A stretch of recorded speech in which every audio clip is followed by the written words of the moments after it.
I'd like to call this meeting of the Anchorage School Board to order at 6:07 on March the 4th. We have in the room, Member Bellamy online, Superintendent Bryant is online. All other board members are physically present for the meeting, and I would ask you to join me in the Pledge of Allegiance. I pledge allegiance to the flag of the United States of America and to the republic for which it stands, one nation, under God, indivisible, with liberty and justice for all. I'd like to ask Member Wilson to read our land acknowledgement. We acknowledge that we gather here today on the traditional lands of the Dena'ina people of the Upper Cook Inlet. For thousands of years, the Dena'ina people have been and continue to be the stewards of this land. ASD is committed to diversity and inclusion, and it is with honor and respect that we recognize all Indigenous people who live and learn in our community. Thank you. We do want to welcome everyone here tonight to our meeting and thank you for attending and supporting the work of the Anchorage School District and this board. The board thanks students, parents, teachers, staff, school business partners, and the entire Anchorage community for your investment in our district with your time, your talent, and your tax dollars. Just prior to the approval of the agenda, I would like to add our email traffic has been exceptionally heavy for some time. As president of the board, I'm tasked with responding to all of them. I'm about 10 days behind, although I have kind of hit a reset and I've answered everyone from March 1st. I'm going to keep that current going forward, but I am going to drop back. So if you're someone that has written a letter, know that it may have been read, it has been read, but it may not have been responded to yet. I am giving a lot of individual responses. It is very time consuming, and I will get there at some point, but they are received by all the board and looked at, which is the most critical step. Would entertain a motion to approve the agenda. Move to approve the agenda as listed. Second. Moved and seconded to approve the agenda as written or as presented, and without objection, the agenda is adopted. Board conference and committee reports. Anyone have anything other than written reports or anything from the administration?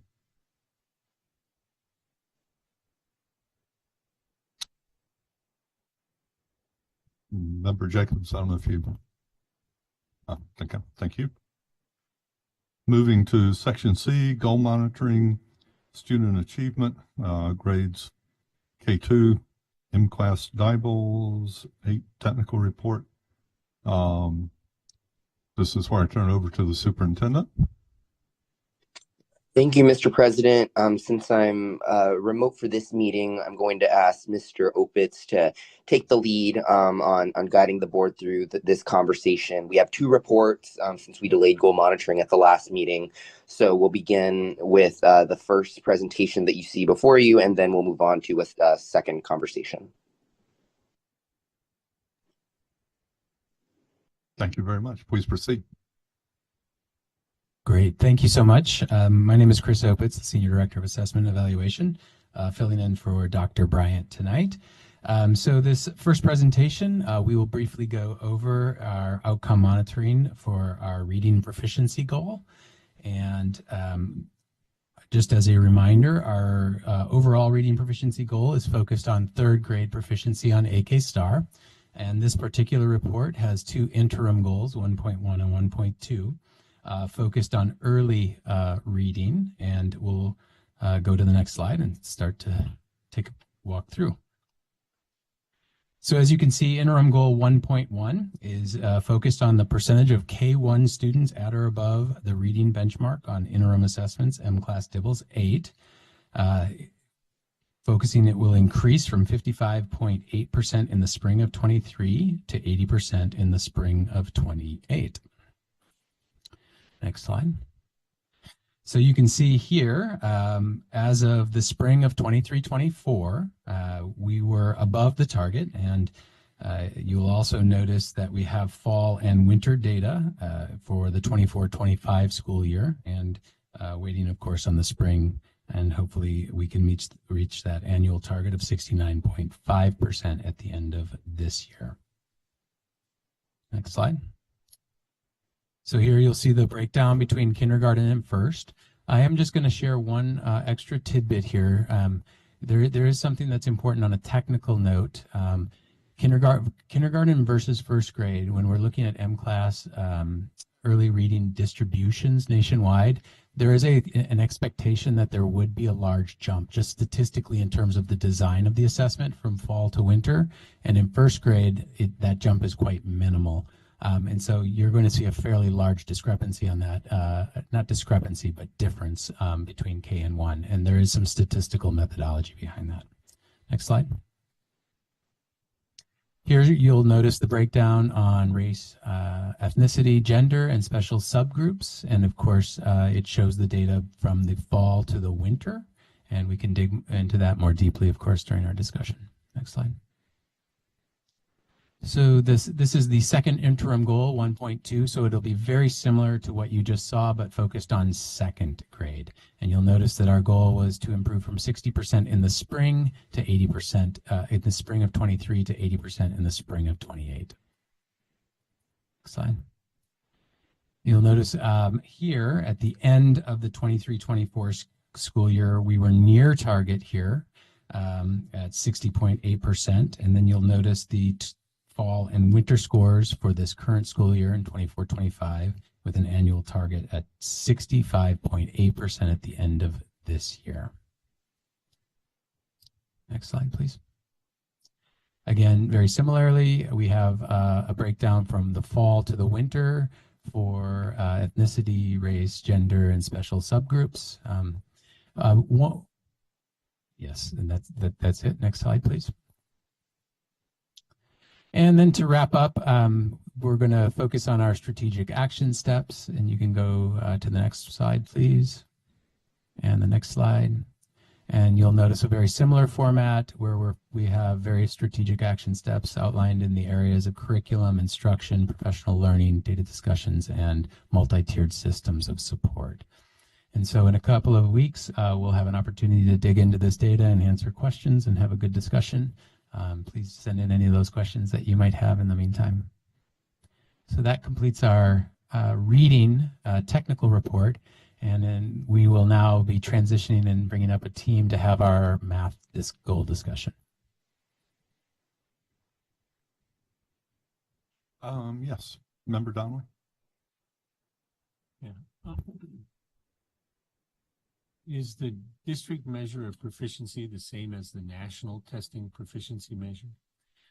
So I'll answer that really briefly because it is a good technical question. So on these interim goals, these are what are called curriculum-based measures. These are early foundational measures. This is not about standards or grade level. It's not comparing to national norms.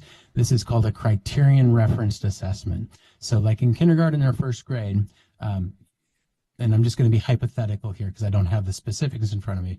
But for example, in the winter, there might be X number of prompts that a student would be exposed to, and they have to hit Y out of X in order to be considered at benchmark. In other words, at low risk, a projection of low risk. So this is a criterion assessment. It is not a normed assessment where we're comparing students across the nation. It is evidence and research based, but it is a very different type of assessment. I guess I've seen in national reporting stories to the effect that the national standards could be summarized as the student reads 3 paragraphs and then needs to be able to respond to questions as basic as what was the main thought in those 3 paragraphs. Is our measure of proficiency anything like that? This is a different type of assessment. This is called a curriculum-based measure. It's for early literacy screener. And so we're essentially measuring those building blocks that we would at some point get to that. And so when we get into, like, for example, MAP assessments, then there's more comprehension style type questions, and AK Star, which is a grade level assessment. And so those are some of the technical components, but that's a different type of assessment. This is a foundational early literacy screener. It's like the building blocks prior to getting to those type of comprehension questions. There are some small components of comprehension, and there is something called oral reading fluency. But I would be happy to get back to that when we have more time to jump into that discussion. So to summarize then, these numbers are not compatible with the national scoring numbers.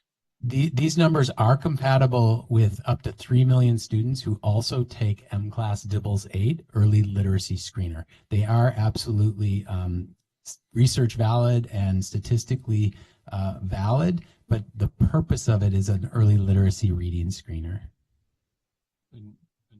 But not compatible to the NAP. NAEP. Oh, yeah. And in particular, no, that is a very different aspirational type of assessment that is done with very few grade levels. I think there's a fourth, fifth, and 10th, fourth, eighth, and 10th. A very different type of assessment than an early literacy screener. Yes. Thank you. Yeah. Thank you. Member Higgins? Yeah, just when we go into this in greater detail, I hope we cover the different types of ways to measure it, because I know they've changed over time, and that makes a difference from my perspective and how we're comparing it. So it's getting, I don't think we're picking the one that gives us the best results, okay? But it does come across that you're comparing apples and oranges in regards to goals and outcomes. And so if we can have that type of discussion in the future too, and talk about what our options are, I think that would be real beneficial. Thank you. Thank you. Member Lessons? Yeah, I wanted to take this opportunity. We will talk in 2 more weeks. Just as a reminder to the board and people in the room, the M-Class screener is what we have adopted. We're now in our 3rd year.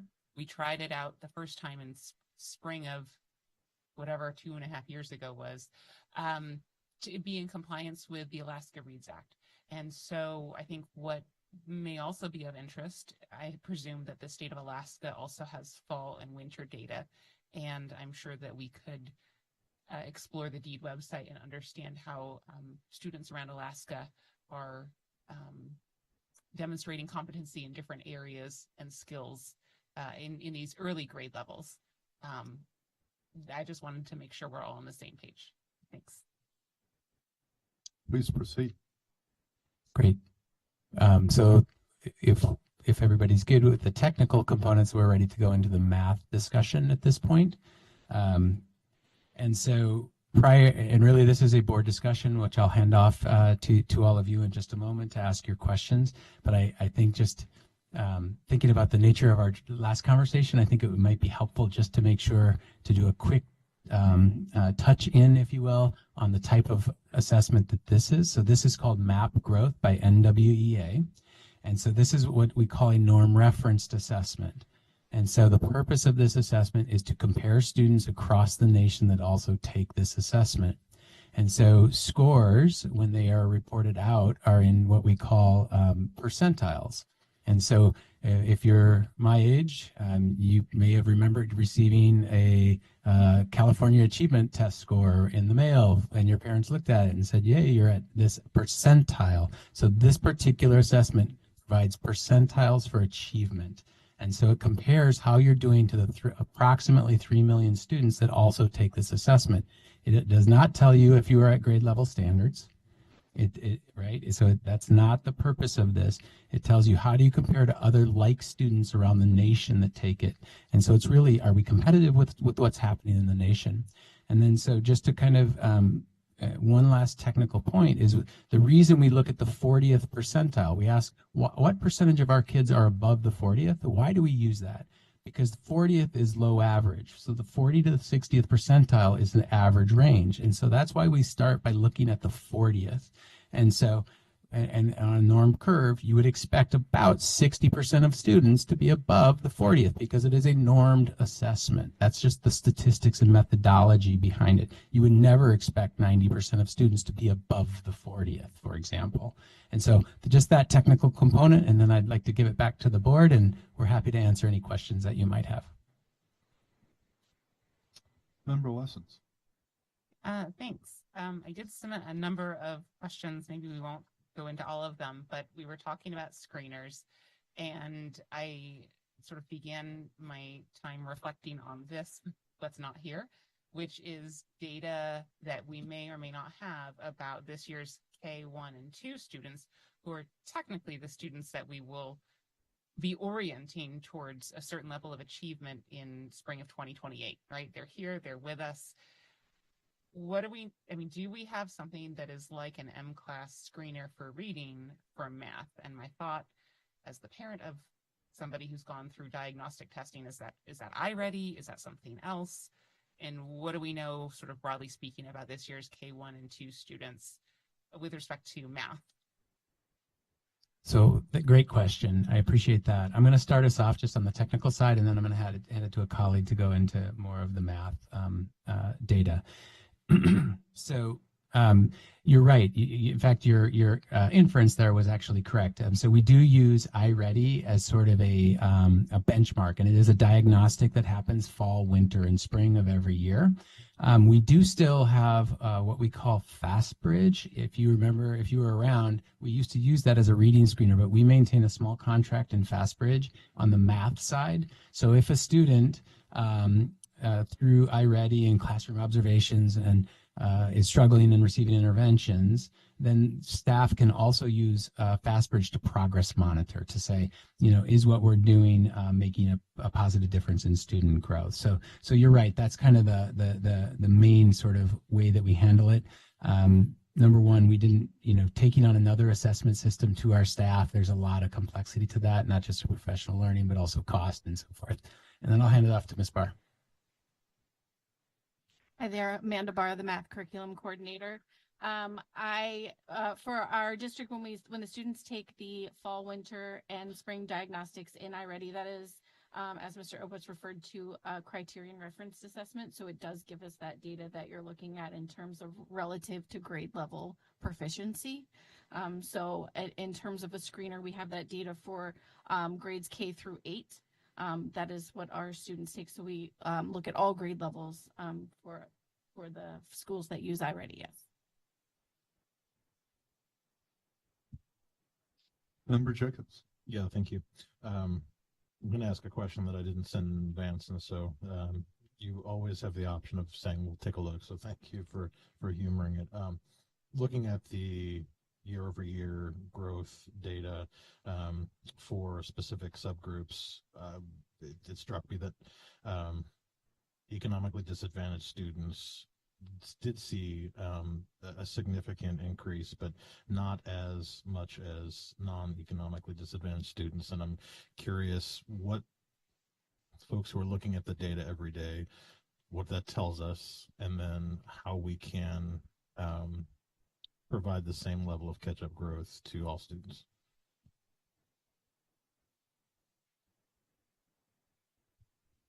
I think you hit the nail on the head. We're talking about looking at the people that are looking at the data on a daily basis. And so that is our first level of supporting teachers, principals, all of the school-based, building-based staff, and looking at that data.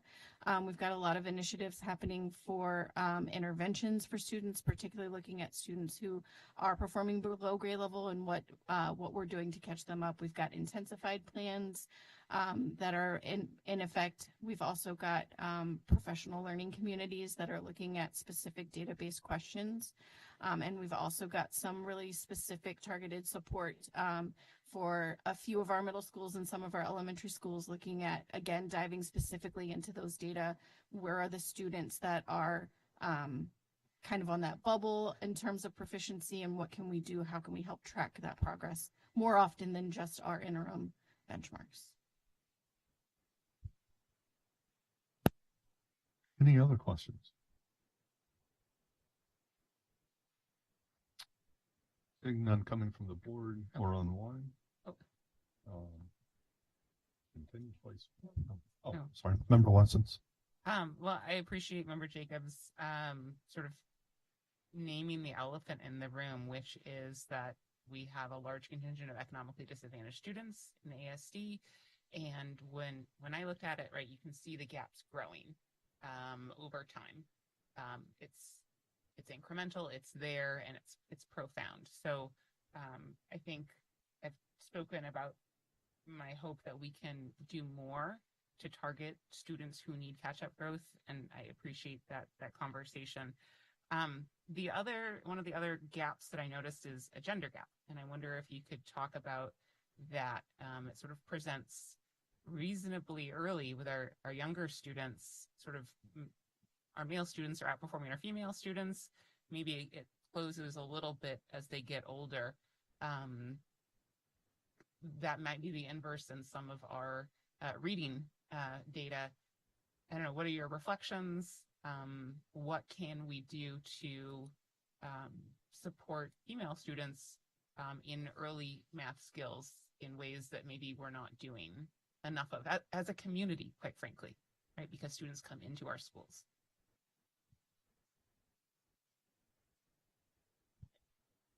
I think a lot of the same responses in terms of the data that the classroom teachers are specifically looking at. How is our instruction reaching our students? How are our students performing? They're teaming together to look at data and having really robust conversations about moving the needle forward for specific groups of students as well as individual students.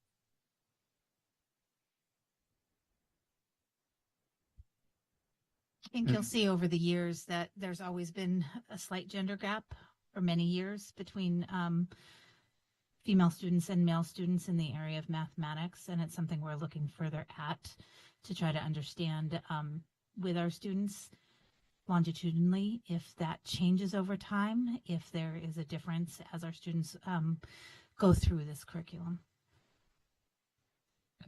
I mean, I haven't looked at math outcome data, but I know that at the graduation rate, right, our female students are graduating at a higher rate than our male students. So there's, it seems like kids need supports in different ways at different times, and whatever those supports are, I would really love for us to have them at our disposal so that we can offer what our students need to get across the finish line at the end of the day. I did have another question, and I think I was looking at slide 7, but maybe this is a broad enough question. I was noticing that this year's cohort of 3rd through 5th graders are showing kind of lower fall and lower winter math MAP scores than in the past couple of years. What do we know about students missing skills and competencies? You know, are they more acute this year than they have been in the past?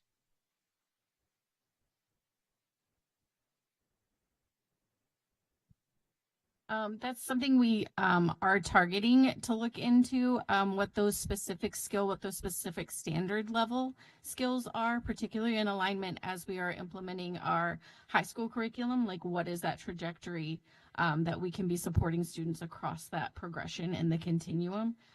In terms of specific skills, we don't have a breakdown for that yet, but that is something that as the instructional leaders in the classrooms and the buildings are looking at their data, that we hope to be a next step to dive into.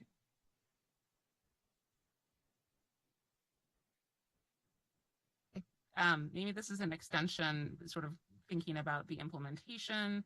I think I had a question about this, but I'll just sort of speak to it. So if you are a teacher in grade 3, 4, or 5, and a big chunk of your class is 1 or 2 years behind where they need to be, and maybe some of your students are flying high and doing where they're at grade level or beyond, how are our teachers given space to adapt to those very different needs? So I can talk to what we have in place right now. So we have intensified plans for classrooms that have more than 60% of their students that are falling below level, that have basically their daily lesson plans have space and time to remediate. And then there's time in there for those kids that are within that to accelerate. And then they also have the My Path, which is a digital. We've also, at the elementary level, gone through the curriculum and looked at the way that we have paced the curriculum. And there's certain parts of each lesson that you can look at how the students are performing. So if the question basically is a formative assessment to say, okay, these kids understand this concept I just taught, these other kids don't. And then we have it set up almost as a center type activity. So for these kids that do understand this concept I just taught, I'm going to do this with them. And for these kids that are struggling, I'm going to do this activity with them. And for these kids that maybe a little bit need just a little bit, I can do with this with them. And we have all of those guidance documents in for our teachers.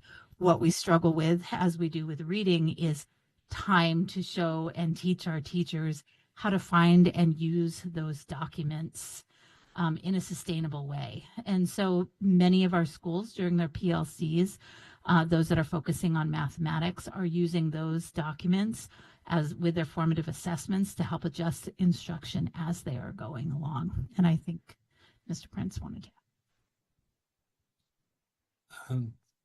Thank you, members of the board. I just wanted to also bring to your attention that when we talk about the difficult decision that we're coming to right now on clarifying our budget and deciding some very hard issues, what's going to affect the smaller students, the younger students, we talk about this grade proficiency, is that we're going to, if we have a combination class where we have kindergartners and first graders in the same class because of budgetary restrictions or choices that we have to make, what we're actually going to see is we're going to see a teacher trying to teach half of their kids that are kindergarten kids and half of the kids that are first grade a curriculum where half of their students know double-digit addition and subtraction, and the younger students, the kindergarten students, are going to be learning how to identify the number 10. And we're going to be tasking that combination teacher, one teacher, to do this with their combination K1 classroom at the same time. And we need to really think about the budget choices that we make and what things we're willing to live without, because the needs of the many are going to definitely outweigh the needs of the few in this regard when we look at this data. Because systemically, we're going to put our teachers and our students in a situation that is very untenable.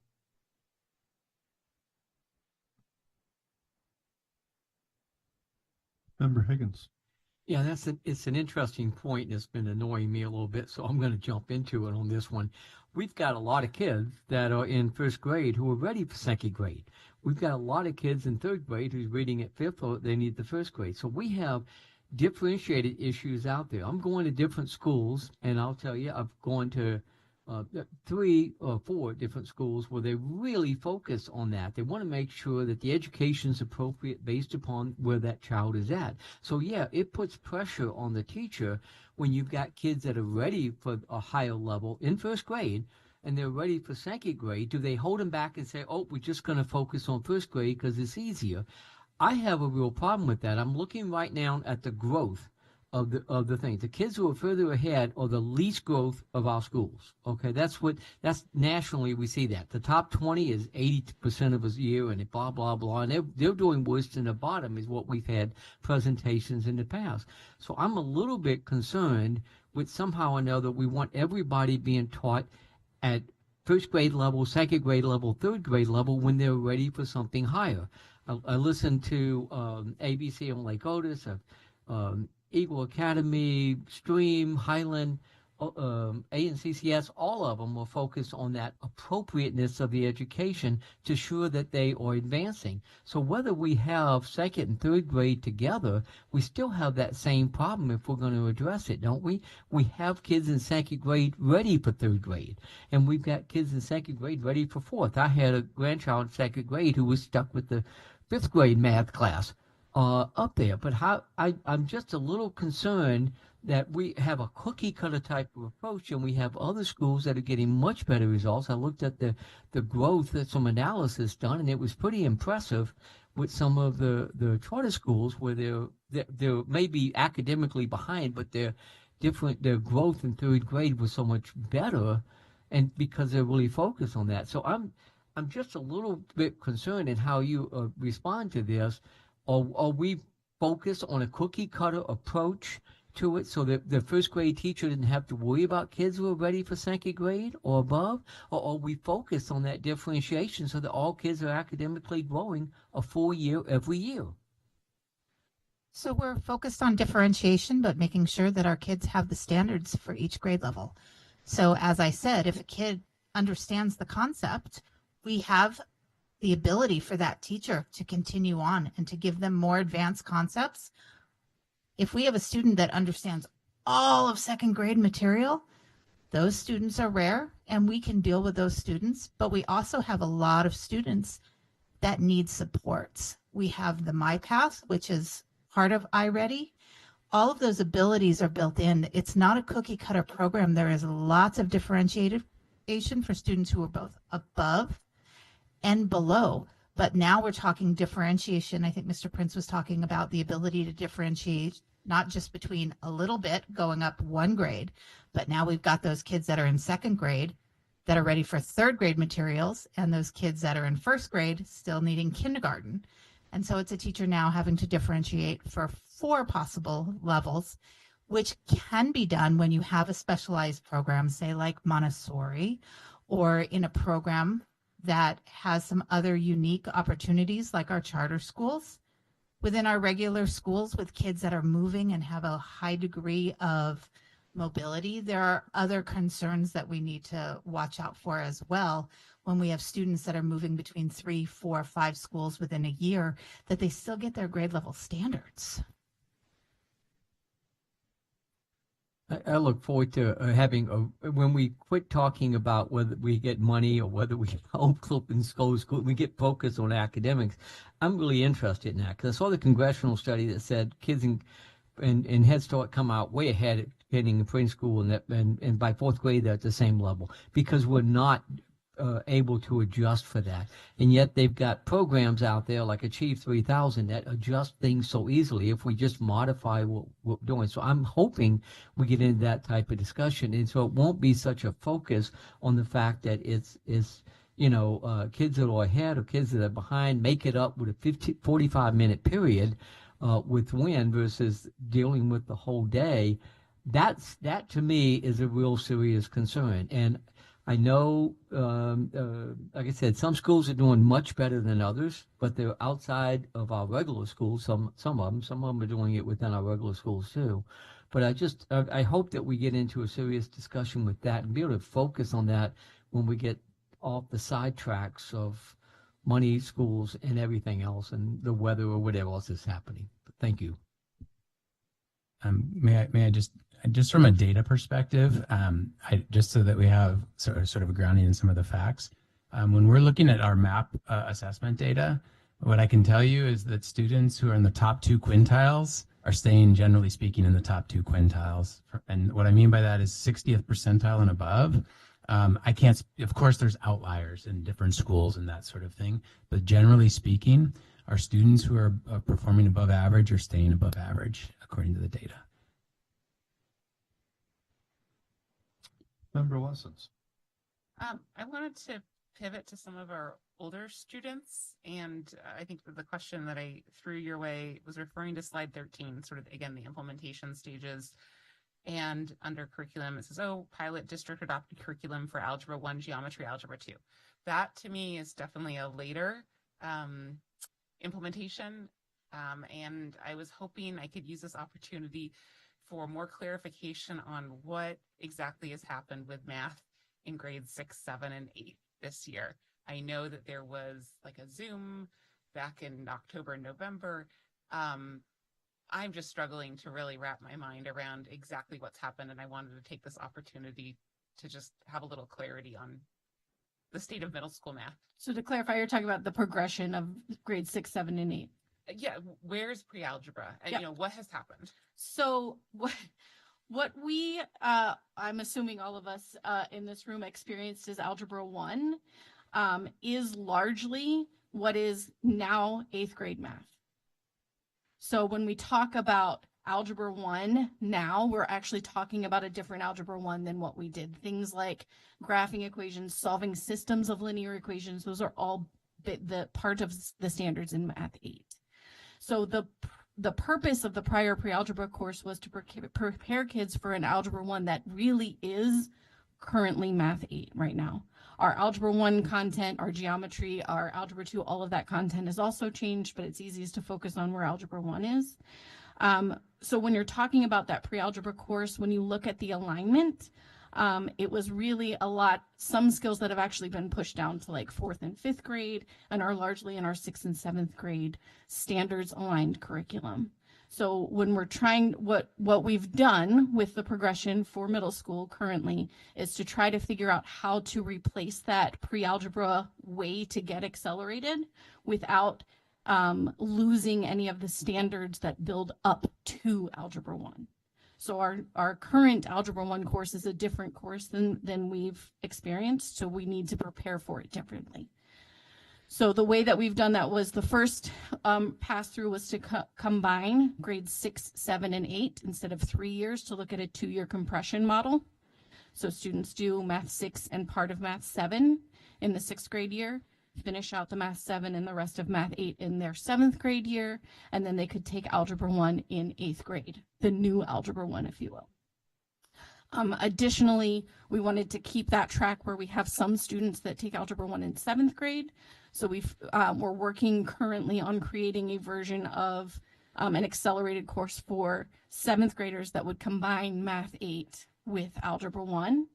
And so that would be implemented next year so that we could have 7th graders that would then be eligible to take geometry in 8th grade. So it's really redesigning the things to align, to provide those same opportunities, but we've got more content to be able to provide those opportunities for students. So we've had to make significant adjustments. Thank you. I feel like this requires a lot of arrows in my mind. But I think I'm going to restate what I think, and you can say yes or no. So because we have a new 8th grade Algebra 1 curriculum, we have a new Algebra 1. Yes. 8th grade and Algebra 1 are different. Okay, we have a new Algebra 1, which I think is actually being sort of suggested as a 9th grade class. Yeah, typically, a typical 9th grader would take Algebra 1. And the intention of the district is to really fortify the skills needed starting in grades 4 and 5 for building up to that competency. All of the K-8 standards that are really have to start at the beginning. Yeah, yes. They're all sequentially designed to build towards Algebra 1. But something was rolled out a new Math 6, Math 7, and Math 8 were rolled out this year, but maybe there's some ongoing work to allow for Algebra 1, as many people know and understand it, in 7th grade, geometry in 8th grade, and yes. moving on. Yes, to accommodate what we've historically provided as acceleration, we had to make some adjustments to the way that we do that. Okay. So that's what has changed at middle school. We've had to, we couldn't do just a one course solution, which was offered in the past, because there are more standards in 6th, 7th, and 8th grade now than there used to be. That's really helpful as a board member. And I mean, we got a lot of questions in the fall, and if there is a nice chart with a bunch of arrows that I can stare at for a little bit longer at some point, that'll be wonderful. I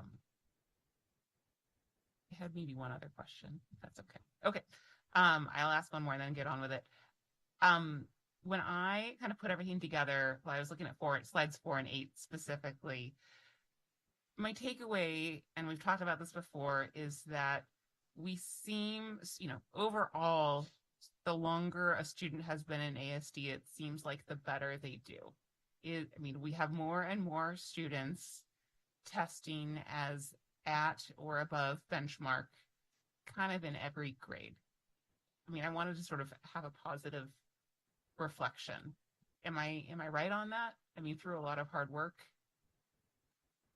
Yeah, I mean, I think when we look at this particular data set, I would just remind you that it's a moment in time. So it's different groups of kids, but as we look at the grades that are higher up, the proficiency level is a bit higher as we go up the grades. Member Higgins. My only reservation on the 6, 7, 8, and I know I'm gonna look at an analysis at the end of the year how sixth graders did middle school. But one of the things I hear within the middle school concerns is having sixth graders in there with 6th, 7th, 8th graders are not quite ready for that type of energy they have. Let's put it that way. And that mix between the two is one of the reasons why the national studies say don't do it, because of the bottom third has a problem. So that's my only reservation about that. I like the idea of factoring in some way to improve it, but I am concerned a little bit about the impact for that bottom third. I'm just to touch base on that, and I don't know if this is as the sixth grade. I think that I just want to pull your attention to that sixth grade line. One of the things that was very positive was the percentage of students above the 40th in the fall compared to the winter. Our sixth graders actually experienced the greatest bump of almost 5% over that period of time than any of the other grades. So I just wanted to point out that celebration. I went to check. Member Bellamy, I thought your hand was up briefly. Do you have a question? Thank you, Mr. Chair. I do have some questions. I sent them in, and I don't recall them exactly because I don't have them here in the hospital with me. But I did want to. I think we did address our fiscal situation and what the impact would have on these interim goals. So if and I know that Mr. Prince did share some thoughts regarding curriculum. But I still think that has to be top of mind for us. So if I could just get someone to address that.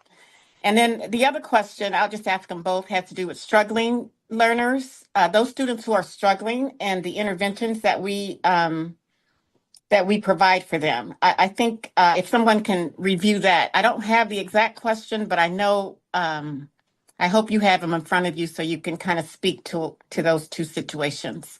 Our fiscal situation, and then how are we identifying and supporting our struggling learners? Thank you.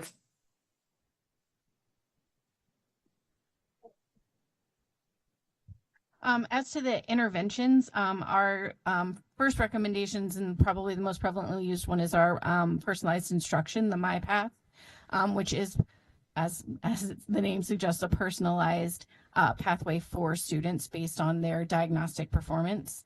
It actually is a little mini tutorial for students and gives students opportunities to demonstrate proficiency in whatever level skill they need, not just grade level skill. So either for intervention, it also can be used for acceleration purposes. So that's our first level of support for intervention.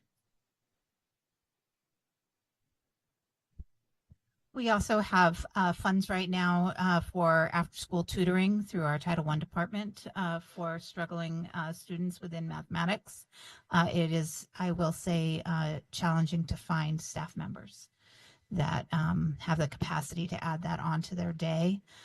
We are also, again, the intensified plans for our struggling students and the opportunities working with teachers to modify within their curriculum on when and how they can help students that are struggling in mathematics.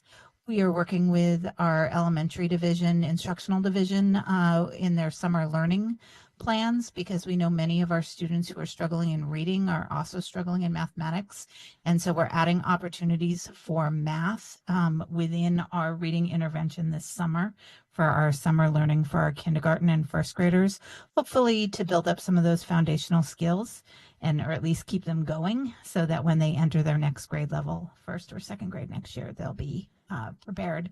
And then my department is also working with our preschool department to see how we can continue to align our reading and math within the preschool. So what can we add or work within our preschool curriculum to get some of those basic numeracy concepts more solidified? And then member Bellamy, I just want to clarify the first question that you had asked. I just want to make sure I understand it. Can you please restate that for us? I'll try because I'm doing it from memory and I don't remember as well as I used to. But the question has to do with our current fiscal situation. While we are hopeful, I did want to know the impact to these specific interim goals. What does it mean? What happens with our staff development? What happens with curriculum? What happens? What impacts do we see to this particular goal as we deal with our fiscal situation? I guess that's the best I can do. I hope that's not too muddy. We'll try to clean that muddy water for us as best we can. Member Bellamy. If I am understanding your question, you're asking what actual impacts if we have to go with the budget that we have proposed to the school board to approve. What is it going to look like structurally? Absolutely. Okay. We're going to end up with combination classes. Mm-hmm. We're going to end up with teachers that on any given day can achieve the difficult and only the impossible by appointment. We're going to have situations where we have one teacher with very large classrooms trying to differentiate curriculum between two different grade levels because we have a combination class.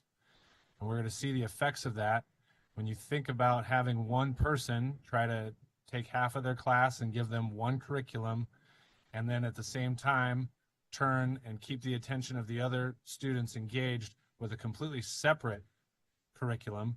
And this is not, I think, what Member Higgins was referring to. Like, I've seen models like Montessori and some of the other specialized programs. Even myself as a teacher taught in the Humanities Interdisciplinary Program, which was Socratic Seminar for 10th, 11th, and 12th graders. But my largest concern, I think the concern of all of us here today, is that when we talk about the impact for our young ones, they don't have those skills, right? They're not a 10th grader, 11th grader, or 12th grader that know how to read. They're not going to be given a theme that is going to rotate through those grade spans. We're trying to teach those kids that know how to do double-digit addition and subtraction at the same time teaching kids to recognize numbers.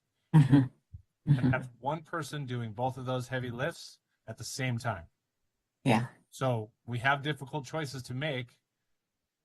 We've proposed a budget for what it is, and we leave it up to you to make that choice. But we, in full awareness, we wanted you to know, like, it's going to be a dire situation if we're not willing to make some difficult decisions today. Yeah. Thank you. I appreciate that. And I just want to remind everyone that we are still advocating with our legislators and with the governor. So let your voices be heard so that we can hopefully eliminate or avoid a lot of what was just explained. So thank you. Dr. Johnson-Strumpler, did you have a comment? Yeah, I just wanted to chime in a little bit on the financial impacts regarding just math instruction in general. Sean touched on a number of points that we will probably see. It'll be different at every level, probably the effects that we see. But when you have a +4 PTR in the approved budget that we have at hand right now, we are going to see combo classes. In some cases, we will see large class sizes. What is going to be particularly difficult, I think, at the elementary level is when we look at win time, our intervention time for students, when we are reducing support personnel in terms of like halftime librarians and other support positions that are currently in the approved budget, those intervention times become more and more difficult to differentiate for students because there just simply is less staff available to address needs for kids. And so what you'll see is a lot of challenges in providing those interventions really effectively and really acutely. I know, member Lessons, you had mentioned like let's really dive down into what the crux of the issue is, differentiate that support for different schools when we have less staff because of our financial constraints. All of those things are challenges for us as we look to really help students who are coming to us with a lot of needs, not just in math, but in other areas as well. So I just wanted to chime in globally around that. The other challenge, I will switch over to more of a secondary lens when we're looking at financial impacts to particularly math instruction in this case. The large class sizes will impact the secondary level as well. The other thing that you will see at the secondary level, because there are less staff available to provide different courses for students in the schedule, is a number of those intervention courses that are in the schedule now may not be able to be offered because there's just not quite enough students to fill that classroom. And so what we will be asking teachers to do is more with less, essentially. And so I just wanted to give more of a global picture around those financial impacts for teachers with the current budget at hand. Thank you. Member Lessons. Thanks. And then this is a follow-up to Dr. Johnson's comment. Thank you. When you are talking about the secondary intervention classes, is that like there's like foundations of algebra? There's a whole bunch of classes that look like they're building up to algebra. And we know that algebra is a graduation requirement. So is that what you're talking about? So that's some of it. There are other support classes that might pair up with another math class as well. And so students may attend like a traditional algebra class, but then get supports in another class period. Those types of options may not be available in the future because we really have to condense our schedule. So was that the amped on algebra? Amped on algebra, geometry in construction. So those, yes, so that is one version, and that's really more of a hands-on version of math. So particularly geometry and construction, it's a dual scheduled class, if you will. So you have two teachers teaching both the construction part, but then also another teacher teaching the geometry part, and it's basically applied mathematics. And so classes like that are truly in jeopardy right now. And for a lot of students who have a different learning style, that's how they're successful in a math curriculum at the secondary level, is a different approach to how you learn the math. And so those are the things that we will start to see go by the wayside. And to Member Higgins' point earlier, when we have constraints in budget and limitations in staffing, then we do actually get more of a cookie cutter approach because it applies to more students rather than being able to differentiate amongst the many different learning styles that kids come with. So that is the challenge at hand right now, really, with our financial constraints and our ability to be nimble with the student needs that are present.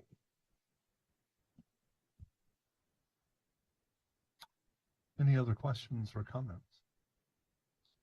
Are you complete? Okay.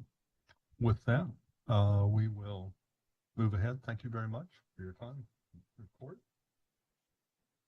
That brings us to section D, the public comment period. I would like to ask for a sense of the board in this case. We've done public comment in a couple of different ways over the past few months. We do have roughly about 70 people that wish to testify. 5 of them are on non-agenda items. A number of them are students on an agenda item, parents with students on agenda items, and then other people.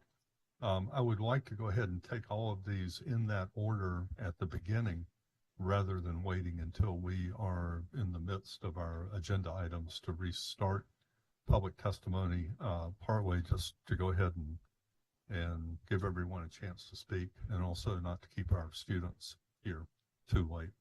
Is there any objection from the board in proceeding that way?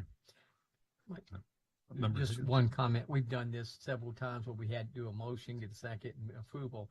I do like the idea of changing the meeting and ongoing, that we, to the extent that we can, always hear the public before we start. I like that. So no objections at all. Seeing no objections, we will move to public comment. We'd like to say that now is the time that we hear from the public. We welcome your comments, and they are very important to us. The board has set aside an hour, but I think we'll be going over that tonight at the beginning of its meeting for those who have signed up to give public comment. Please note the following. Tonight we are limiting all public comments to 2 minutes so that we can get through everyone. There is a timer that you can see when you're seated at the dais that has a countdown clock. And when you have 30 seconds left, Ms. Sullivan will make a small ringing noise. Speaking time may not be shared with others. When your name is called, please come to the podium. Please state your name for the record and direct your comments to the chair. Please understand this is not a time for dialogue. We don't get into a question and answer. The purpose of this agenda item is for you, the public, to inform us, the school board, about your views. If you do have handouts that you wish to share, please hand them to Ms. Sullivan, again to my left. She will distribute them for you. And finally, we do have detailed boardroom decorum guidelines and expectations at the door if you have any questions about any of the rules. With that said, we'll start with folks that wish to be heard on non-action items tonight. And what I will do is call 2 names. Hopefully you can come forward. As someone leaves, I'll call another name. I'm just trying to cut down on the time we spend waiting for people to walk from their chairs to the front desk. We'll start with Sandra Lee and William Baxter.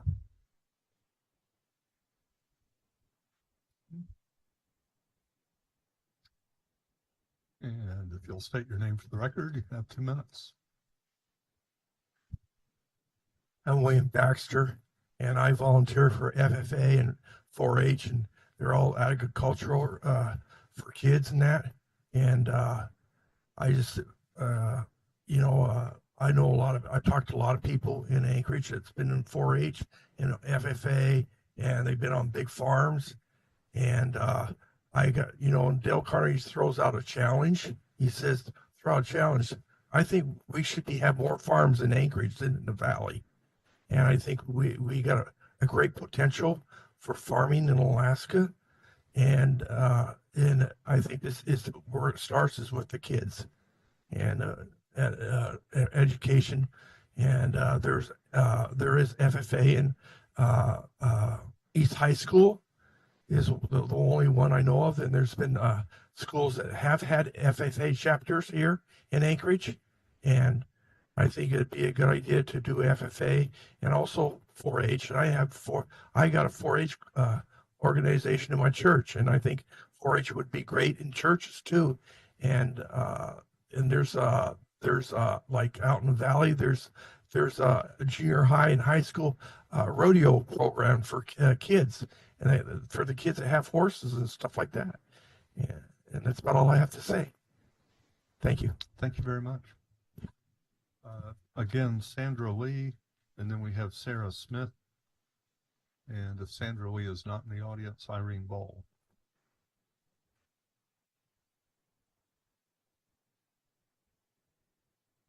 Oh, I'm sorry. And Irene Ball would be online. If you can hit *6 to unmute, you have 2 minutes.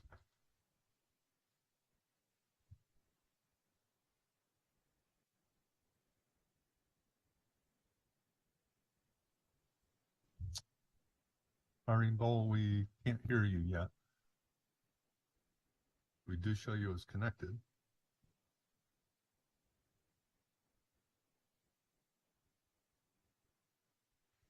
We do still show you as muted. So *6 to unmute.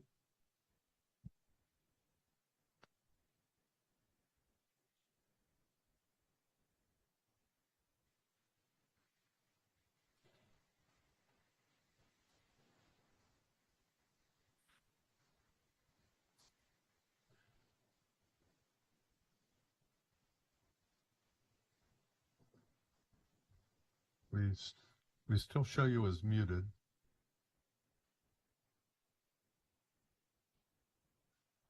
If you're able to hit *6, and we will circle back around in just a few minutes to check and see if there's a technical difficulty.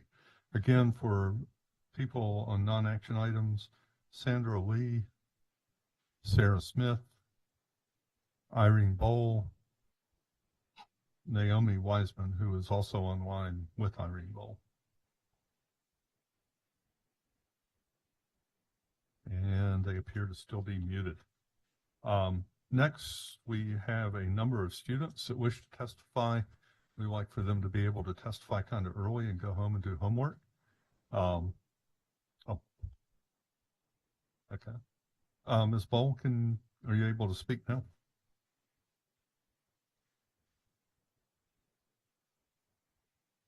We do show you unmuted, but we cannot hear you. And it looks like you're muted again. Yep. Okay.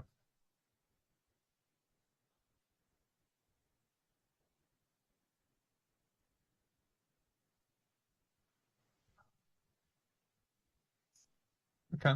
We will start with our students. The first two are Shalom Boehner or Bonner. I apologize if I didn't get that right. Followed by Mary Carol Antajunti. And if you will say your name for the record, and then you have 2 minutes. My name is Shaylin Bonner, and I'm currently I'm currently an 8th grader at Anchorage Stream Academy. I've been going here for 3 years, and I'm here to request that Anchorage Stream Academy be able to move into the Nacken Valley Elementary School building. A few points that I'm here to make include that we don't have a proper or the most safe place to go outside for games, breaks, and early sports, cross-country running, and skiing. When we do our running, we have to go in the same small area, not offering much terrain or space. We are constantly having to run on sidewalks or in the roads of neighborhoods just to get a decent running distance, which hurts our joints afterwards. Another sports-related problem we face is that in order to go skiing, we have to have a crazy hustle and use lots of parent drivers just to get over to a place to ski that will not damage our skis. If we were to have Nunak Valley as our school, we would be able to walk almost straight into Russian Jack Springs Park for our activities. We would also be able to open up more after-school activities like biking on trails, golfing, or even baseball with the nearby fields. One of the biggest problems of playing outside at Wayland is that we are constantly kicking balls or throwing frisbees accidentally into Muldoon Road. In our later PE classes of the day, we also have to cut them off at least 10 to 15 minutes short due to cars coming to wait for the students early. If we were to get a new building, we would have a field and a playground for recesses and outside breaks. Something that I know makes most of the students at Stream feel good about themselves, so we can go on great adventures and field trips like going over to Cheney Lake for ice skating. From our current building, it's about a 1.4-mile walk, which when we get there only gives us about an hour and a half to skate. If we were to get to Nunaka, it would cut down on the distance by a mile as it turns from 1.4 miles to 0.4. Another issue is that we will also have to be able to have more kids join this program. Or that's not an issue. A related problem that we also face is that we struggle with constantly having to deal with having too many students in one very small room, in which sometimes there isn't even enough space to get to your own seat. The summary of everything that I've talked about here is that sports are confined, need a place for safer recesses, walking field trips will be easier, and that classrooms are very small. Thank you for listening. Thank you very much. Next, we have Conrad Spillane. We are very likely to have people want to make a lot of applause tonight, but it does actually slow things down. And we do have over 2 hours of testimony to try to get through. So I am going to ask people, please hold your applause that makes noise. If people do this, that sort of gets it across, but it doesn't slow us at all. Ms. Antajunti, if you'll state your name for the record, you have 2 minutes. My name is Molly Antajunti. I'm 14 years old. I joined Anchorage Stream Academy midway through my 6th grade year. I remember taking a tour of my school, nervous that I was going to be the weird kid and that teachers were going to judge me based off my past. But instead of mean looks, I was welcomed with open arms and amazing opportunities. As a former student at Nunaka Elementary and as a current student at Stream Academy, I know how much this means. Even though I will not be attending Stream Academy next year, I know how much this means to the younger grades, my teachers, and the Eastside community. It would mean everything to have the opportunity to be able to have a cafeteria, a library, room for sports. One of the projects I've done this year is called Legacy. Every 8th grader has done it. You paint your legacy on Stream, at Stream, on a fish. With room and walls like Nunaka, every fish would get its own spot. Your legacy put up on walls. There's over 300 kids' middle school experiences. I can show you countless projects we've done over the years, but nothing would compare to hanging up the first fish on our school walls. Stream is the school that makes the most sense at Nunaka. Stream alone has made a huge impact on who I am today and who I will be in the future. Our school needs this building. Thank you for your time and consideration. Have a good rest of your night. That's all. Thank you very much. And Conrad Spaulding, if you will state your name for the record, and if Stevie Bonner will come forward. Go ahead. Hi, my name's Conrad, and we want a bigger school and a bigger playground. And here Downey calls a room without room. And we need to get Germany more stuff so they can move.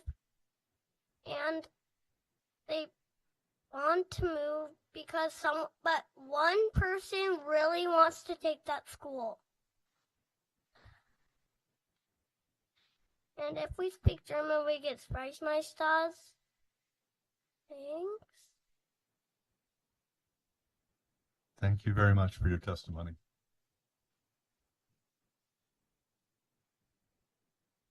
We do have Ms. Bowl and Ms. Wiseman connected again. Ms. Bowl, if you'll try to speak.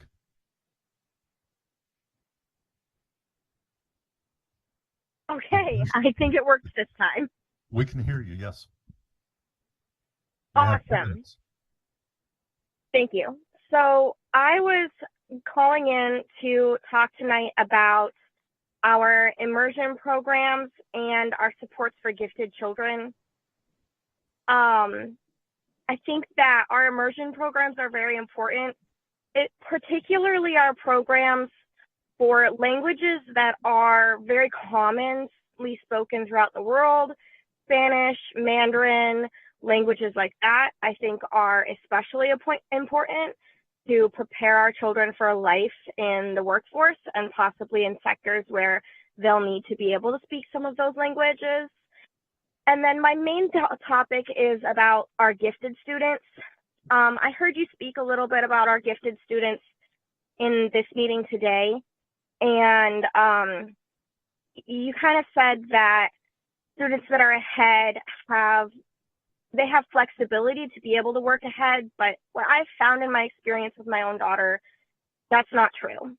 I was told when she entered kindergarten, already being able to read chapter books and already being able to add and subtract with double digits, that, you know, there were some things that her teacher could do to keep her moving ahead. And instead, she's now in 2nd grade and she's adding and subtracting double digits and reading at the same level as she was when she entered kindergarten. And her class has now caught up with her. She hasn't been moving ahead, and I don't feel that she's really been being given the support to move ahead. When I've spoken to her teachers throughout the years, I've been told she's a great classroom helper. You know, it's also helpful for her that she's helping other students who don't understand the subjects yet. And her ability to continue moving forward academically doesn't seem to be. Your time has expired. Thank you. And if Ms. Wiseman is there, she has 2 minutes.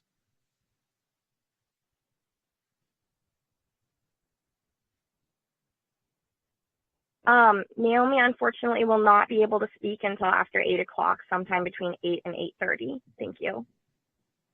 Thank you very much.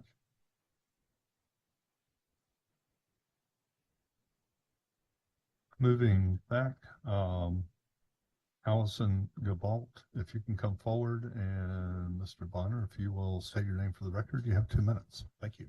All right, thank you. My name is Stevie Bonner, and I am a former student at Stream Academy. I believe that Stream could expand its student base as well as develop more outdoor sports teams for students who do not want to travel to other schools. I myself was a student that had to travel to Begich Middle School for cross-country and baseball until Stream was able to make their own cross-country team. I was oftentimes late, having to transport myself from Stream to Begich for these practices. When I was a student that went through the program, I also wished that we had more spaces to be active outside. The current field space that Stream has lots of hills, so it's hard to do anything like ultimate frisbee or soccer. And the parking lot oftentimes gets closed early for parent pickups, making students' PE classes have to end early.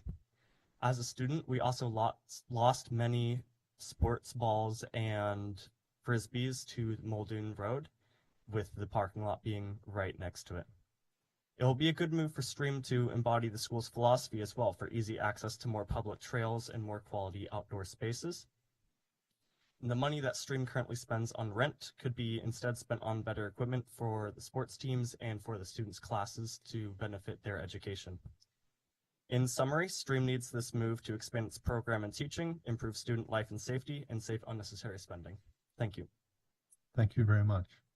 And if Julian Gabalt can come forward, Allison Gabalt, if you'll state your name for the record, you have 2 minutes.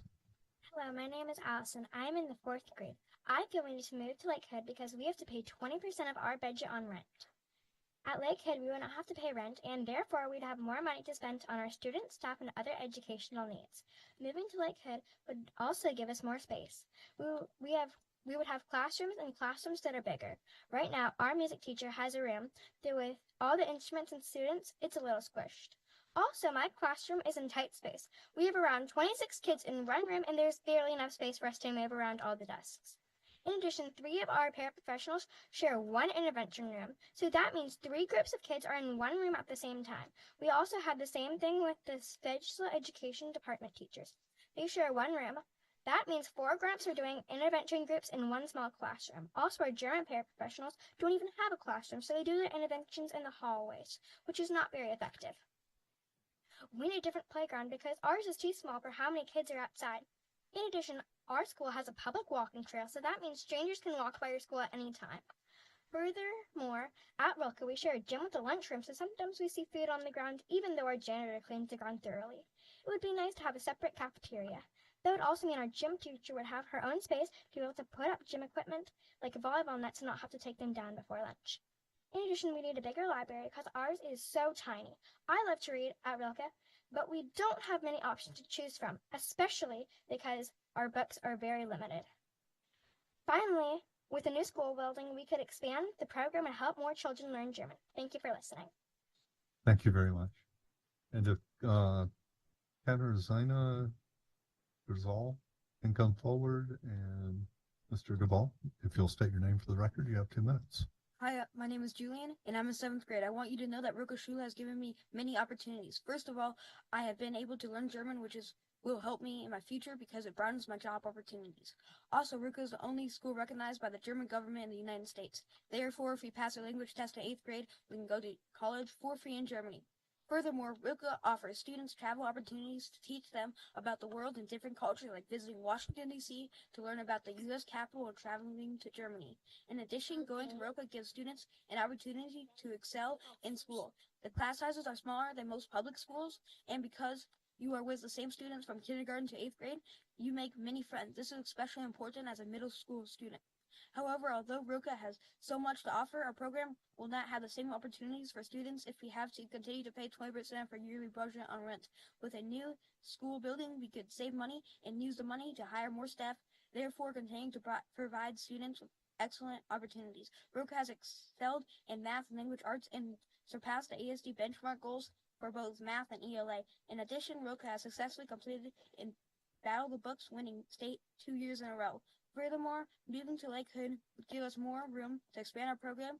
We would have more classrooms to use for educational purposes, including having more intervention rooms to help students learning to read and write in German and English. Also, we would have a separate gym and cafeteria. This would help with scheduling and give our gym teacher a chance to keep her equipment out for weekly sport lessons. Finally, moving to Lakewood would give us more room outside and increase the activities we can do on our playground. Thank you for listening. I hope you consider allowing Roka to move to Lakewood. Thank you very much for your testimony. And if Alexei Mashuk can come forward. Oh. Good evening. Mein Name ist Alexi und ich bin in der 1. Klasse. Vor kurzem bin ich aus meinem Sohn meine Hemd, meine Hose und meine 4 Zähne herausgewachsen. Auch meine Schule ist aus ihrem Gebäude herausgewachsen. Meine Mama hat mir neue Kleidung gekauft, die Zahnfee hat mir ein paar Münzen geschenkt, aber wie soll der Rötgeschirr ein neues Gebäude schenken? Ich hoffe, dass jemand es herausfinden kann. Now in English. Mr. Versions. Good evening. My name is Alexi, and I'm a first grader at Rilke. Recently, I have outgrown my shoes, shirt, my pants, and 4 teeth. My school has also outgrown its building.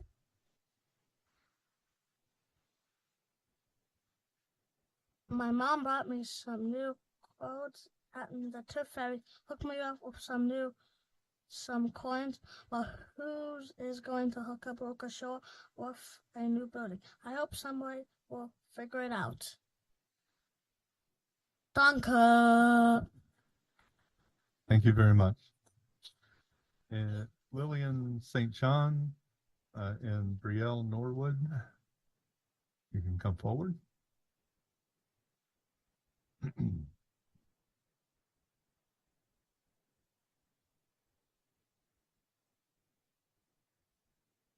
And if one of you will state your name for the record, you have 2 minutes. Hello, members of the school board. My name is Lillian, and I am an 8th grader at Anchorage Stream Academy. And today I'm here to ask you to let us have Nunaka Elementary as our school building next year. Some of the reasons that I think that we should have Nunaka is because it's right across from Russian Jack, which our cross-country ski team uses because there's no place near our current building. At our building, we don't have a cafeteria or an on-site nurse. If we move to Nunaka, we can not only have a cafeteria where we can eat every day, we can also have an on-site nurse that is there when someone gets injured or someone needs to take medicine throughout the day. At Stream, we go out on breaks every day. We have to use the parking lot for breaks, which can be highly dangerous because of the cars that come and go at all hours of the day. And we often lose balls and frisbees to Muldoon, which is a very busy road. At our building, we don't have a gym, which means that we have to get creative with the PE games that we play, and don't get to enjoy games that can only be played inside. We have to use the parking lot, which for 7th period PE means we get less time to play games because of the cars that line up for dismissal. One of the reasons that I decided to stay at Stream is because I started to like school, which before I disliked, and I found amazing friends and really entertaining classmates. I love going to Stream every day I can because of the unique things that we get to do. And with a bigger building, more kids will be able to experience the things that made me love going to school again. So, esteemed members of the school board, even though I am an 8th grader, will be moving on from Stream, I do have a little brother that is hoping to get into Stream. All of this will affect him next year, so I implore you to consider voting for Anchorage Stream Academy to be housed in the Nunaka Valley building next year onward and make the building the new home for the Anchorage Stream Rapids, so more kids can be engaged citizens, involved learners, and critical thinkers who are inspired by the natural world. Thank you for lending me your ear and your consideration. Thank you very much for your testimony. If Eloise Spawa will come down, and Ms. Norwood, if you'll state your name for the record, you have 2 minutes. My name is Brielle Norwood. I'm an 8th grader at Anchorage Stream Academy. I've gone to Stream all 3 years. I think that Nunaka Valley would be a perfect fit for Anchorage Stream Academy. Because Nunaka Valley is a bigger school than Wayland Baptist University, the kids on the wait list would be able to go to Stream Academy. Stream pays almost $1 million every 3 years to Wayland. This would be a huge cost saving. Nunaka Valley has a running area that Stream needs for our cross-country running and cross-country skiing team, no longer requiring parents to help get students to ski practice. Nunaka Valley has a gym and it would be an opportunity for more sports. If Stream were to go to Nunaka Valley, we would have a cafeteria. We wouldn't have to eat in our classrooms. I know that Anchorage Stream Academy would put Nunaka Valley to use. The reason I came here tonight was to show you how Anchorage Stream Academy can use all of Nunaka Valley's facilities, community parks, and a larger school for the kids that are going here now and are on the wait list. Thank you for your time tonight. Thank you very much for your testimony. If Avi Silvers can come down, and Ms. Spawa, if you'll state your name for the record, you have 2 minutes. My My name is Eloise Spalla. Good evening, members of the school board. I am a 6th grade student at Highland. I'm here to support the move of Highland Academy to Nunaka Valley. I believe this change would bring a lot of benefits to our school. The new location has a lot more outdoor space. This would give us more room to play, exercise, and enjoy fresh air. Having more outdoor time can help us to stay healthy, focus better in class, and even be more creative. Nunaka is also right next to a park, which is a huge bonus. It would be amazing to have a park nearby for field trips, classes, and our outdoor learning intensives. The new school has space for a gym. Having a real gym would allow us to have better PE classes. It's important for our physical health, and it would give us more opportunities to be active. The move would give us more space, better fitness opportunities, and a stronger connection to the community. I hope the board will consider these reasons and support our move. We are counting on you. Choose Highland.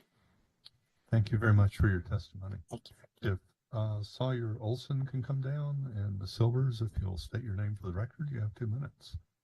Dear members of the Anchorage School Board, my name is Avi. I am a 6th grader at Anchorage Stream Academy, and I am here today to request that our school takes up residency in the former Nunaka building.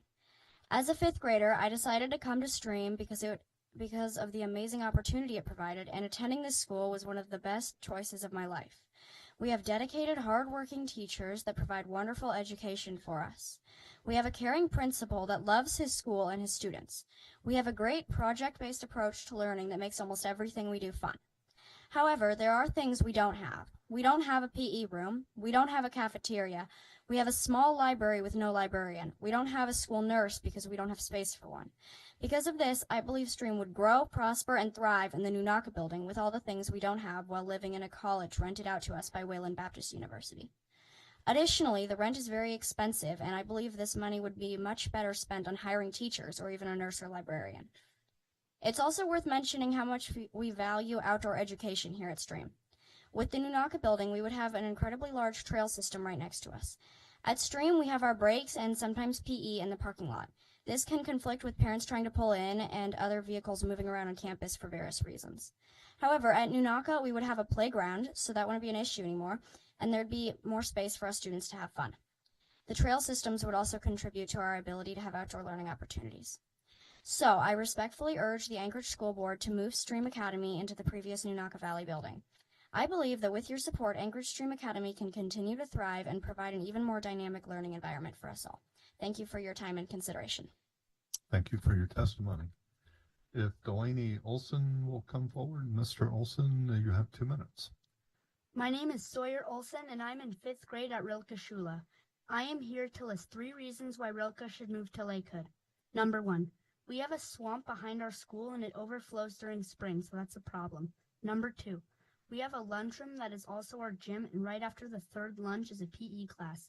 Number 3, we are not in an ASD building, so we need to rent the building. The rent comes out of our budget, and it would be better to spend that money on teachers and equipment. Please allow Rilke Schule to move to Lakewood Elementary. Danke für Zuhören. Thank you for listening. Thank you very much for your testimony. If Ayala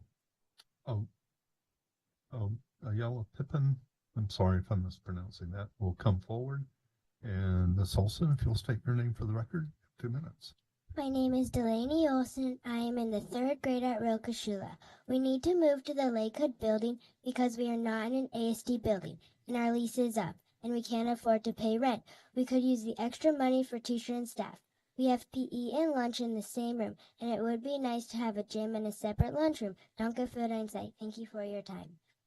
Thank you very much for your testimony.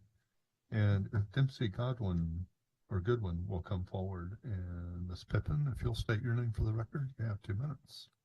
Hello. My name is Isla Pippin. I am a student of Anchorage Stream Academy. I think that Nunaka Valley would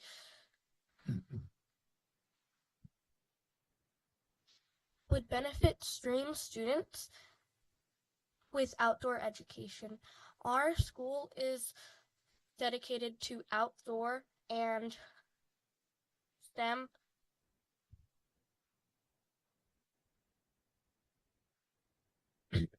work. They also help with kids like me who have extreme anxiety and trouble keeping up with others in math. I think that Nunaka Valley would help kids like me and others. Nunaka has a gym and a cafeteria. My school has none of that. We also pay a full rent. I don't know how much it costs. The last time I checked, it was, I think, $3,000.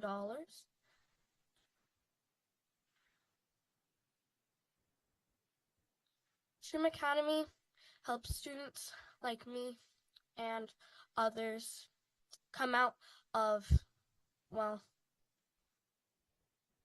their comfort zone and express how they feel. They also have a no bullying system. Thank you for your time. Thank you very much for your testimony. And if Catherine Brown will come forward, Mr. Goodwin, if you'll state your name for the record, you have 2 minutes. Hello, I am Dempsey Goodwin. I'm a student at Anchorage Stream Academy. I've gone to Stream from the grades 6th to 8th. Going here was a good choice because it nurtured my love of some of my hobbies and music because I got to connect with other people that enjoyed the same things as I did. As a student, I've seen and noticed a few issues, especially with our sports teams as well as the safety of our students. One of those things is our availability to ski or run cross country because due to our limited area, we have to have parent drivers, or we have to run on harder surfaces like concrete, which is not the best on the joints, especially for people who do other things. On top of that, having the access to Russian Jack would be amazing because a lot of the skiers don't have rides. So the carpool is hard because not all the parents can afford on their insurance to sign up for that. So having that quick access would make it a lot easier and a lot cheaper and more efficient and even better for the economy. As an outdoor school, we would use that green space every day as much as we can, whether it's for sports, for teaching, for breaks, for whatever, and it would benefit our school and our availability to help the community greatly. I would also like to see other students in this program thrive like I did and others I know have, and it would be amazing for the days it is really cold to have a gym to be in, or our programs, because we have a boxing program which is very fun and interesting for a lot of people thinking about getting into those kind of things. Thank you for the time. Have a good night. Thank you very much for your testimony.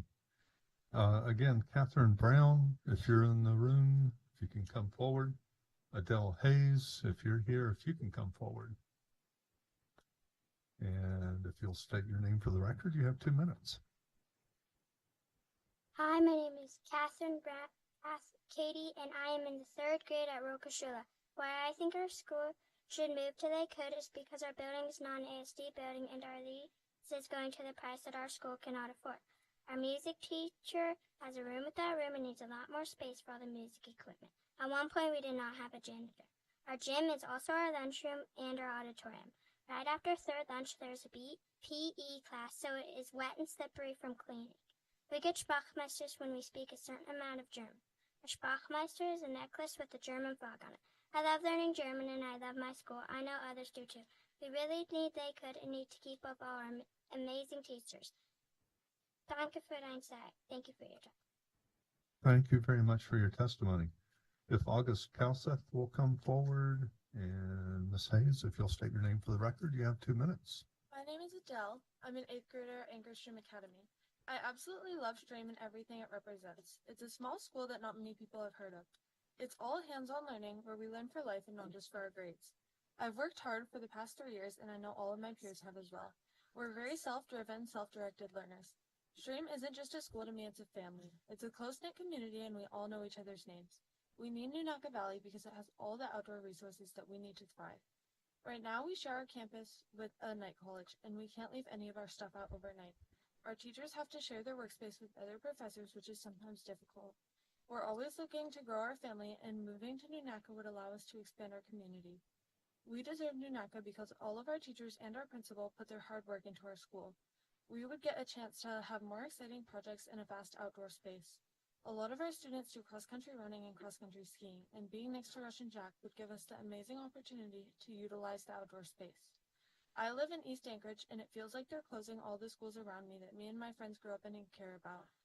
Moving Stream to Nunaka would offer a desirable high-quality education and help restore the gap caused by shutting down the other schools. I know that it might seem easier or like you're impacting fewer kids by closing Title I schools, but you're taking away education from the kids who need it the most.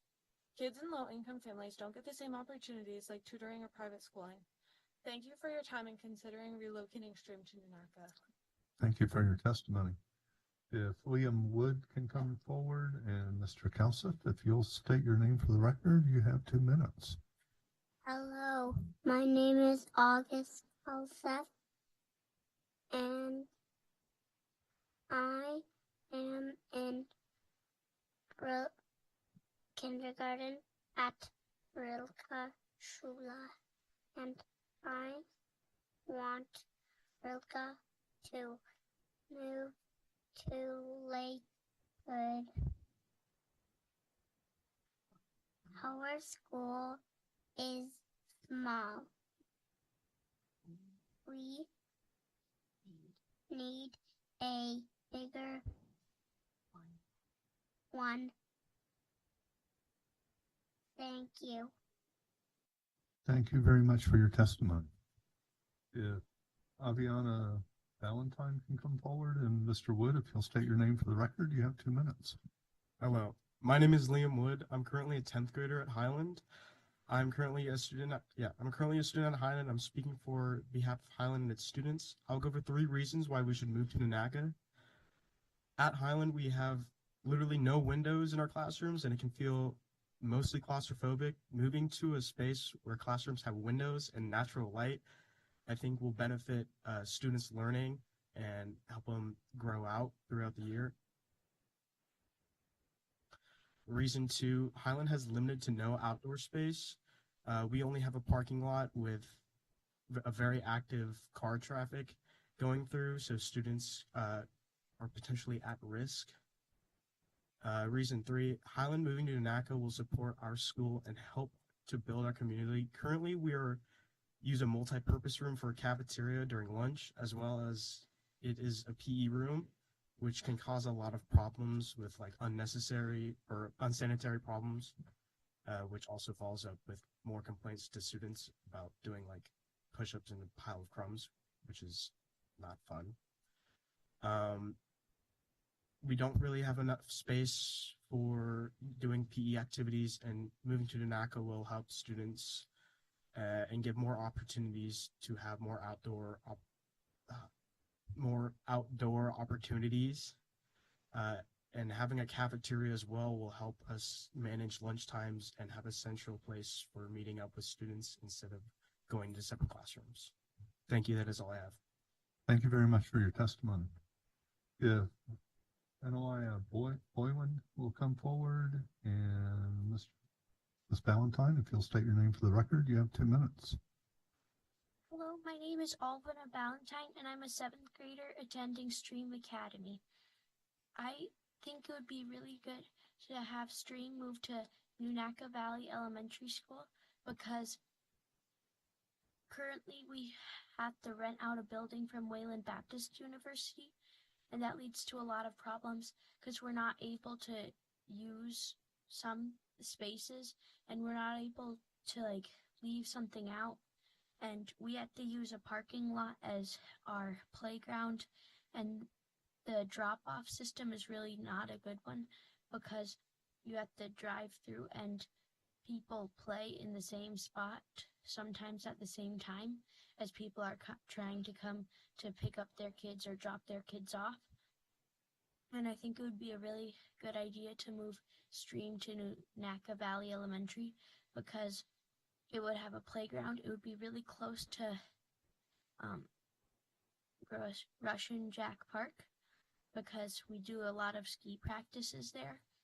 I think it would be good too because currently we're not able to have as many students as the students want to attend, because at Nunaka we would be able to have a lot more students attend, and we would have actual classrooms that were actually built for kids my age, and it would be a really good thing for Stream.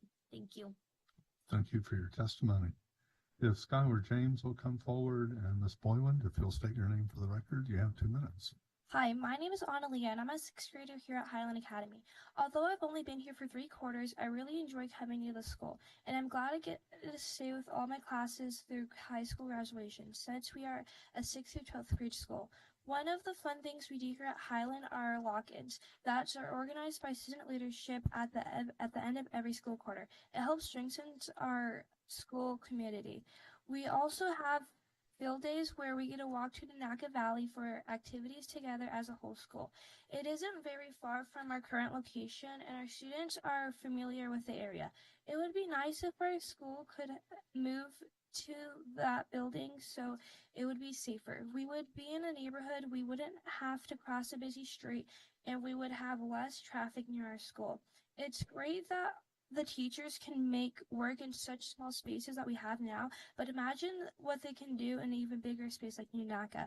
I would like our school to move to the Nunaka location so PE doesn't have to happen in the same room with crumbs and spills from lunch. Right now, our only outside area is the cage, or the parking lot of the Ed Center. The cage is a small fenced-in area where we try to play volleyball or basketball, but the balls often go over the fence because the space is so small. At Nunaka, there is a big basketball court, a playground, and other outside areas. So that means more fun and exercise. Nunaka has more room inside too. They have a music room, a bigger gym, and a separate cafeteria. We could have more community engagement and better school-wide activities, such as multicultural nights, talent shows, and performances by students, or places like Alaska Junior Theater. I'm really excited about the possibilities this move would open up for Highland students. Thank you for listening to my speech. Thank you very much for your testimony. If Amelia Samuel will come forward, and Ms. James, if you'll state your name for the record, you have 2 minutes. My name is Skylar James. I'm an 8th grader at Anchorage Stream Academy and have been going to this school for 3 years. What I really like about Anchorage Stream Academy is its motto. Anchorage Stream Academy empowers students to be involved leaders, critical thinkers, and engaged citizens who are inspired by the natural world. During these past few weeks, the whole 8th grade did community service projects like helping and talking to the elders that have dementia at Baxter Senior Center, helping out at the animal shelter with making treats and fun activities for the animals, helping with a project at the Restore, and helping with the food bank bagging food for people in our community. Having a bigger school will provide more space for more students, after-school activities, and more classes. When I think about Stream, I think about new and fun activities, field trips to new places, new projects with new people. What I really enjoy about Stream Academy is how many new projects our teachers put together and how much new people I meet or learn about with these projects. What really stands out to me at Anchorage Stream Academy is project-based learning. Also, the 8th graders have been working on resin fish. Each 8th grader made their own resin fish, showing what they learned at Anchorage Stream Academy. Having a bigger school to have all the different years of resin fish would be wonderful to display as a mural in the hallways of our new school. I think Nunaka Valley would be the best fit for Anchorage Stream Academy because I feel more students should have the opportunity to experience a creative, hands-on learning environment through their middle school years. Thank you. Thank you very much for your testimony. If Delilah Brown will come forward, and Ms. Samuel, if you'll state your name for the record, you have 2 minutes.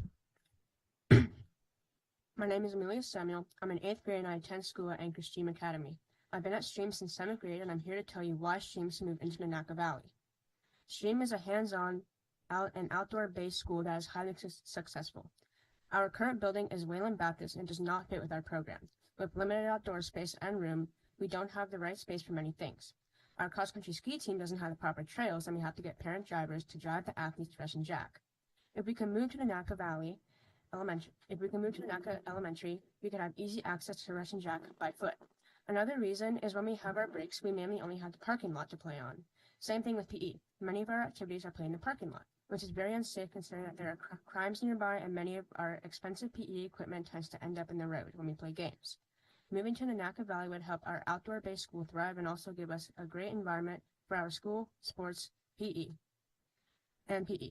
Stream wants to grow, and I would like you all to consider the opportunity future kids could have here. Thank you for your time.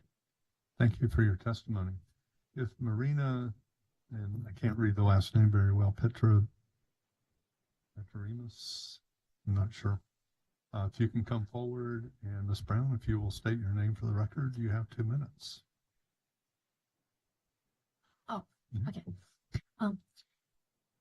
Dear members of the Anchorage School Board, I'm Delilah K. Brown, and I go to Anchorage Stream Academy. I'm 11 years old, and I'm in 6th grade. I love the learning style that Stream has, and I also like the hands-on learning. I think this building would benefit Stream in many ways. We would get things like a lunchroom and an indoor PE room, and I started the Stream Choir, and I would love a real music room to practice in. Stream Academy is a great school, and it deserves a permanent home. We are a small school, but we would love a bigger building to have bigger dreams. Thank you for listening to my testimony. Thank you very much for your testimony. And Peyton Boone, if you will come forward, and if you will state your name for the record, I won't mangle it up again. Hi, I'm Marina Patuminis. I'm an 8th grade student at Rilke Schule. Our program at Rilke, it's pretty high achieving, I gotta say. I'm in geometry this year.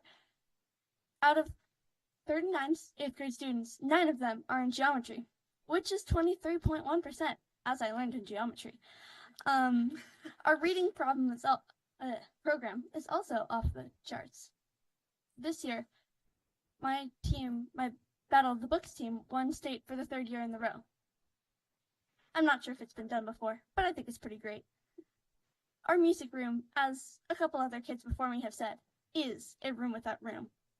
Unfortunately, our school had to turn down 4 timpanis because there was no room for the timpanis. We also don't have a library. Our library is more of a converted hallway than an actual library. Even with less of a library than other schools, we have still managed to excel in the reading. I believe that it is ASD's duty to help us students learn more. It's a little bit difficult to learn how to read if you don't have books to read. So I think having a school with a bigger library would be a tremendous upgrade. Judging by the number of Rilke students testifying today, you can tell that Rilke students are very devoted to their school because they think it's wonderful, which it is. I believe that our program deserves to thrive just like any other school. Please consider providing Rilke Schule with a Lakehood building. Thank you for your time. Ich danke euch sehr. Thank you for your testimony. Ms. Boone, if you'll state your name for the record, you have 2 minutes. Hi, my name is Peyton Boone, and I'm in 8th grade at Anchorage Stream Academy. I feel like getting Nanaca would be amazing for our school because we are the only charter school in the district with an outdoors focus. And we want to make our building our own. We currently share our school with a religiously based night college. We only have a small room for PE, and the weather isn't always peachy.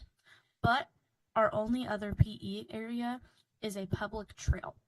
Also, our school is right next to Muldoon Road. Often we kick balls or throw frisbees into the road by accident.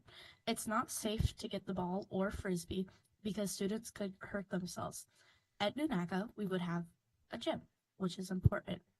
I also believe that teachers should be able to make their classrooms their own, and we can't do that when we share a building with a night college. I want teachers to be able to hang up students' work to show that they love them, and be able to paint their walls with accent colors and murals to leave more houseplants up in their classrooms and set up Christmas trees during Christmas if they want to. We are respectful we are respectful of the community and community based. This is important because Nunaca is in a neighborhood. The teachers work very hard to help us and excel us in our learning, and I believe we deserve this building. Thank you for your time. Thank you very much for your testimony. That concludes our student testifiers. To the board, we have about 10 parents that have students here. I'd like to go ahead and get their testimony, and then we will take a short recess at that point. So Stephen Bonner and Yarrow Silvers, if you could come forward to speak, please.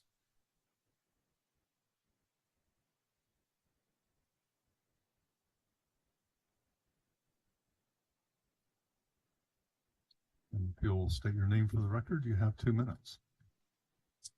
You can experience how out of comfort zone your students have been. Hi, I'm Stephen Bonner, and this is my second year as a staff member at Anchorage Stream Academy, my 15th year teaching for the school district. I'm here to advocate for Stream to move into the vacant building at Nunaca. Stream is an East Side school that is chartered specifically for the students on the East Side, and we are required to be there. Students in the East Side and zip codes get first choice to join Stream. The Nunaca Valley Council has voted for Stream to be their #1 choice to move into that school. And I remember hearing lots of testimony about neighbors saying they want their students, they want their neighborhood to have walking ability and to have a neighborhood school there. We would fit that. Wayland's an awesome building, but Stream has outgrown it. We'd love to grow to 300 students, but it's not possible there. For instance, my math class is at most a 20 by 30 space, and I have 22 kids in there. And it'd be beneficial to be able to move around, monitor students better, spread out behaviors, and have space to do projects. We also have multiple PE teachers that do not have an NPR. And at the end of the day, our classes are cut short by cars coming through the parking lot. Stream is an outdoor school, and we would 100% maximize the opportunities there, whether it's science or PE, using the trails. I personally teach PE as well as math, so would love to have the access to biking. I also teach a biking class and ice skating. And so being able to just go straight to Cheney Lake or on the trail system would be amazing. Likewise, our cross-country ski team and running teams have to transport, which eats up a lot of their time, or being able to use it, use that time. Lastly, we also make our community better. We were awarded a grant to improve the trails in Muldoon Park and contribute 150 volunteer hours. Likewise, so wherever we go, we make a positive difference on the community there. In review, Nunaca's Community Council voted for Stream and would like to have us there. We would maximize the outdoor space. We would benefit from an NPR, larger classroom space, and the ability to expand. Thank you very much. Ms. Silvers, and if Ashley Mackey can come forward. Hi, my name is Yarrow Silvers, and I am an East Anchorage resident. First of all, I would like to thank the school board here tonight for all the work that you are doing and the hard decisions you are making in this difficult environment where some state politicians are pushing to defund our public schools. I came here tonight to specifically talk about Stream Academy and their desire to be able to grow and serve more kids on the east side and across Anchorage. My daughter attends Stream, and she testified earlier about how important the school is to her. With its outdoor and project-based learning, Stream has provided a really great opportunity and atmosphere for my kid and others like her who may not thrive in a more traditional learning environment. I think it's really important to point out that Stream is the only charter school with a neighborhood preference. This means that as a charter school located in East Anchorage, their lottery spots go to East Anchorage kids first. East Anchorage is a community that has historically been underserved and underinvested in. When Stream formed their charter a decade ago, they decided to make serving East Anchorage students a priority. I believe that as the difficult decisions are made to close neighborhood schools in East Anchorage, we need to make sure that the harm done is mitigated by making sure that those buildings are being repurposed with programs and schools that will continue to prioritize serving East Anchorage families. Thank you for allowing me to speak tonight and for your consideration of my comments. Thank you very much for your testimony. Ashley Mackey, if you're in the room, Molly Hayes, and if Danielle Kalseth will come forward also.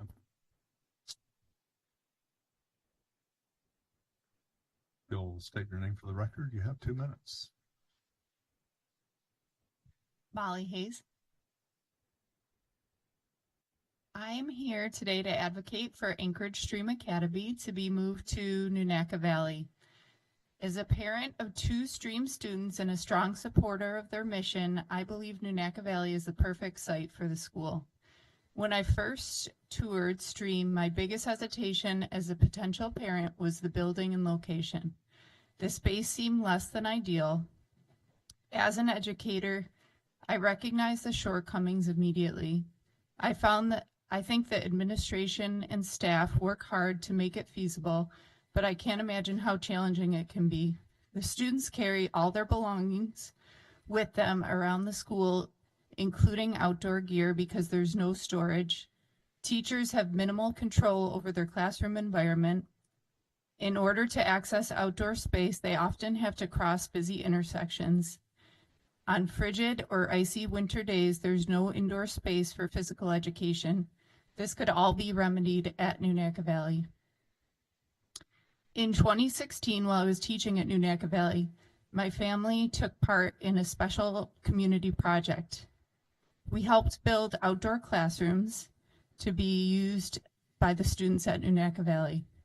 The project was spearheaded by one of my fellow teachers to give students the opportunity to explore and learn in Russian Jack Park. Even though it was right in their backyard, some students had never been in the park. At the age of 3 and 5, my students, now Stream students, my children, now Stream students, helped move dirt. It was a true grassroots effort, and our family has celebrated birthdays, skied, coached, walked, and recreated in the park. It would be amazing to see more Eastside students share these opportunities. Thank you. Thank you for your testimony. If Serene Boylan can come forward, and Ms. Calseth, if you'll state your name for the record, you have 2 minutes. Danielle Calseth. Good evening, board members. My name is Danielle Calseth. I am a parent of 2 Rilke Shula students. In 180 days, we no longer have a building for our school. The current building is 39,000 square feet, and we have grown out of it. A move to Lake Hood would allow our school to grow. We have hopes to start a preschool, which would benefit the Lake Hood neighborhood. Rilke is a strong school and outperforms all metrics every single year. This is an opportunity to encourage an excellent school to become an outstanding school. I urge you to follow the recommendation of Jim Anderson and his team. This is the right choice for right sizing. This is the right choice for Anchorage School District. Thank you very much. Thank you for your testimony. Jacqueline Everett can come forward, and Ms. Boylan, if you'll state your name for the record, you have 2 minutes. Thank you. Good afternoon. My name is Serene Boylan.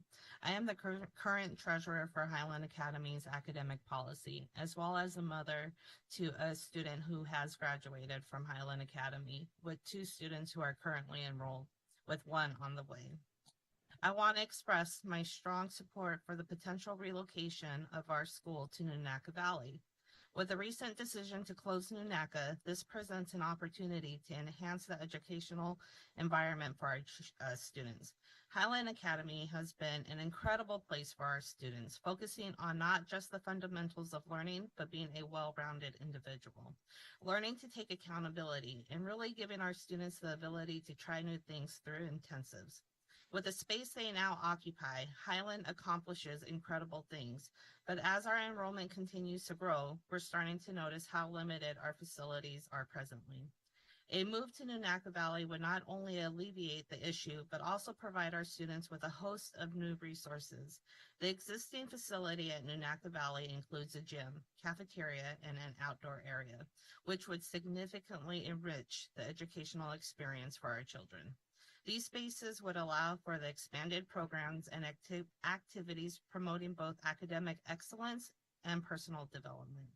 It's also important to bring to your attention that many of the families have a need to stay on the east side of Anchorage, particularly because it has it's accessible via public transportation. This accessibility is crucial for our students as Highland Academy does not provide transportation. While our current location has served us well over the years, I believe moving to Nunaca Valley would not only benefit our students, but could also free up resources for other programs within the Anchorage School District. I just want to thank you for the time. Thank you very much for your testimony. Catherine Smith will come forward, and Ms. Everett, if you will state your name for the record, you have 2 minutes. Yes, Jacqueline Everett. Dear Anchorage School Board, my name is Jacqueline Everett, and Anchorage Stream Academy has been nothing short of a transformative transition for my daughter, Skylar, who's in middle school, and throughout her middle school journey. Since joining in 6th grade, the school has proven to be a great fit for her hands-on learning style, offering an educational experience that goes far beyond traditional classroom instruction. One of the most remarkable aspects of Stream Academy is its dedication to outdoor education. Daily outdoor experiences are not just a novelty, but the core part of the school's educational philosophy. Students aren't confined to traditional classrooms. Instead, they explore, learn, and grow in dynamic real-world environments. Moving to Nunaca Valley would give students more space for outdoor exploring, sports activities like cross-country running and cross-country skiing, and PE classes.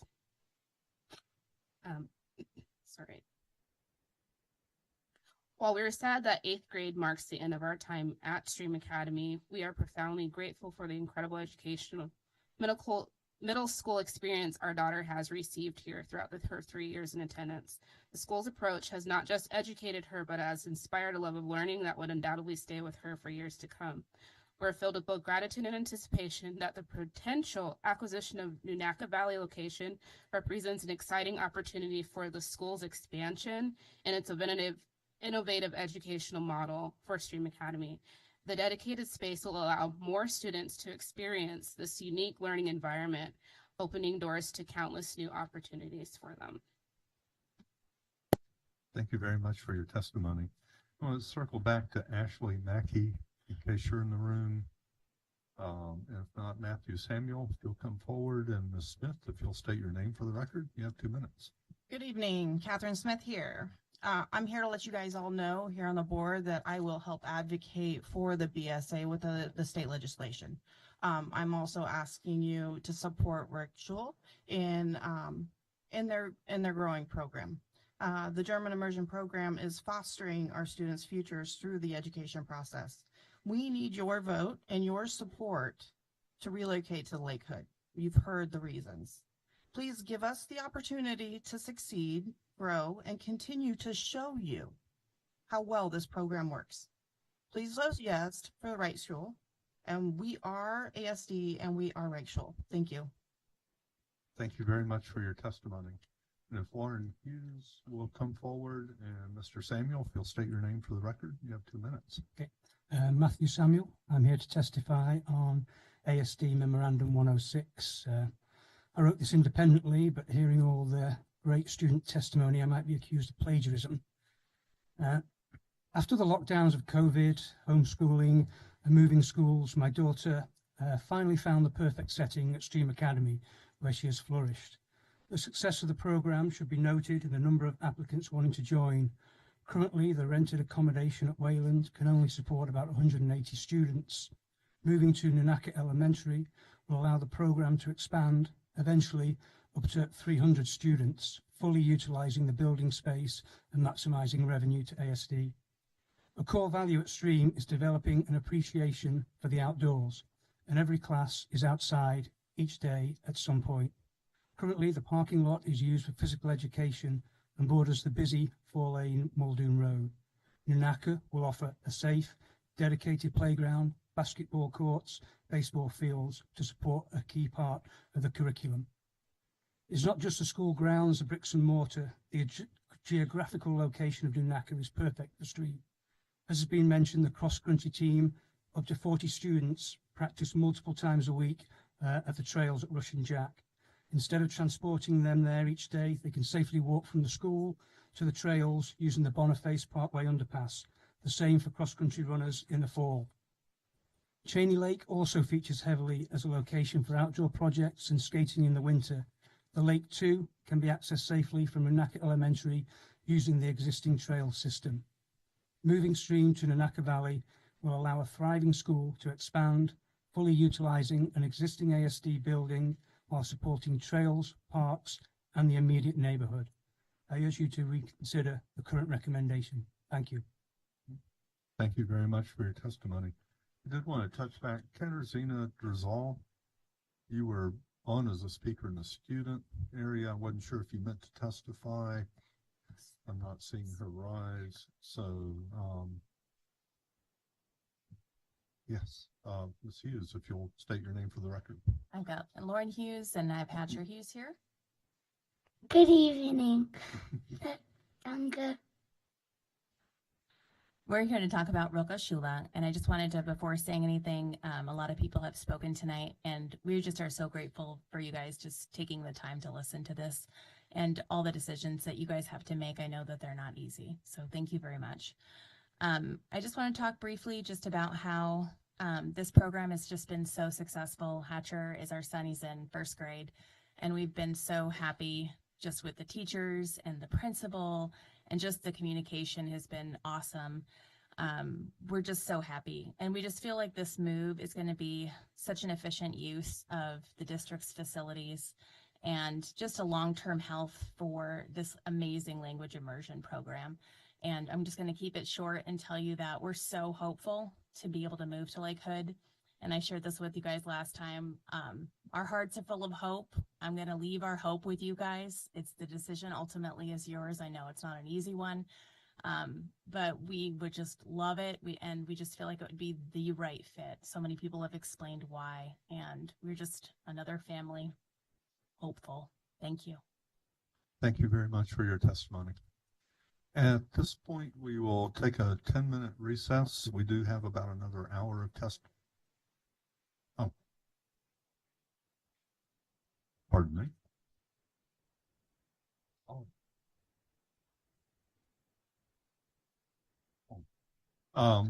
I'm sorry. We still do have a person who's holding, whose name was accidentally omitted from the list. That is Wayne Pashon. If I can get your attention, we still do have one parent who's testifying remotely, and then we will take a recess. I'm sorry about that. But Mr. Pashon, if you can hear us and unmute, you have 2 minutes. All right. Can you hear me now?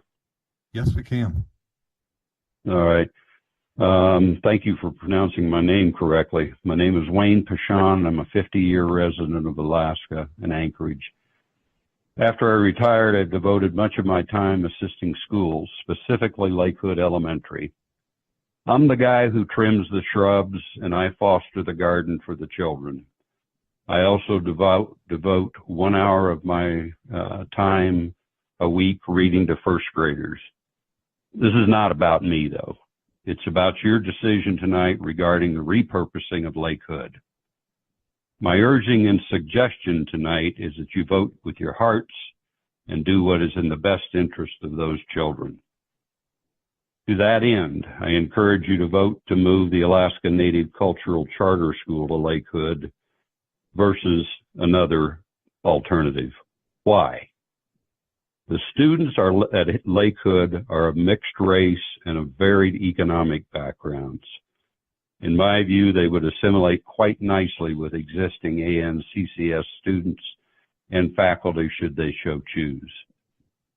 On a more serious note, though, allow me to share my personal experience while attending a reading night at Lake Hood. I talked with many parents there about the recent closure of the school. Almost to a person, they complained to me that the board followed the money and disregarded their community. While I personally do not believe this, I believe repurposing Lake Hood to an enlarged Title I enterprise would go far to ameliorate these impressions. Likewise, a young student came up to me with very sad eyes. She extolled, "Mr. Wayne, they're going to close my school. I feel safe here. I'm really sad." You know, out of the mouth of babes. And your time has expired. Thank you very much for your testimony. We will now take a 10-minute recess and come back for the remainder of the testimony.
If all board members will return to their seats.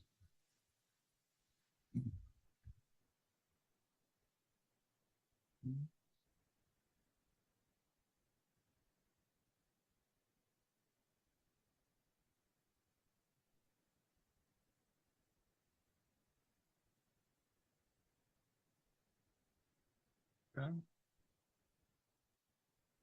I'd like to call this meeting back into order. If everyone will please take a chair. We will resume public testimony. I'd like to call Martha Gould Leahy and Amanda Thompson to the front as our next speakers. And after that, we will circle back to Ms. Wiseman, who is connected on the line. So, yes, if you'll state your name for the record, you have 2 minutes. My name is Martha Gould Lee. I'm an original founder for the Alaska Native Cultural Charter School. And once again, I find myself facing the board standing in the gap for ANCCS. And this time it's concerning the allocation of Lakewood Elementary.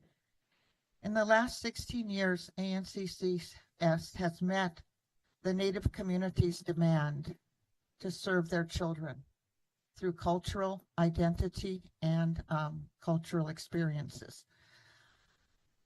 This school, ANCCS, is very unique in ASD. No other school does what we do. We started with 150 students, and now we've gone to about 340, 50, right in there. In the last 16 years, we have moved 5 times. We have never had a permanent facility. And you can understand the fatigue that takes, not only on parents, but on our staff. We would like a permanent facility, and I think we would fit Lakewood perfectly. We're a Title I school, they're a Title I school. And I think, you know, it's not a want for us, it's a need. We need this. And language is a very integral part of ANCCS's program. And while the German language and culture is very important, it isn't in danger of becoming extinct. While Alaska Native languages and cultures are very much on a dying scale.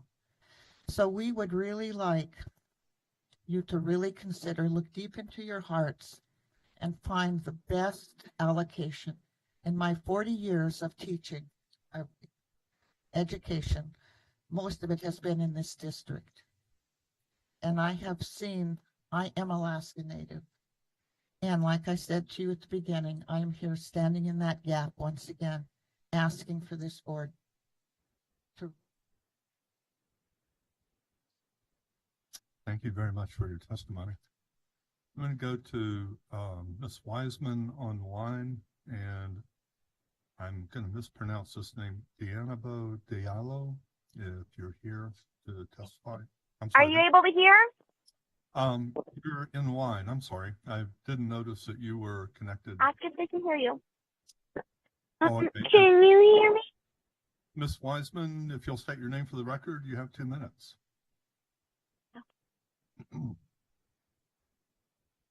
My name is Naomi. I am a 2nd grader at Scenic Park. I love my school. In school, I've often felt like I already known what my teacher was teaching everyone and felt bored a lot. I was really excited when my mom said I got into Ignite this year. She said that I would start learning a lot of new things that I'm interested in. Then a few days later, I heard that the Ignite program was going away. Right after I finally got in, after years of waiting, I'm really upset and feel like my school isn't supporting me moving forward beyond my class's level. It's stunting me. I also feel that language immersion is really important, especially major languages like Chinese, which is the -- 1 spoken language in the world, followed by Spanish and English. These major language programs should never be cut since they prepare kids for life in a global economy. I hope that I will be able to get the support I need to continue growing up and open up good college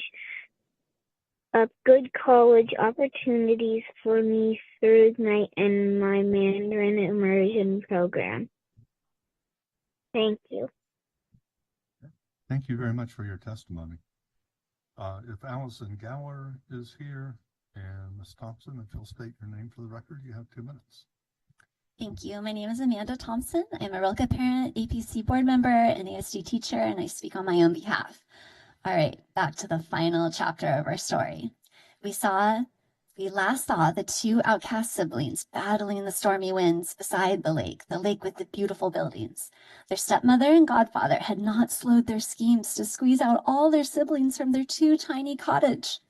We last heard the magpie's words of encouragement to the children to not lose hope and to be brave in asking for the buildings by the lake, since the wise advisors had advised it. What else happened that night? Despite the force of the gale, the children trudged forward and called out to the lake spirits that would listen. The children told of the joy they had in music making. They eloquently recited poems and dizzying mathematical formulas. They showed their beautiful hand-wrought clothes covered with intricate art. Soon more voices joined in. Ravens cawed about the worthy children. Mice and ermines squeaked their support. Few of the spirits that had been pulled back by the men with swords shook themselves free and came closer to listen. Cries of solidarity came from salmon jumping across the lake.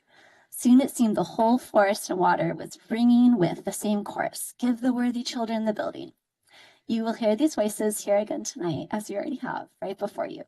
I applaud the finance department at ASD for all the excellent work they have done over these many months to arrive at their recommendations. Please accept them and vote for Rilke to move into Lakewood this upcoming year. Thank you very much. I did want to say, Ms. Diallo, if you're here, you were signed up for telephonic testimony, but indicated you might be at the meeting, and I didn't know if you wanted to testify, but if you do, please come forward. Otherwise, Ms. Galler, if you'll state your name for the record, you have 2 minutes. My name is Allison Galler. I want to thank you for your commitment to allowing the voices of your community to be heard. I'm grateful for the opportunity to speak before you today. My name is Allison Galler, and I am a mother of 3 students at Rilke Schule German Immersion School, twin daughters in 2nd grade, along with a 3rd grade son. I'm here to advocate for the reallocation of Lakewood Elementary School to Rilke Schule German Immersion School. It was the robust language immersion education offerings of ASD which solidified our decision to relocate our family to Anchorage from the lower 48. And it is ASD's language immersion program offerings which continue to serve as a major factor in recruiting other families within our professional community to relocate to Anchorage as well. There is no other city in the United States that offers the breadth or quality of comparable publicly subsidized language immersion programming as Anchorage does. These programs are something of which you as a school board should be immensely proud. And in a school district with dwindling enrollment, programs which can help to reverse this trend must be protected.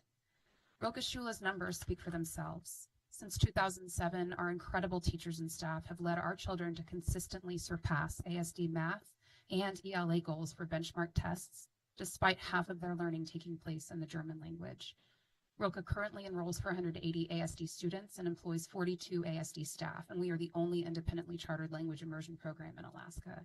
However, with 20% of our school's annual budget spent on facility costs alone, our school can no longer afford to remain in its current location while maintaining its essential support staff and student-to-teacher ratios.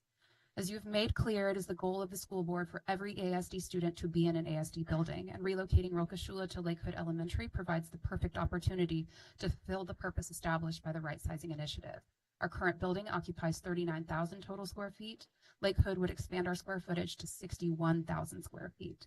This will not only allow an already immensely successful language immersion program to continue to thrive, but it will provide the school with the opportunity to cultivate growth within the Anchorage community long into the future. Thank you very much for your testimony. Lindsay Wallace and Willie Goodman-Allwright, you'll come forward and state your name for the record. You have 2 minutes. My name is Lindsay Wallace.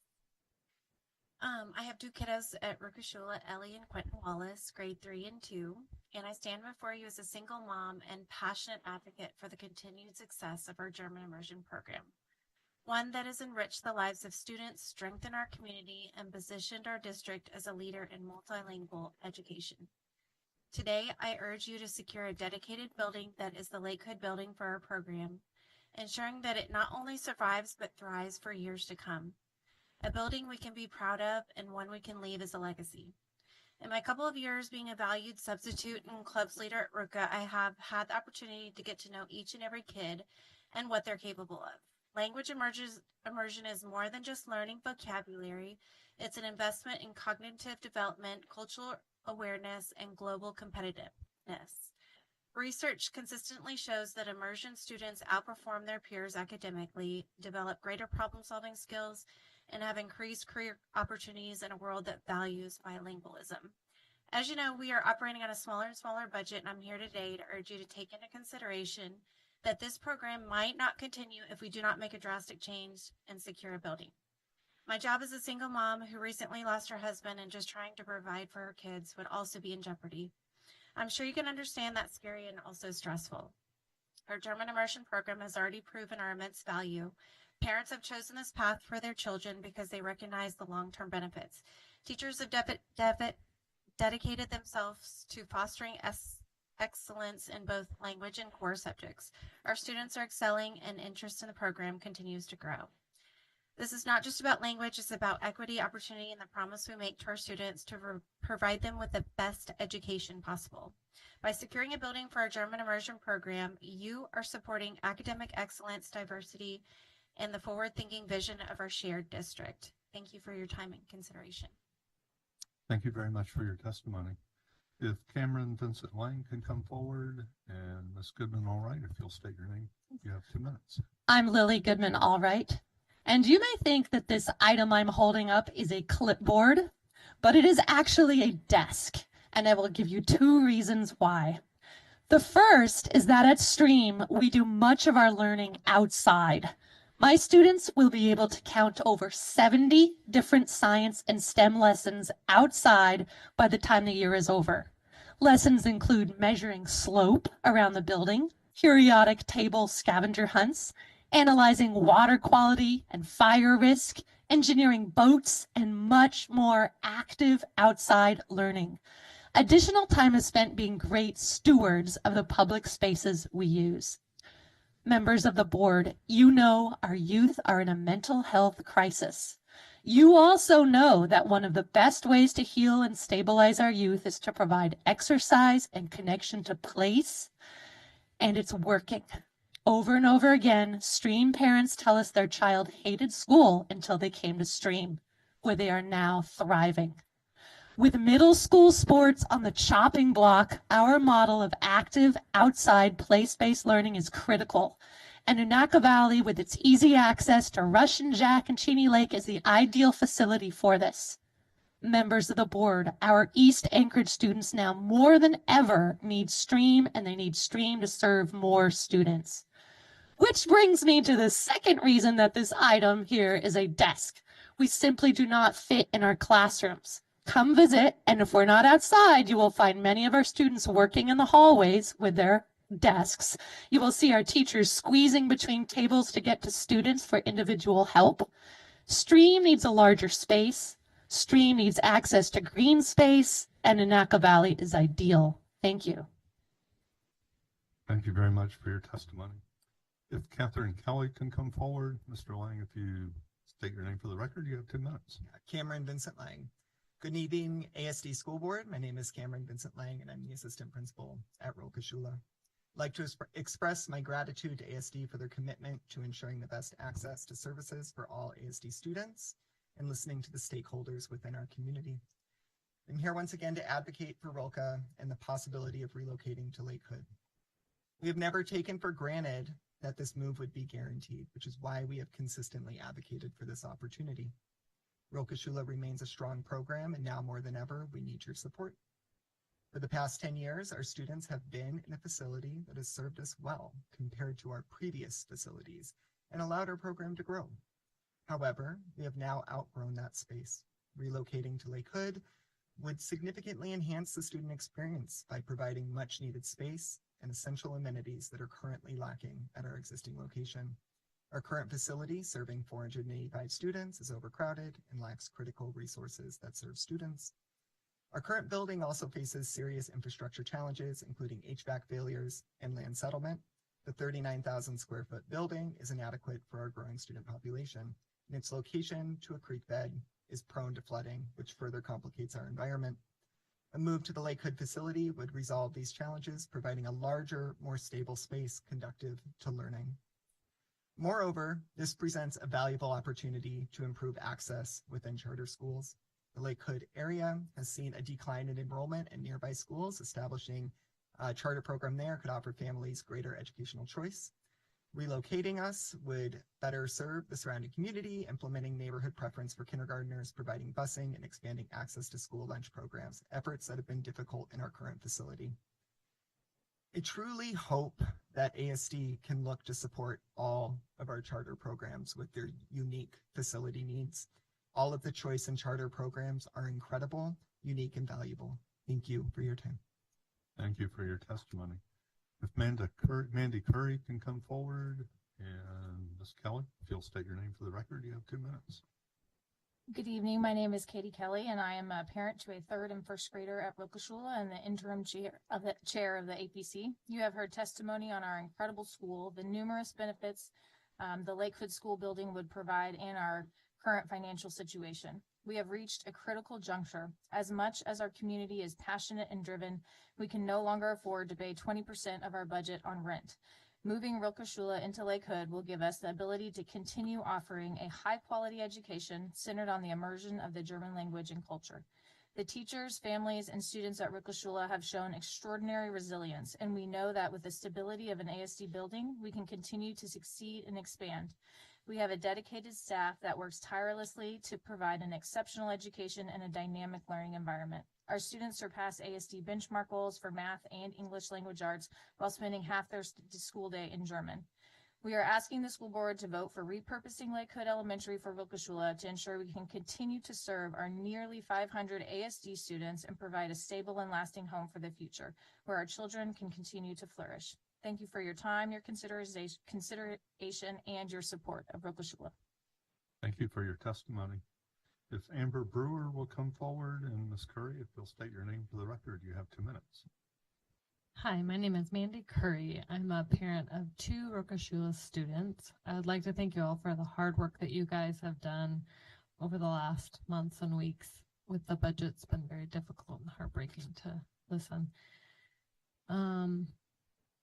Just while we're on the topic of budget, Rokashula is in a budget situation where our school will not be able to continue as it is. A long time ago, before my kids, my oldest is a 4th grader, was even at the school, they moved into this building, and the budget's not sustainable. I think the only thing I could think of is that they were not counting on the flat funding. They were assuming that there would be more funds, and then it would go. The COVID one-time money helped us, and that's the only reason we're able to live out our lease. Honestly, that's why we still have a building. That's why we're still here. We're in desperate need, and the time is now. We're actually fulfilled our lease. This is our last year of our lease. The lease is up. We're able to move, and the building's available. And we have 485 students. The building will actually accommodate a school of our size. So the timing is really now. We are currently at 39,000 square feet, and we would move to a building of 61,000 square feet, which is a third larger in size physically. I know a lot of kids talk about the room with no room, but if you actually were to look at it, you would understand it's maybe the size of like 3 coat closets, a half a classroom, a quarter of a classroom in your standard school, of that blueprint that we would be moving into. I really thank you for your time and consideration. Thank you very much for your testimony. If Elaine Squire can come forward, and Ms. Brewer, if you'll state your name for the record, you have 2 minutes. Good evening. My name is Amber Brewer, and I've been a para at Rilke-Shula for 10 years. I want to talk about repurposing Lakehood Elementary for our school. When Rilke moved into our current facility, I saw firsthand how our dedicated staff of 42 work together as a team, not just as professionals, but as friends. We serve over 480 students. I know almost all of them by name and personality because my job allows me to meet them wherever they are. Our families and community are incredibly strong, ensuring our kids grow into global citizens who respect diverse cultures. Even though our students spend half their day learning in German, they surpass ASD benchmarks in math and English. I work with both classes and small groups, witnessing their impressive growth firsthand. The kindness and respectfulness of our students are remarkable. After 10 years, it's humbling to see that by the end of kindergarten, they exceed my German skills. Our current facility is too small. Hallways are tight, interventions happen in hallways and closets, and our outdoor space is cramped. PE classes often have to be held outside because we only have one shared space. Our nurse's office is under the stairs, which is not ideal for kids who need to rest and recuperate. We've been in 4 different locations since 2007, and our lease expiring this summer, we're at a breaking point. Rent is 20% of our budget, and we've made cuts for years to make ends meet. If we can't move into an ASD facility, our students will lose critical services, and my job, along with others, will be at risk. That's 500 daily connections that could be lost. Our students deserve stability. They've already achieved so much with limited resources. Imagine what they could do with more. Please don't hinder their success. Help us ensure these students continue to thrive as global citizens at the Lakehood facility. Thank you. Thank you very much for your testimony. If Sadie Hemmett will come forward, and Ms. Squire, if you'll state your name for the record, you have 2 minutes. Good evening, board members, and thank you for letting me speak. My name is Elaine Squire, and I'm speaking on behalf of Rilke-Shula for the use of Lakehood Elementary School. I have spoken before on this issue, and I'm here again to advocate for my school. I am a special education paraprofessional there, as well as the parent of 2 of its students in 4th and 6th grade. It is my opinion, as both a staff member and a parent within this community, that Rilke-Shula would greatly benefit from being able to move into Lakehood Elementary. As it has been mentioned before at prior meetings as well as tonight, the financial situation at Rilke-Shula is dire. Our lease at our current building is expiring this year, and the rent accounts for 20% of our annual budget. In addition, the building suffers from inadequate and failing HVAC, and free from the burdensome rent, we'll be able to retain our amazing staff and properly provide our exemplary education to our students. The space at Rilke is limited, and Lakehood would provide much needed space for interventions, testing, and specialists, as well as provide our students with a much needed playground upgrade. Right now, interventions take place in hallways and closets. During recess, the upper grades have to play football or soccer on a narrow strip of pavement amongst the children playing tag and using the equipment. There is one basketball hoop, and it doesn't even make up a half a court. The playground abuts a creek that floods every time it warms up, forcing us to close a third of the playing space to keep children safe from the ice and clean from the mud. I want to remind you that our students are incredible and consistently meet and exceed educational standards year after year. We want to continue that trend and be able to bring these exemplary standards to the Lakehood community and beyond. Growth is impossible at our current location, and the possibilities within the Lakehood building are immense. As you vote on this initiative tonight, please consider the testimonies you've heard over the last several weeks and allow us the opportunity to fulfill our potential in the Lakehood building. Thank you again for your time and consideration. Thank you for your testimony. Matt Wartendorf, if you'll come forward, and Ms. Timmett, if you'll state your name for the record, you have 2 minutes. Hi, my name is Sadie Hemmett. I'm the 8th grade ELA and Social Studies teacher at Anchorage Stream Academy. I'm here today to advocate for Stream finding a home in Nunaka Valley. Stream is not your average school. There are a couple things that make it unique. We spend a lot of time outside. There's a heavy emphasis on STEM, and we take on crazy projects. Combining all these things, we cultivate cross-curricular, collaborative, creative learning. Just this year, we have created life-size cardboard boats that students had to paddle, civilizations with rules, customs, and traditions, and solved, with forensic skills, the disappearance of the beloved Wubbles. Stream is amazing. The impact of Stream even more so. At Stream, our students learn to enjoy and how to participate in the outdoors as we go outside every day. We have time dedicated to learning in and from the outdoors. This grows a lifelong love for Alaska and being a steward of the land. At Stream, our students give back to the community. Our 8th graders have spent hours serving our community at the food bank, Habitat for Humanity, the animal shelter, and sitting with folks in the memory care unit at Baxter Senior Living. At STREAM, our students foster curiosity. Students are engaged in the learning that they are doing because they get to create or solve or experiment. If we had a gym for students to use, or an art room, or a lunchroom, or a classroom space to store our projects, our mission and vision for our program could be seen through to its fullest potential. Imagine the things we could create if we had the space to make it happen. What's more, our program could expand. We are always waitlisted. The community is showing us that they want to be a part of education at STREAM, and a program like this should be given the opportunity to expand and reach more students in a place like Nunaka Valley. Thank you for your consideration. Thank you for your testimony. And if Caitlin Wolf will come forward, Mr. Wattendorf, if you'll state your name for the record, you have 2 minutes. My name is Matt Wattendorf. I'm a science teacher at Stream Academy, staff liaison to our APC, ski coach, frisbee coach, and proud resident of East Anchorage. When Adam recruited me here from overseas to join Stream, what sold me was this community. It's why I continue to work here. Our community of East Anchorage has stated through the NECC testimony that if Nunaka Valley must close, they would like to prioritize 2 things. And nothing would make me more proud as an educator than to be part of ensuring ASD meets those 2 needs.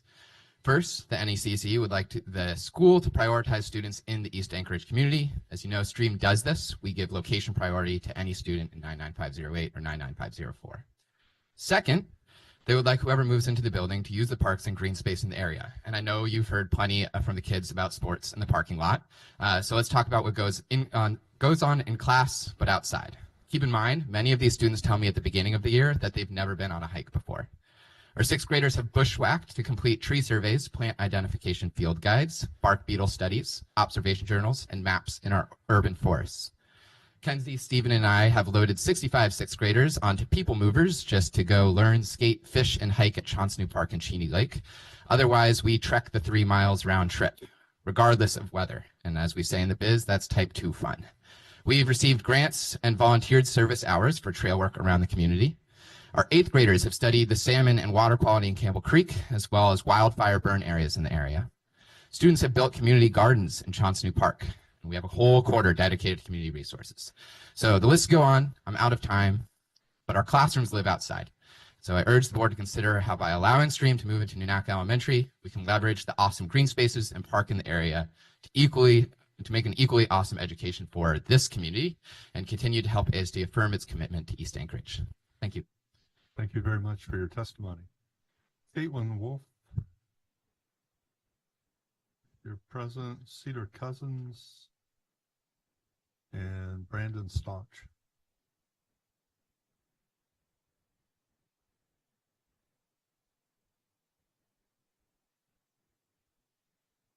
If you'll state your name for the record, you have 2 minutes. Yeah, thanks. My name is Cedar Cousins, and I'm a parent of a student at STREAM, and it's been a lovely, amazing experience. I didn't take the time to craft everything so well, so I just wanted to hit on some highlights.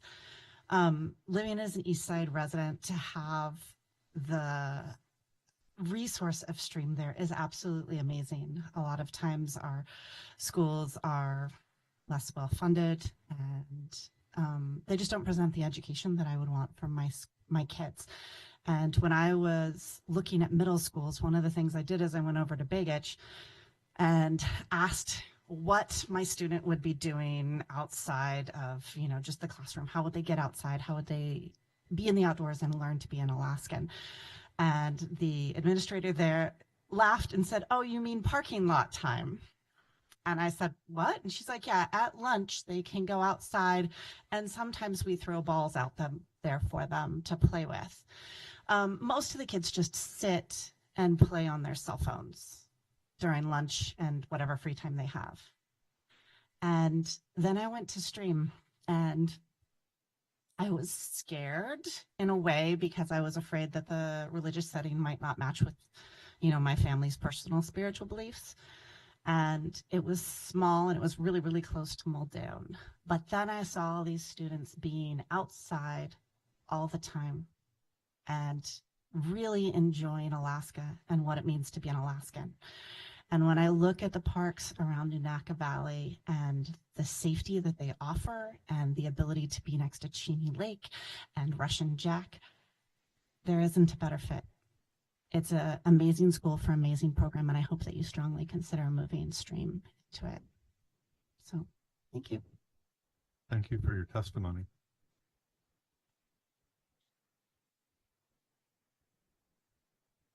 Nicole Crosby, if you're here, and Mr. Strauch, if you'll state your name for the record, you have 2 minutes. Yeah, I'm Brandon Strouk, principal of Rilke Shula, educator at Rilke Shula, and parent of Rilke Shula students. Good evening. I want to thank you guys for this opportunity to speak, and I want to just respond to some questions and concerns that popped up during the work session today. First and foremost, according to our lease agreement and our tax assessment, our building is 39,500 square feet. That's right, we have about 500 students in a building that's 39,500 square feet. They could, at 61,000, would add about 20,000 square feet to a facility, which is roughly a 50% increase, which would allow for more student activities and space to get our work done. It was also asked how much funding would be provided if each school did see a $1,000 BSA increase or one-time funding. Mr. Ratliff responded that Rilke Shula received about $653,000. Even with this funding, if we stay in the same building, we'd still be dipping into our savings and still be cutting more jobs next year. Between this year and next year, we're losing 3.4 FTE and our evening custodian, which is roughly 10% of our workforce. But this is very minor compared to the cuts that are coming if we remain in our current building. Rilke Shula is very interested in becoming an asset to the Turnagain community. In fact, I spoke at the Turnagain Community Council meeting last month, and while they were reluctant to create a resolution, they were very open to Rilke Shula joining that community. With that said, Rilke is open to providing a neighborhood preference so students can eventually walk to Rilke Shula. And it is true that we cannot bring students into the older grades because our classes are full. We have an extremely high retention rate. We also did a family survey to see who would still be willing or still able to attend Rilke Shula if we moved. We have about a 2/3 response, but we see that 274 responded that they would return, and only 6 people said that they would not be able to make that drive across town. The ASD immersion program is very well regarded, and the ASD budget unfortunately has... Your time has expired. Thank you for your testimony. If Kelly Freeds will come forward, and Ms. Thacker, you'll state your name for the record. Oh, I'm sorry, Crosby. If you'll state your name for the record, you have 2 minutes. Good evening. My name is Nicole Crosby, and I'm the principal of Highland Academy Charter School. As a committed member of the Highland community for over 15 years, I believe the decision to relocate Highland to Nunaka Valley Elementary campus would have significant benefits to our school, the surrounding community, and other ASD programs. Highland is one of the most diverse charter schools in the district, and we continue to see a steady increase in our enrollment with a projected enrollment of 210 students for next school year. Relocation to Nunaka Valley would allow us to expand our program, offering additional learning opportunities to our current students and opening space for others. We provide services to students around the district, but the majority of our enrollment are students zoned for East Anchorage. Transitions between schools can be challenging, and as a 6th through 12th grade charter school, we offer students one transition after elementary school, 7 years at one school. Students can begin their secondary experience at Highland and then graduate surrounded by students and staffs they have spent years fostering tight-knit relationships with. Highland is a small community of learners, but that's what we are, a community. Nunaka Valley is located in the heart of Northeast Anchorage, and I think this is an incredible opportunity for our school to establish a partnership, giving back and directly impacting surrounding neighborhoods. From volunteer hours to service learning projects aimed at bettering the community, students are required to complete various levels of service throughout their time at Highland. We currently use Nunaka Valley Park for our field days, a number of intensive classes, and field trips. Right now, we spend valuable time walking to and from the building. Direct access to these spaces would eliminate the walk, increase student safety, maximizing accessibility, and these hands-on learning experiences. Our outdoor opportunities could significantly increase with access to nearby parks and trails. Content exploration, electives, extracurriculars, and community events could all be increased. While our current location has served us well over the last 20 years, other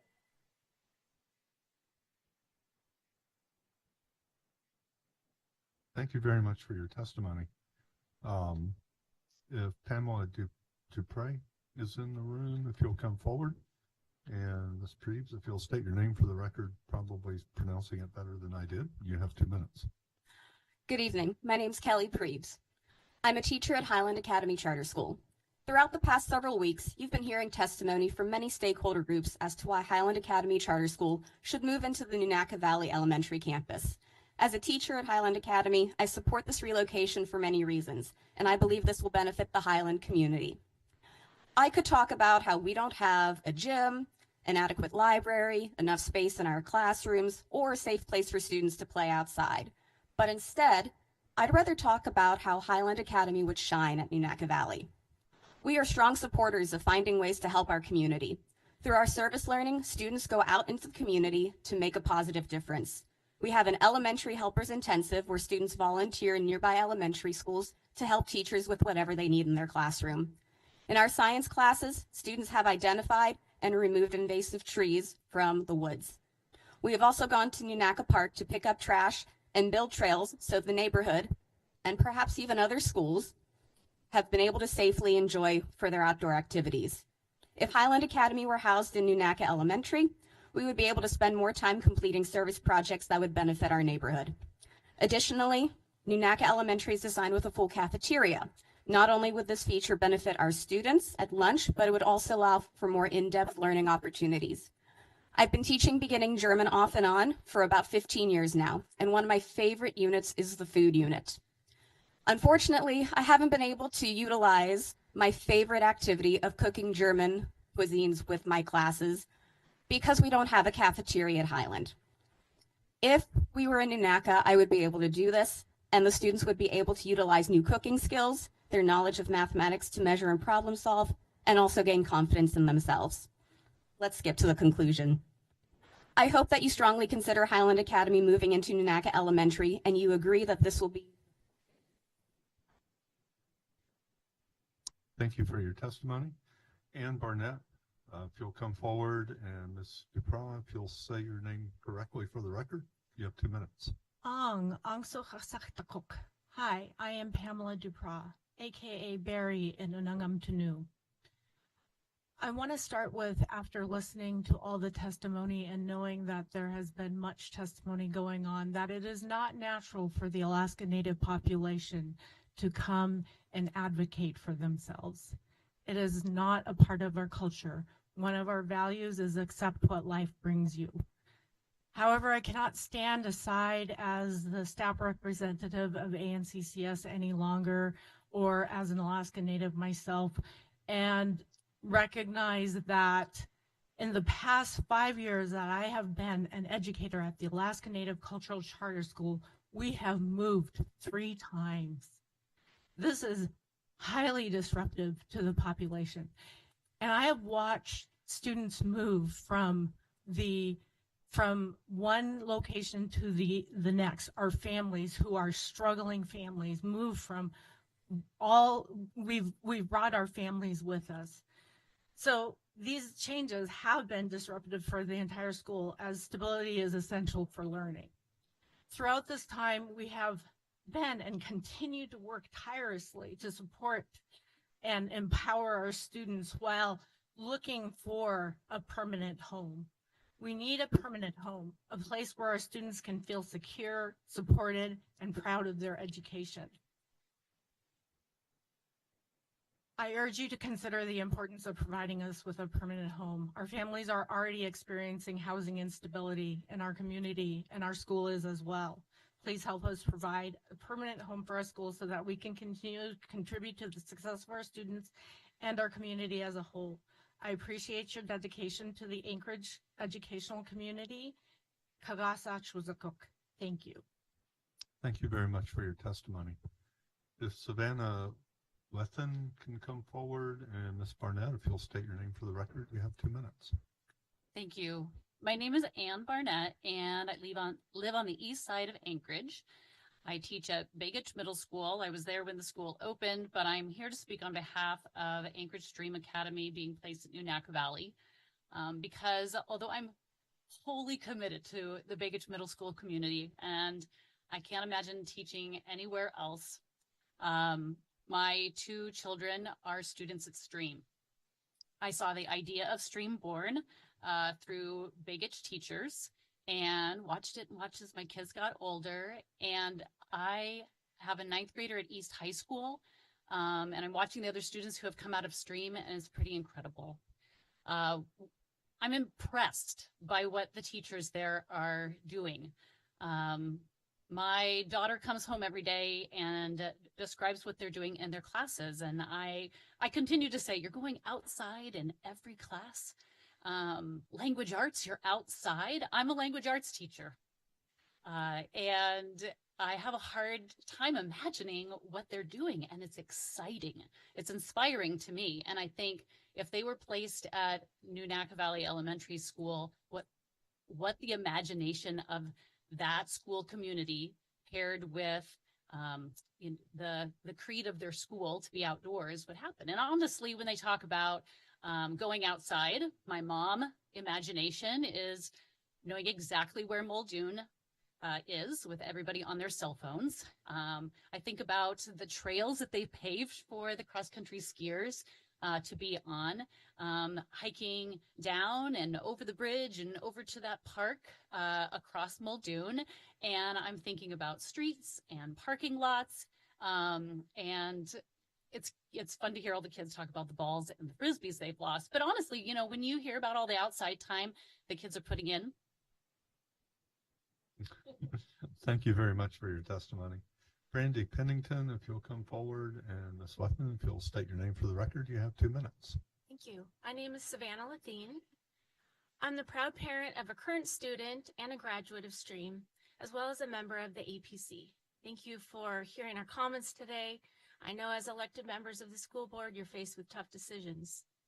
I encourage you to listen with care to your community. With that being said, I have to be honest. Stream is the only reason my kids are currently in ASD schools. Our family took advantage during COVID to homeschool and enjoy time with aging family members in Seldovia almost full time. Although it was never my plan to homeschool, it just made sense for us. I didn't ever see going back to a traditional school setting. However, when our daughter asked if she could go back to school, I was surprised. Our kids are active, hands-on learners with many hours in the ocean, woods, and on trails. I expected it to be a hard transition. After looking into Stream, it seemed the perfect fit with access to outdoors every day, experiential-based, project-based learning, and a strong math program. It sounded different in a good way. The day Mr. Milkelke called to say our daughter had gotten the seat, we were thrilled. When school started, her classmates welcomed her to 7th grade. She felt at home. She loved school so much, in fact, that she wanted to be there 30 minutes every day to help her classrooms and teachers carry things from their cars. In closing, because I know I'm short, my son now says it's Fun Thursday. I have my favorites, STEM and math. When children legitimately enjoy school, that's a gift. I believe with my whole heart the community of and around New Naka Valley needs the gift of Stream Academy. A wonderful school that aligns with what they have asked for.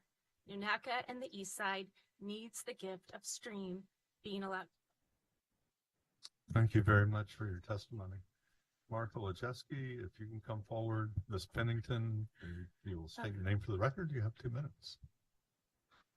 Waka, my name is Brandy Pennington. I am a mother and board member at the Alaska Native Charter Cultural School.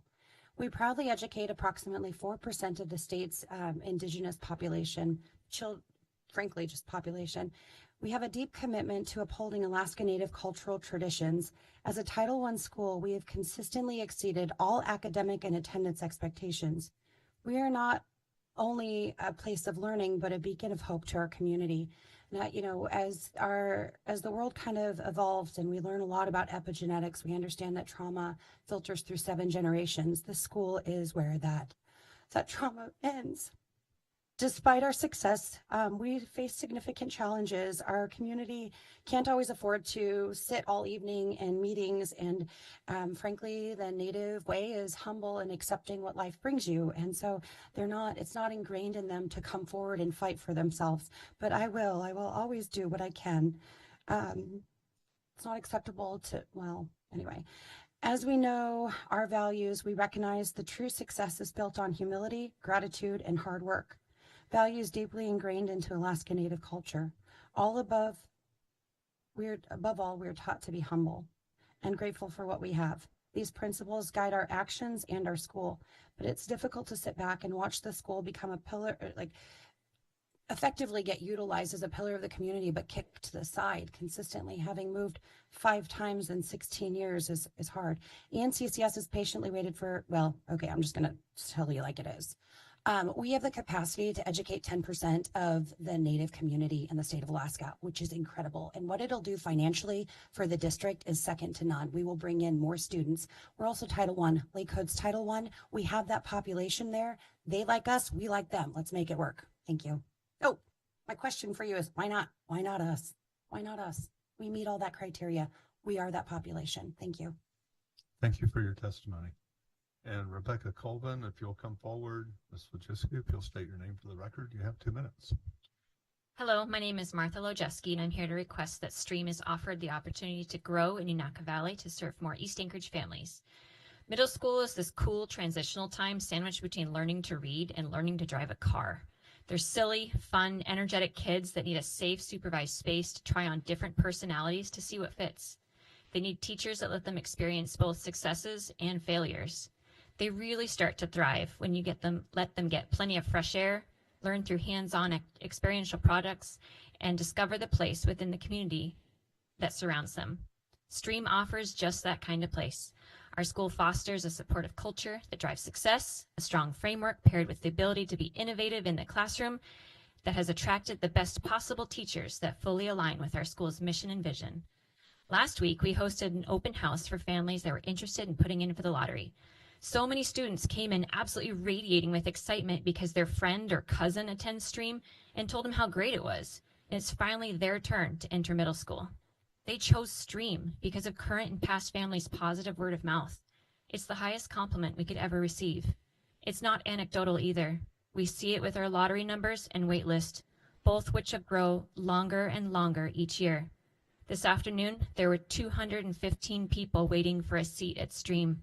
More students than we have currently enrolled, more students than our 4 walls can contain in our present facility. We're ready to grow and need to grow. We've proven our program is successful and serves East Anchorage families, but at only 178 students, we can do more if we work together. Help us reach our charter goal of 300 enrolled students in a larger permanent home in the heart of Unaka Valley. Thank you for your consideration. Your vote really does mean the world to us. Anchorage Stream Academy empowers students to become involved learners, critical thinkers, and engaged citizens who are inspired by the natural world. Thank you very much for your testimony. Carolyn Wiseman, if you'll come down. Ms. Colvin, if you'll state your name for the record, you have 3 minutes. Dear ASD board members, my name is Rebecca Colvin. I am a parent of a student at Rollcashula German Immersion School.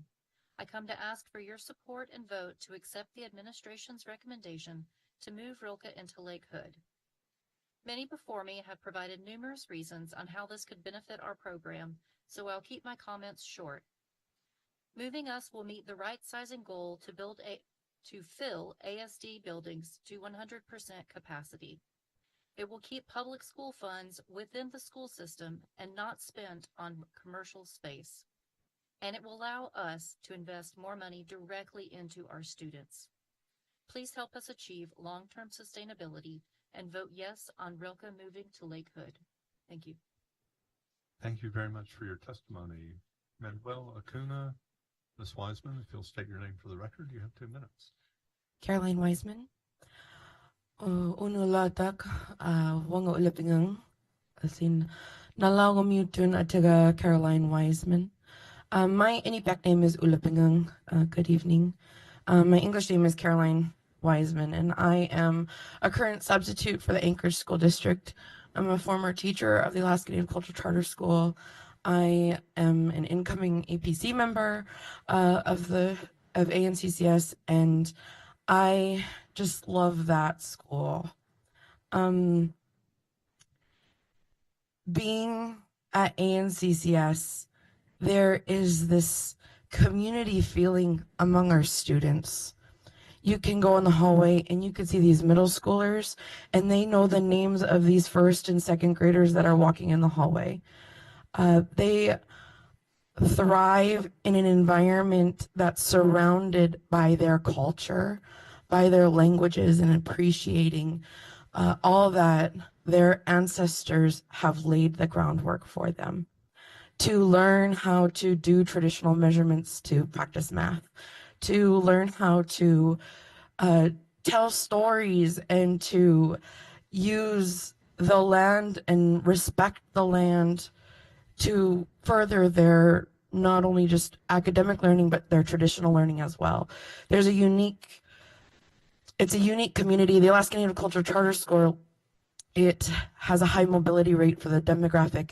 We have amazing student growth achievement for our Alaska Native students that you don't see in a lot of our public neighborhood schools.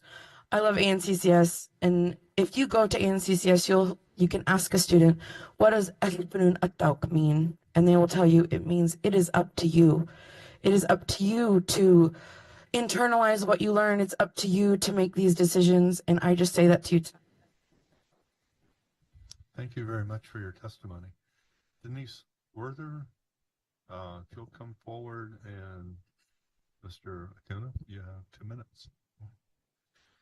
Dear members of the school board, my name is Manny Acuna, and I am a devoted parent and APC board president of the Alaska Native Cultural Charter School.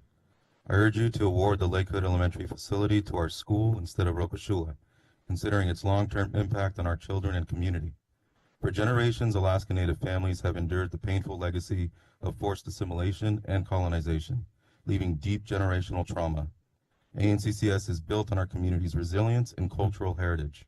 As the only Title I charter school in our district, we support families facing financial and social challenges. Awarding this facility to a school that does not require Title I funding would deprive our community of critical resources. Rokoshula serves 480 students in a building designed solely for them, admitting new students only at kindergarten and first grade.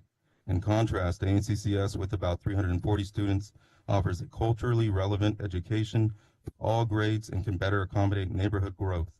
Our school has repeatedly shown fiscal responsibility even under budget constraints, despite ROCA's budget exceeding ours by nearly $2 million. By not choosing ANCCS, you are reinforcing a system in which our voices and needs are marginalized and our history of trauma minimized. This is not just a financial or logistical decision. It is one of equity, cultural preservation, and social justice. I humbly ask you to recognize that supporting ANCCS means investing in a school that stands as a safe haven and a symbol of hope for families who have long been overlooked. Our students deserve an environment that not only educates them academically, but also honors their identity, resilience, and heritage. Thank you for your time and for recognizing our need. I trust that you will make a decision that uplifts our community and supports the future of our children. Thank you very much for your testimony. Justinia Rozaliska, if you can come forward, and Ms. Werther, if you'll spell your last name for us so we can get it in the record correctly. I have bad handwriting. It's W-U-R-T-H. Thank you. Yeah. My name is Denise Worth, and I'm a parent of 3 Rokoshula middle school students and also a part-time volunteer in the library there. I'd like to thank the board and Superintendent Bryant for your staying power with hearing the public testimony. This is my 3rd ASD meeting and the first one that I've spoken at because the others went past my bedtime. So I'm here to advocate for Rokoshula being allotted the Lakewood Elementary School. You've heard from Rokoshula students, teachers, and parents about how our school is too small and Lakewood would meet the need of the school. You've also heard that to remain financially viable, This immersion school that has produced highly capable bilingual students for almost 20 years depends on alleviating the high cost of rent for the current building. The lease expires at the end of this school year, and there's an ASD building available, so it seems like a win-win situation. Rather than go into the details of that, which you've already heard, I'd like to just leave you with this perspective. My father-in-law immigrated from post-World War II Germany, first to New York and then to Alaska. And he did this because his generation was encouraged to go out into the world and practice their trade and be good citizens, so that the world could see that there's more to Germany than World War II. He recently celebrated his 90th birthday here, and he also recently became a U.S. citizen. And I can see a future, not too far in the future, where this could come full circle, and we will need bilingual youth.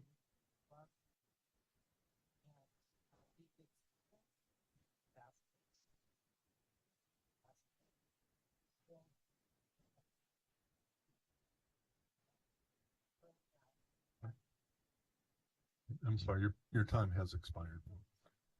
Thank you. Thank you for your testimony. Justina Rezalewski, again, if you're here.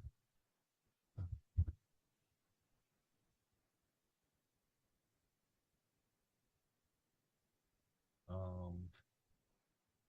believe we haven't skipped anybody. Okay. That does conclude our public testimony for this evening. I do want to thank everyone for coming, and very moving, and we now will move. Yeah. I'm asked for a 10-minute recess, so we will reconvene at 9:35.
If board members will return to their chairs.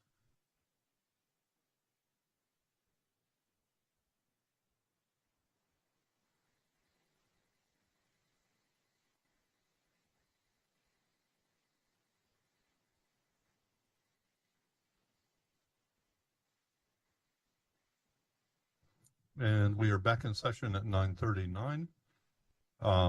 We move to section E of our consent agenda. Entertain a motion to move the consent agenda. Mr. Chair, absent any member who wishes to pull an item from the consent agenda, I move to approve the consent agenda as listed. Second. Moved and seconded. Seeing no one wishing to pull an item, I will ask Ms. Sullivan to call the roll on this, as we do have a member absent.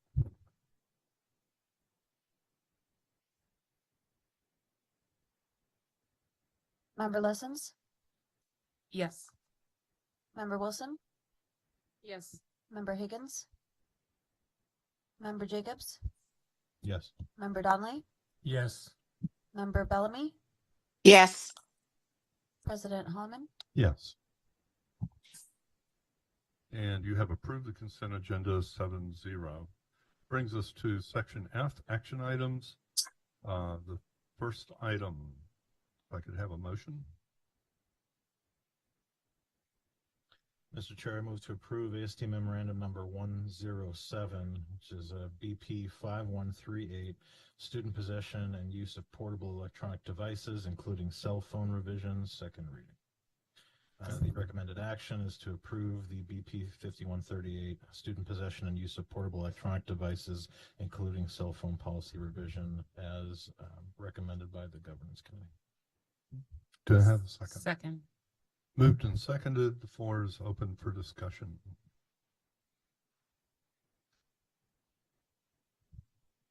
Ms. Lessons. Thank you. I wanted to begin discussion tonight by really thanking many people who have provided a lot of input, time, effort, and expertise to get us to the place where the board is able to have this vote tonight. Briefly, conversations about cell phones and electronic communication devices have evolved over time in ASD as technology and school-based practices have changed. As a quick refresher, the current policy, or policy 5138, has existed in its current form since March of 2012, according to our board doc system. And it really still refers to portable electronic devices. It turns out that a decade and change later, we have many portable electronic devices that were not invented in 2012. About 5 years ago, the previous superintendent, in response to board interest in these devices, essentially assessed that the need exists to increase technology access in schools, and in consideration of the budgetary limitations in providing devices for all students, permitting the use of personal devices to augment curriculum is advantageous, but the use of such devices must be monitored to ensure that use is appropriate. So 5 years ago, prior to COVID, the one-to-one device initiative, there was support for, in a guarded way, allowing students to have cell phones with them, although at the time there were schools already thinking about ways to restrict student access. So I think it's just helpful to know where we've come from. Speaking personally, the conversation about how to think about the place of cell phones in classrooms today really began about 2 years ago when I was in Juneau, and I was stuck there for about a week when the Russian volcano erupted and disrupted flights, and I happened to be stuck there with an ASD teacher, and at one point we had a conversation about earbuds and what a problem earbuds were in classrooms. Kids were tucking them behind their hair or in hoodies, and just it was a disruptive component of the classroom environment. So that got me thinking that perhaps it was time to consider what is the place of technology. And really over the last school year, the 23-24 school year, just a number of stakeholder emails trickled into the board encouraging strong action. And I just wanted to read a couple of these for the board. One person wrote, as a 23-year veteran teacher, I've watched the changes that have occurred in learning over a period of intense technological change. As a parent of a recent graduate, I saw the social impacts and pressures that came with cell phones. Even when parents work to restrict and provide oversight, I believe as a parent and teacher that we are ignoring the most obvious problem in our schools when we fail to address cell phones.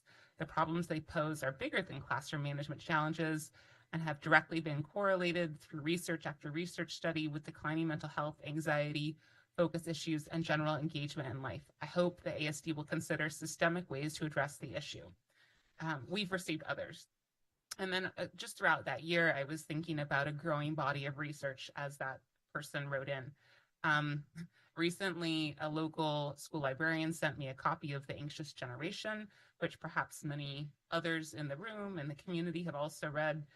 By spring of 2024, we were hearing about districts around the country starting to enact cell phone bans. Some of them were starting to rely on these yonder pouches, sort of magnetic closures. They don't come without a cost, though. And all of this is to say that I began to sit down with this policy at the start of the summer.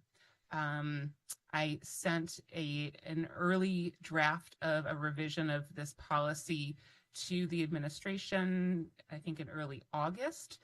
And quite frankly, at that point in time, my proposal was that what I was calling portable personal electronic devices, I thought should be placed and remain in the student's locker or a designated alternative throughout the instructional day. That's not what's before us today, but that's where my thinking began. And the conversations have evolved in concert with our engagement with the administration. And I really do think the administrative team and the principals who were involved in just keeping the board appraised of what was happening at various schools. There were common threads, but different practices at the different schools.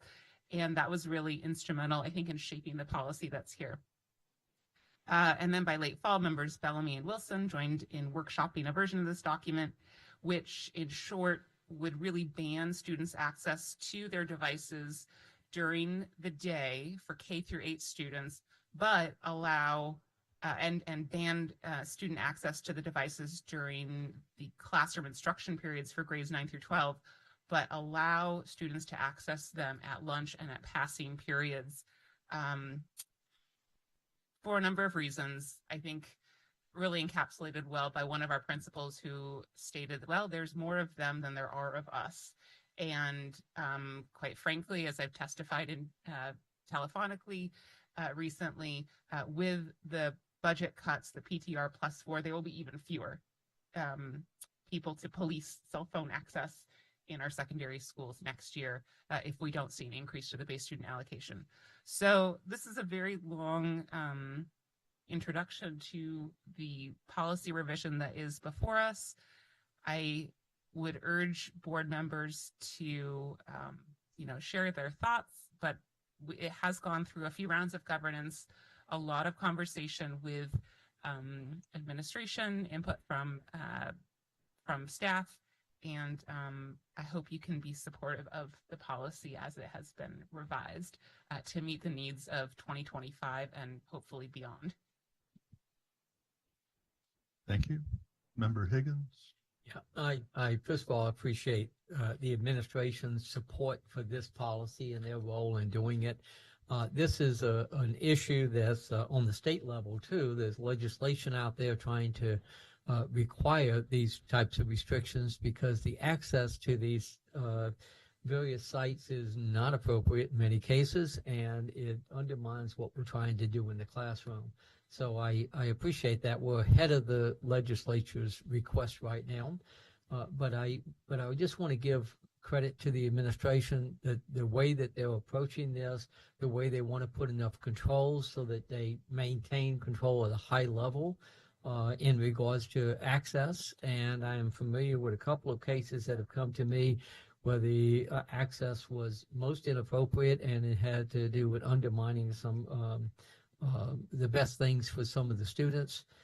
within that. So it has my total support, but also my appreciation for Kelly. I appreciate your role in this, and also the administration for what they've done in this. Thank you. Member Jacobs. Yep, thank you, Mr. Chair.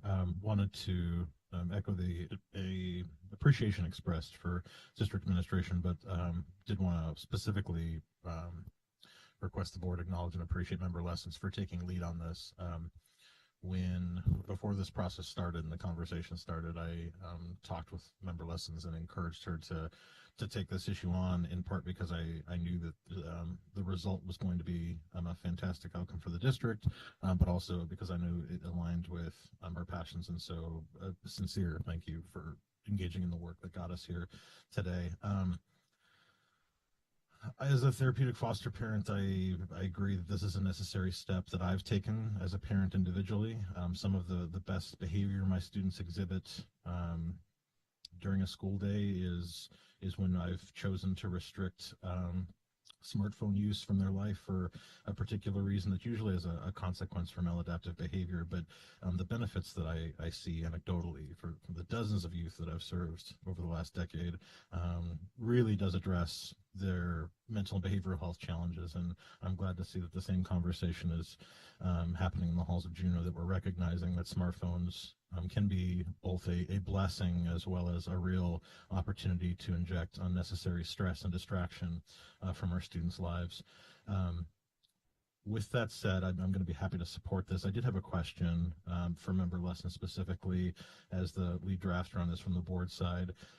One of the I'm hesitant to call it a missed opportunity, but I think I'm leaning this way, is really from the legislature's end. The Pennsylvania State Legislature implemented a bill which included grant funding for districts to implement things like the Yonder pouches specifically. And in an era where we see folks preaching for targeted funding for interventions that we know work, this seemed to be a natural fit. Yet when I've had conversations with folks in Juneau, there's been little to no interest in providing this very targeted intervention that would potentially take some of the pressure off of our educators. And I'm curious your thoughts on that.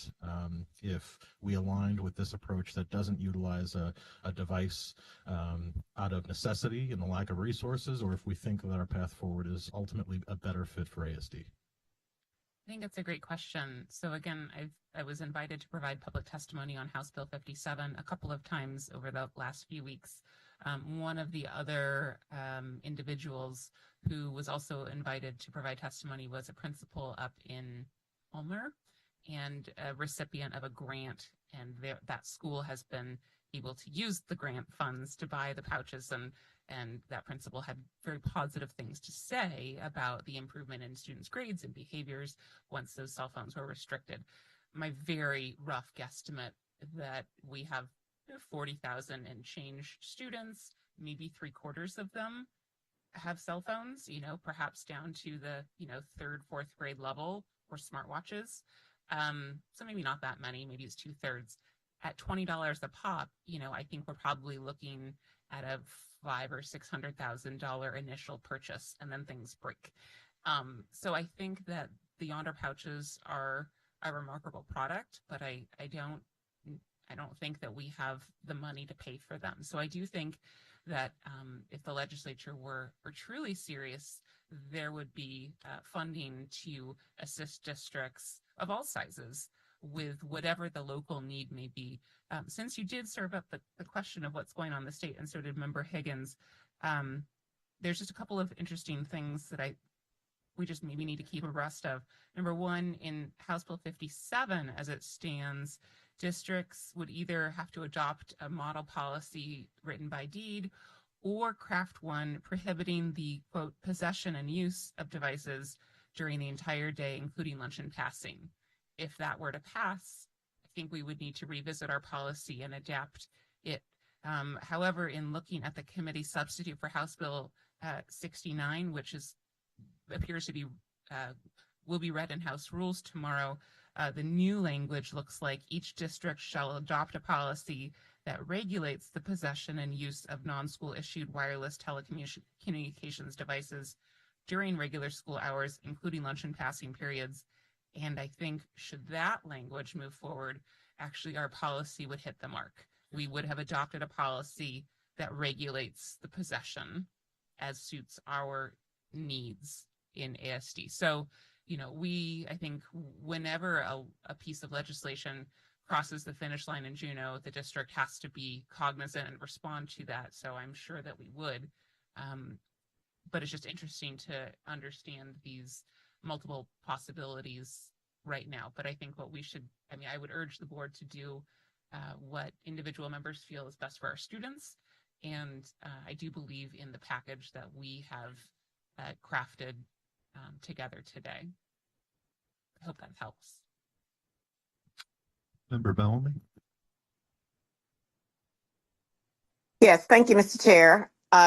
Just a couple of reflections and not just about the policy, but Member Lessons gave a really good overview of kind of how we got here. And but there are a couple of schools that were kind of on the front lines of all of this. Windler, for example, and Eagle River and South. So we've known for a while that we needed to do something with our policy. We just didn't. So it is being talked about a lot. I absolutely support our policy, and I want to also thank the staff, or at least the recommended policy.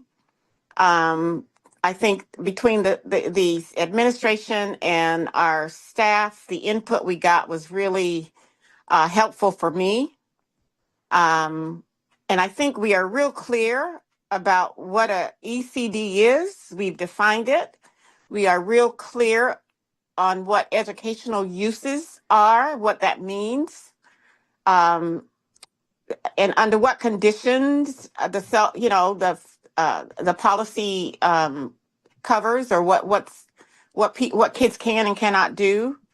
And then what that prohibited conduct piece is an important piece for me, because I really do think that the clearer we can be as to what students can and cannot do, the better it is.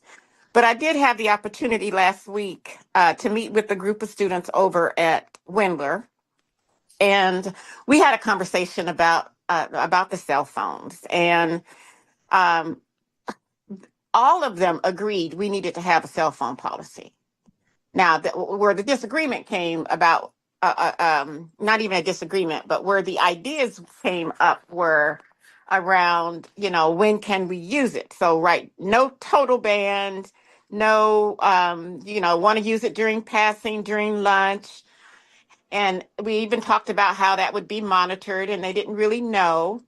But they also brought up real good ideas, like, we got to make sure that if a person has a disability, they'll be able to, there's a plan for that, right?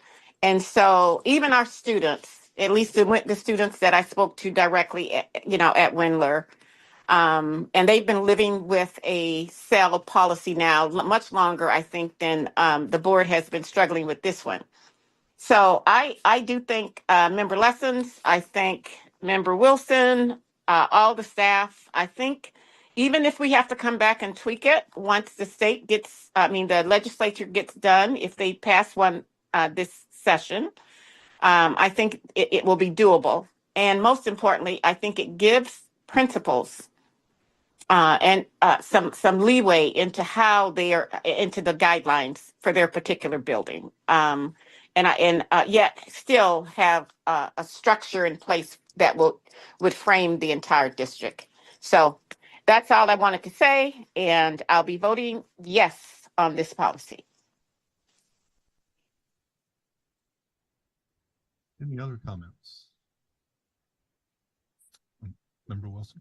So I had my microphone on, and I was going to speak before Member Bellamy, and she actually covered everything I was going to say. So I will just stay with, thank you to Member Lessons for being so thorough with this policy. Thank you to the administration and staff for also working to make sure that the principals and staff and boots on the ground were included in building this policy. And I also wanted to throw out the thank you to the principals and the staff that were proactive in working to limit students' access to cell phones, because it is incredibly important to make sure that our students' mental health is part of the conversation. And so, anyways, thank you, Member Bellamy, for covering all of that for me. Member Lessons. I wanted to just briefly add that there was one other group of stakeholders that was involved in this, and that was students. And there was an addition to this policy and governance that was directly responsive to input from our student advisory board. They expressed concern, what happens to my cell phone if it's taken from me and somebody breaks it or drops it when it's not in my possession? I thought that's a really good concern. And so that's why there is the addition of administrative regulations shall be developed to promote the safe storage of confiscated devices. So I did have a chance with our student advisory board to talk about the policy, and this was one of the pieces of feedback that they shared, and I'm pleased that we were able to take action on. And I would add, this is a policy that's been a pretty long time in the making. We do have some schools that have had a fairly stringent policy for a period of time, and it was important to me that we develop a policy that didn't overrule them. I don't think this keeps any school that has a working policy from doing what they're doing, but it does demand a couple of things, and one is that the administration be involved. I've talked with principals that had policies at their schools, and things really were working well with parent support. I've talked with teachers where it was left to teachers to have their own policy, and it really just creates a burden, and it's not a policy at all. The teacher's responsible for confiscating, holding, returning. There are things about it that just become unworkable, and it really doesn't change the atmosphere of the school. One other thing I'll throw in, just from personal experience, when I began teaching in a computer lab, it was at a time before most middle school students had email, but it was during that change, and that was something we kind of worked our way through. We wound up implementing an email system with a lot of oversight, actually monitoring of language and redirection of questionable emails. But I was also supervising a lab at another school after hours, and I could see students on their personal email over their shoulders. And for a certain percentage of them, the language really was atrocious.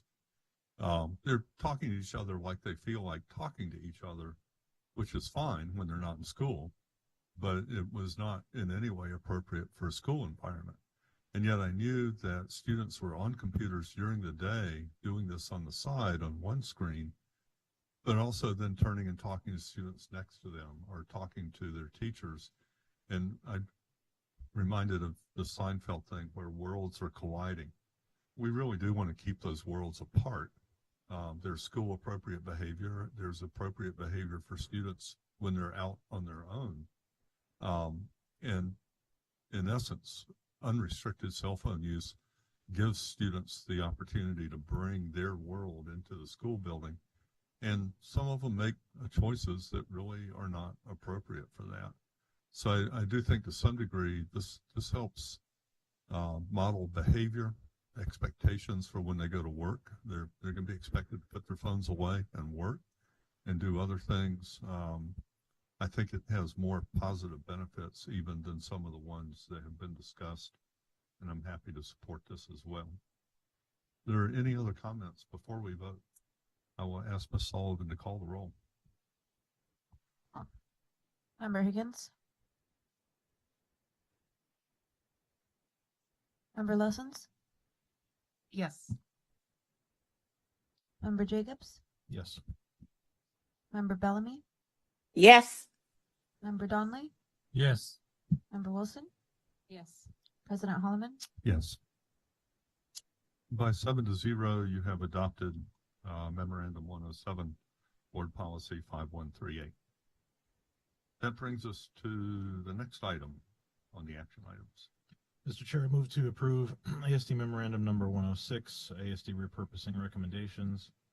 The recommendation that's listed in the memorandum states it is administration's recommendation that the school board approve and authorize the superintendent to implement a repurposing plan for the new Naka Valley and Lakewood Elementary School buildings. The administration is recommending that Highland Academy Charter School occupy new Naka Valley building, and for the Relocation German Immersion School to occupy the Lakewood building prior to the start in August 2025. And then, if you'd like, Mr. Chair, as the maker of the motion, I would offer an amendment. Is there a second? Second. Moved and seconded. Member Jacobs, if you'd like. Is the refrigerator open? Member Bellamy, you're not muted. Sorry. Member Jacobs. Yeah, thank you, Mr. Chair. I want to express appreciation for the first for the administration in navigating this process, determining an appropriate recommendation and giving it to the board. I want to express appreciation for the significant outpouring of public comments on this memorandum. It is clear that there are multiple programs that within our district occupy space that isn't ideal and will benefit from our right sizing process, both this current chapter, but also the continued conversation that this board has committed to having and must have, frankly. Our footprint is too large for current enrollment, and the state has not demonstrated is not demonstrated capacity or willingness or being adept at reversing our decade-long trend of net out-migration. And so we need to remain flexible and nimble and not be over-allocating resources to capital costs, when we could be allocating those resources to wisely distributing them amongst classroom instruction purposes. With that said, I think I will ask the board in a future amendment before we end our discussion today to prioritize the programs that aren't selected as part of today's memorandum for future right-sizing opportunities, which will be as soon as this fall, which is in line with the action that the board took on 12/17. We committed to further examining and asking administration to propose additional buildings for consolidation this fall, and I think that we have worthy programs that can take advantage of that space once it is right-sized. With that said, I would move to amend ASD Memorandum number 106 by replacing Highland Academy Charter School with Anchorage Stream Academy and direct administration to make any required conforming changes to the document. Is there a second? Second. Moved and seconded to amend Memorandum 106. Discussion is now open on the amendment. Mr. Member Jacobs, would you like to speak to that? Yeah, thank you, Mr. Chair. This is a challenging one. As a East Anchorage resident myself, I've had youth who have participated in both of these programs. The testimony that we've heard as a board is 100% accurate. Both of these programs are valuable to the district. Both of these programs provide critical services to ASD schools, ASD students, and our valued ASD schools. And both of these programs provide services to a predominant number of East Anchorage students. I think what I said just a moment ago is true. We need to work to remedy the fact that both of these programs are in buildings that are not expressly built and are best situated to provide education in the format that it's currently delivered. I think this amendment comes out of really just an order of operations. I think the board has heard loud and clear that we need to proceed very carefully as we consider with future right-sizing conversations in East Anchorage. This board had an opportunity to address excess capacity in South Anchorage, Midtown, and Eagle River, and chose not to do so. We need to ensure that any future conversations regarding right-sizing East Anchorage are done carefully, and I don't foresee those conversations happening within the next 2 years at minimum. With that said, the only charter program that we have that is expressly written into its approved charter that is approved through the Department of Education, the State Board of Education, as well as through our board that prioritizes East Anchorage students is Stream Academy. We've heard the amazing things that happen at that building, and to be clear, there are just as many amazing things that happen at Highland, and I think it's important we find space for them both. But Highland has a bit more flexibility than Stream does And I think that we saw that play out in the testimony that we received from sitting legislators, from calls or contact from our assembly members, from the community councils that represent the areas that are served by these programs. The right match for this particular building, I feel strongly, is a Stream Academy. And then we need to pivot quickly and make sure that we, ideally this fall would be my intention, and I will urge other board members to support that, as we did on 12/17, pivot to finding a space that, through a right sizing process and reducing our overall footprint, also makes available educational opportunities and expanded enrollment for Highland Academy. And so would be happy to answer questions, would urge support for this amendment. And again, I don't think this is a desire to choose one program over another. I think this is purely an order of operations situation, and who we assist first in this building, given its geographical location, provides a unique opportunity that we may not have again for future years. This board will look different, I think, by the time we seriously consider closing another building in East Anchorage, or at least that's my assessment at this time. Thanks. Member Higgins. Well, I had an opportunity to visit both schools recently and had some good discussions, and I want to start off by thanking both of them. When I discussed the issue of right sizing with both, they were both very respectful to the other school. They recognized the need of each school to have a different type facility, and it was just such a civil discussion. It was really nice. I'm going to applaud all of them for that sort of approach. Highland is in a, well, I consider it an old Payless place because it used to be a store there, and it really looks like more of a warehouse, kind of store thing, and it doesn't have windows. It's a lot of things there, and they have to go outside to play, and that makes it tough within that. My concern is which one is going to best utilize the space where Nanaca Valley is right now. I was on the board when Stream was adopted with the charter, and I remember the enthusiasm of the teachers at that point, and it was exciting. They wanted to be on their own. They had a vision of what they could do for kids, and I got to tell you, it's very impressive. But a lot of their stuff is not just outside for breaks or PE. It's built around the program that is outside, and I believe that they will best utilize that space for educational purposes. And they also have 100 on a waiting list, so that's going to fill it up a lot faster within that. And it just is whatever best for the kids. It's not a financial decision ever to me. I'm pushing back on that. There's always ways to deal with that. I'm optimistic we're going to get some money additional from the state, so that will address some of the issues that the charter schools have. But I'm just extremely impressed with how they will utilize that space, much more so than Highland can. But I'm also very convinced that we've got to find a space for Highland that's appropriate, and their current space isn't. So I'm going to support this change because I think it's going to impact more favorably a majority of kids, and I'm going to put my vote for the kids every time. Thank you. Other discussion?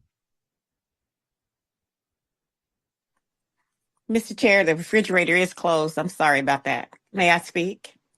I'm not worried about that. Yes, please go ahead, Member Bellamy. Oh, I got to tell you, I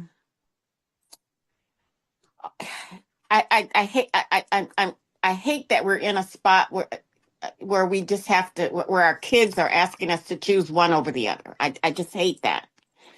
But I do think that Stream moving into Nunaka is a better. I think it will do all the things that Highland would do if Highland moved into there, except I do think that given the choices that we have right now, that I would support the amendment. But I just need to ask the board, we have got to do a better job of right sizing We had 7 schools come before us. We only managed to close 2 of them when we really should have been closing 4. So that's why we're here. We're here because for as hard as it is, and I know it's hard, it's very hard. It's one of the hardest things I've had to do as a board member. Well, next to the budget. But we've got to right size. And we can't keep starting and stopping. And I don't know what that's going to mean. I don't know what it's going to take. And I do hear our community voices because they love their neighborhood schools, but we can't keep them all the way they are. And we've got to find a way to get through this.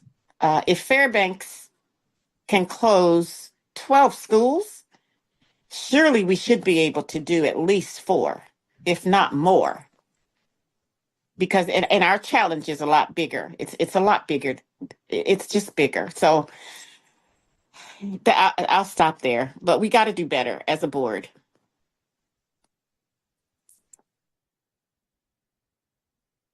Any other comments? Member Wilson. This is it is incredibly difficult. It is incredibly difficult because we have many wonderful programs and needing some additional assistance that I think every one of us as board members would love to be able to provide, as we would love to be able to provide that additional assistance for all of our schools. So this has been a really incredibly difficult year. I'm sure not just for me, I'm sure for the rest of us.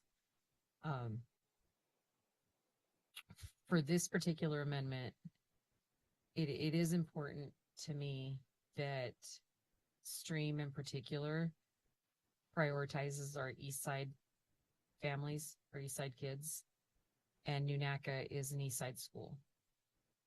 And so, although I do believe that both Stream and Highland are very unique programs that we've heard from our students, we've heard from their families that work very well for their families and work very well for those students, and they're both doing great work. I will support this amendment in particular because I believe that Stream, because they are prioritizing our kids on the East Side, that our kids in Nunaca, in the Nunaca community, should have the opportunity to take advantage of a program that prioritizes them in their community.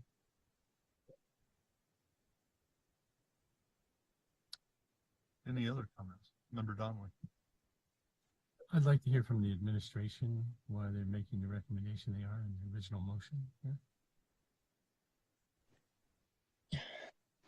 Through the president, Member Donnelly, the short answer is that both facilities are excellent candidates for the Nunaca Valley facility. One of the considerations was discussed in the work session, which would be it unlocks an opportunity for some minor cost savings if we were to co-locate a program in the future at Nunaca Valley. In addition to that, we do still need to find a location for the ACT program. So if this amendment were to pass, that will be something that our team will be laser focused on. And as we shared in the work session, we are exploring the Wayland facility, but it's unclear if the owner of the facility will pursue that change. Mr. Anderson, is there anything else that I left out? Thanks, Dr. Bryant. No, I think those were the main reasons we looked at, the fund balance between the two schools. That was a part of it. But it's really what Dr. Bryant said. We looked at it. They're both great schools. They both fit there. There isn't a bad, out of those two, whoever you choose, it's the right school. They both could use a new facility. But we did, for the final recommendation, we did look at the ACT program, fund balance for the schools. We were unable to confirm if we could get Stream, but I'm also confident we'll find a place to put the ACT program regardless of the board's vote. Member Jacobs. Yeah, thank you. Just a question for administration. Uh, One of the ways that we're in a unique position that we could, in theory, as a board and as an administration, collaborate to reduce overhead costs for Highland Academy Charter School for at least a year, in which, again, in my opinion, I'm going to urge the board to consider prioritizing this program, should this amendment pass, as part of our upcoming right-sizing conversation, the second chapter of it this fall.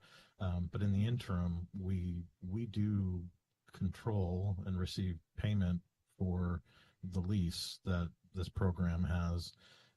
Could the board, either before or after receipt of one-time funds from the state, reduce that for one fiscal year by any certain amount to provide some sort of wiggle room in that program's budget? Yeah, through the president, of course, that could be done if the board chose to do that. If you were going to reduce their lease, that means we have to take the money from somewhere else, of course.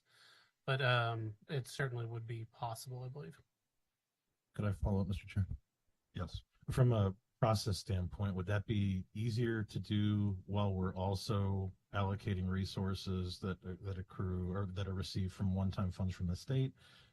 Would it be easier, or would it be preferable to do that before that process begins? I know we just transmitted our budget to the municipality, and so I'm assuming we don't want to make too many revisions. So I'm wondering if just opening it all at once would make sense, or if there's any benefit to doing it sooner than later. Yeah, I mean, I guess the competing thing would be, one, if you're going to open up more money for them, which would potentially allow them to increase staffing, meeting our staffing timeline. Of course, the later you go, the harder it is to get to hire people. But it is generally easiest to do it in the context of a budget revision. If we were to get new state money, do it through there. But you could do it anytime. I wouldn't say that us turning over the budget to the municipality would make any real changes, because that's kind of a net zero on our tax request and our upper limit. So it's just kind of whenever you guys would be ready to do it or have a memo go. Could I follow up, Mr. Chair? Yes. So then my ask of administration, I don't know that it would be the best process to figure this out on the fly right now, but I guess my ask, and it can start as a request for information, is to make a recommendation from the administration to the board as to how and by how much and when to potentially reduce that overhead cost for this program for the upcoming fiscal year, and then the source for that, whether it be something that we reduce an expense elsewhere in our budget, or we wait until one-time funds are received and choose to utilize those. But I would appreciate a recommendation that the board can consider. Thanks. Member Lessons. Thank you for the amendment, for the conversation.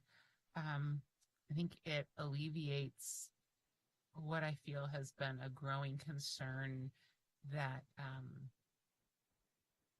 of these two wonderful schools, the one that makes the, moving Highland into New NACA immediately alleviates the most acute fiscal crisis, but may not be the best fit for the model of learning.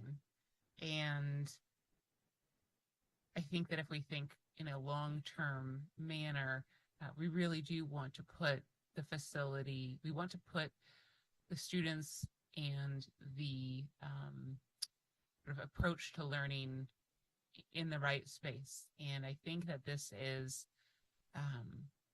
in the best interest of students, potential to do place-based learning, to conduct science and math and language arts outside on the trails, in the trees, measuring slope, and all of the other things that are part of the STREAM approach.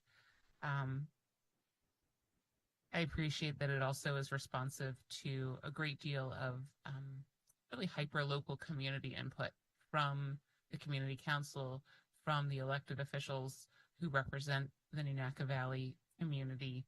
It responds to some concerns that we heard about the size of the parking lot in relation to potential high school drivers, sort of the path that they would have to take into and out of the community on a pretty regular basis. And I just, yes, I use the data dashboard a lot, but one of the things that I was looking at today was attendance at Stream. And I think it's remarkable that of one of their high needs populations, they've got a over 91% attendance rate this year for their many students who are considered economically disadvantaged. This is outpacing their peers in grades 6 through 8 district-wide in that same category, which to me shows that the Stream approach is working. Kids who are going there are engaged and they're active learners and they want to be in the school space. And I think that it just feels like the right decision to me. And I don't mean this to say that Highland is no less deserving. Highland is one of the first schools that I had the privilege of touring when I joined the board. I got to officiate the graduation at Highland just this past spring. And the relationships that the educators craft with their students at Highland is extraordinary and precious and deserves to continue. So I look forward to finding that plan to support both schools, but placing Stream in Unaka Valley because I do think that it is the best location for that particular school for the foreseeable future for the long run. Thanks.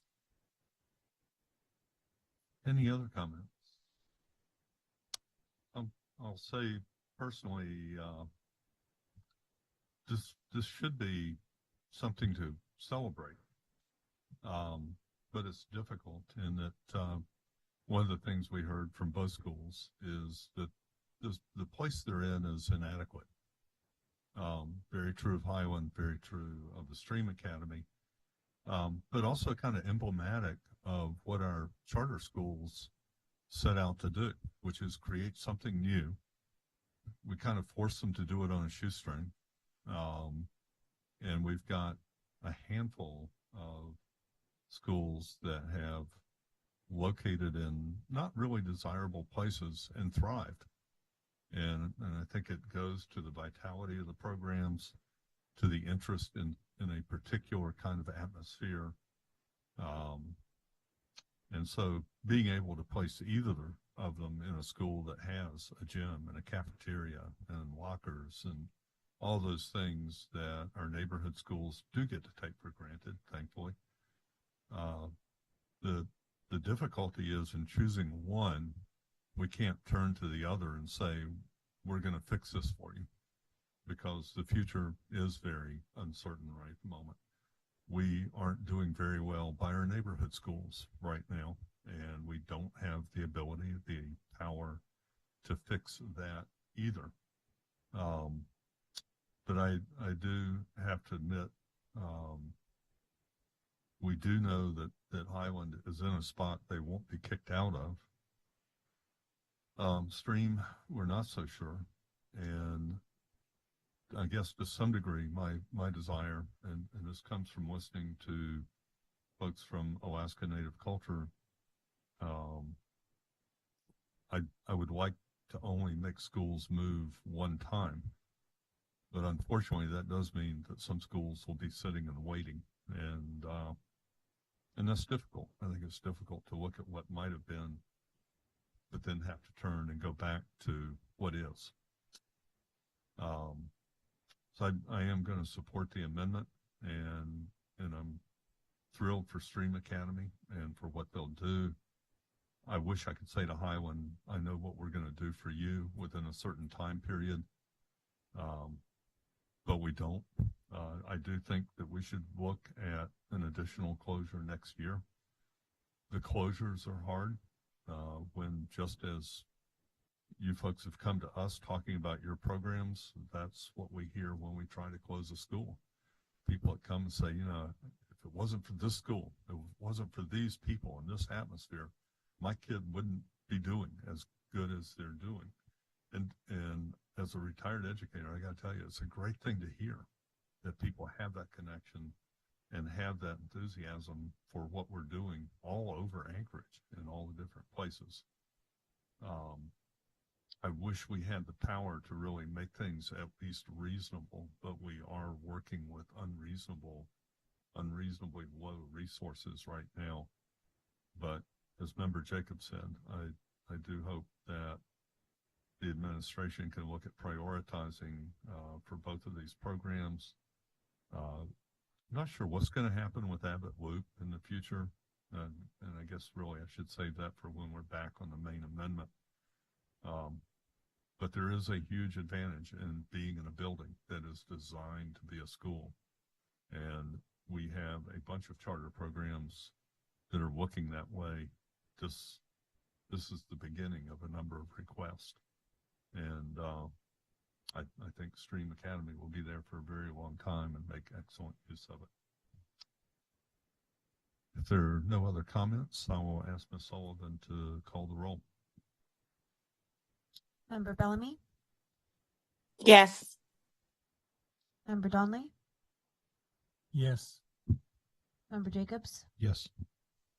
Member Lessons? Yes. Member Wilson? Yes. Member Higgins? President Holloman? Yes. By a vote of 7-0, you have adopted the amendment. And that puts us back to the main question. Is there discussion on the main question as amended?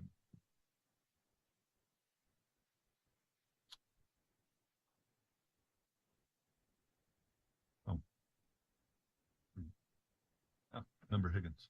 I thought people could read lips. I apologize for that.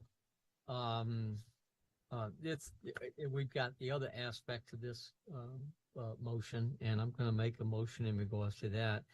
And I'm going to move to amend ASD Memorandum 106 by replacing Wilkes-Shula with the Alaska Native Cultural Charter School and direct the administration to make any required conforming changes to the document. And I'll speak to it afterwards, I guess. Is there a second? Second. Moved and seconded. Member Higgins, if you'd like to speak to it.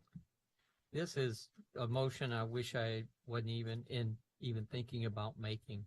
We for the Alaska Native Cultural Charter School, which has been a very successful school. Compare the Alaska Native success rate performance there compared to the school district. In the past, we've done studies and they really stand out.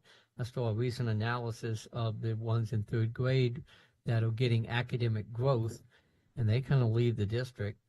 So it's being successful. The problem is, where will they be in a few years? They're at a cliff. And for the last couple of years, the administration, and with the board support, has been, let's not fix the school. Let's not make it so that they can maintain it, because right now it has a fire code issue. I don't think it's that expensive to fix, but there were other things we could do to it. But the general view, I think, was speculating that we'll close schools, so we'll find a place to put them.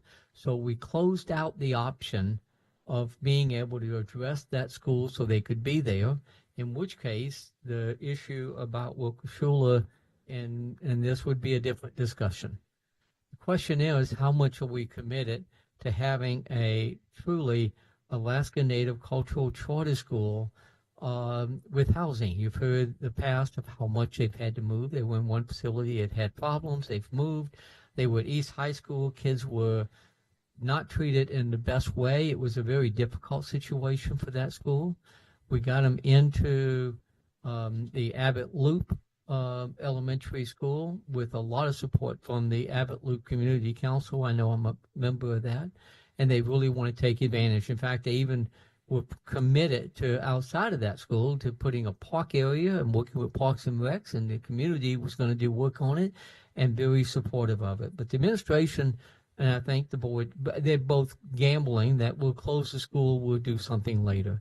Well, those opportunities are limited. Even if we close the school, will it be adequate in size? And Nanaca Valley doesn't have enough classrooms, even though it's a little bit larger, to even be able to accommodate the school. And then we're going to be right back to where we were, where we take the only Title I charter school. They have 100 people on the list waiting to get in, so there's a lot of growth that they can't accommodate right now in any way.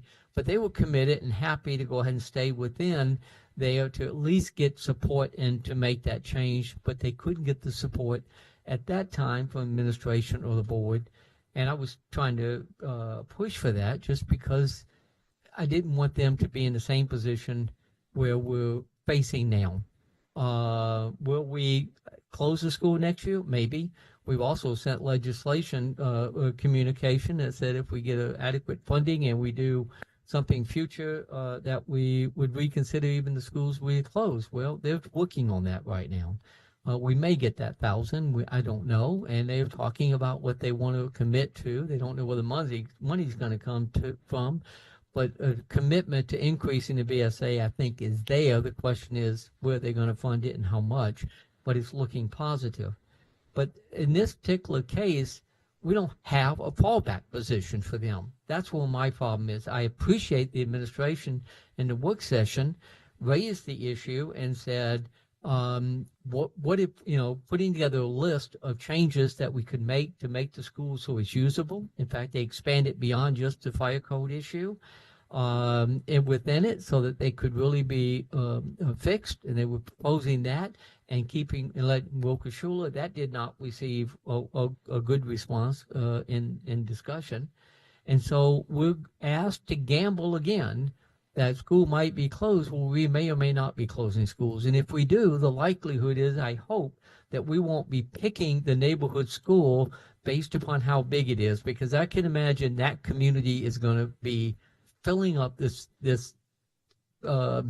meeting room, and they will be speaking. If we pick a larger school simply because it can accommodate filling a charter school, they should be angry. I think that's not the way we go about selecting it, and so there's a high risk here, and we're running out of time. The fire marshal is not going to, I don't believe, approve an extension when we don't have a plan to fix it. They gave us a 5-year extension, but that was it, and they haven't approved anything else at this point. And so we're running out of time and space because we've kind of ignored the cliff that we're headed for. That is not what I was hoping for. And I think Wilkes-Shula is, to me, such a great school. I think our immersion programs is one of the proudest things I have about ASD. When you go and you do some reviews, you find out the best career technology skill you can get is being bilingual. The best coming out of school, that's financially great. So within it, and the support of the parents and the kids and the staff is just something to be extremely proud of for each one of our immersion programs. But I can't abandon Alaska Native Charter School when we have no other option out there on the table, and we don't have anything looking forward to. We can have a dream, but this is about the last step we have, in my opinion, to ensure that ANCCS has a place here in a few years, and they're not without. They've went through that process before. I want all of our charter schools to be in safe facilities. I think closing, we're not, if we don't close Lake Hood, it doesn't mean we aren't downsizing or right sizing, because we're taking somebody from a rental space in there. If we keep Abbott Loop open for the Alaska Native Charter School, as opposed to having them rent someplace, that's the same thing. I don't see a big difference that way. So I'm very upset being in this position because I think it was totally avoidable, but I'm not going to abandon the Alaska Native Cultural Charter School and where the position that they are in, and I don't not see a fallback position at this point.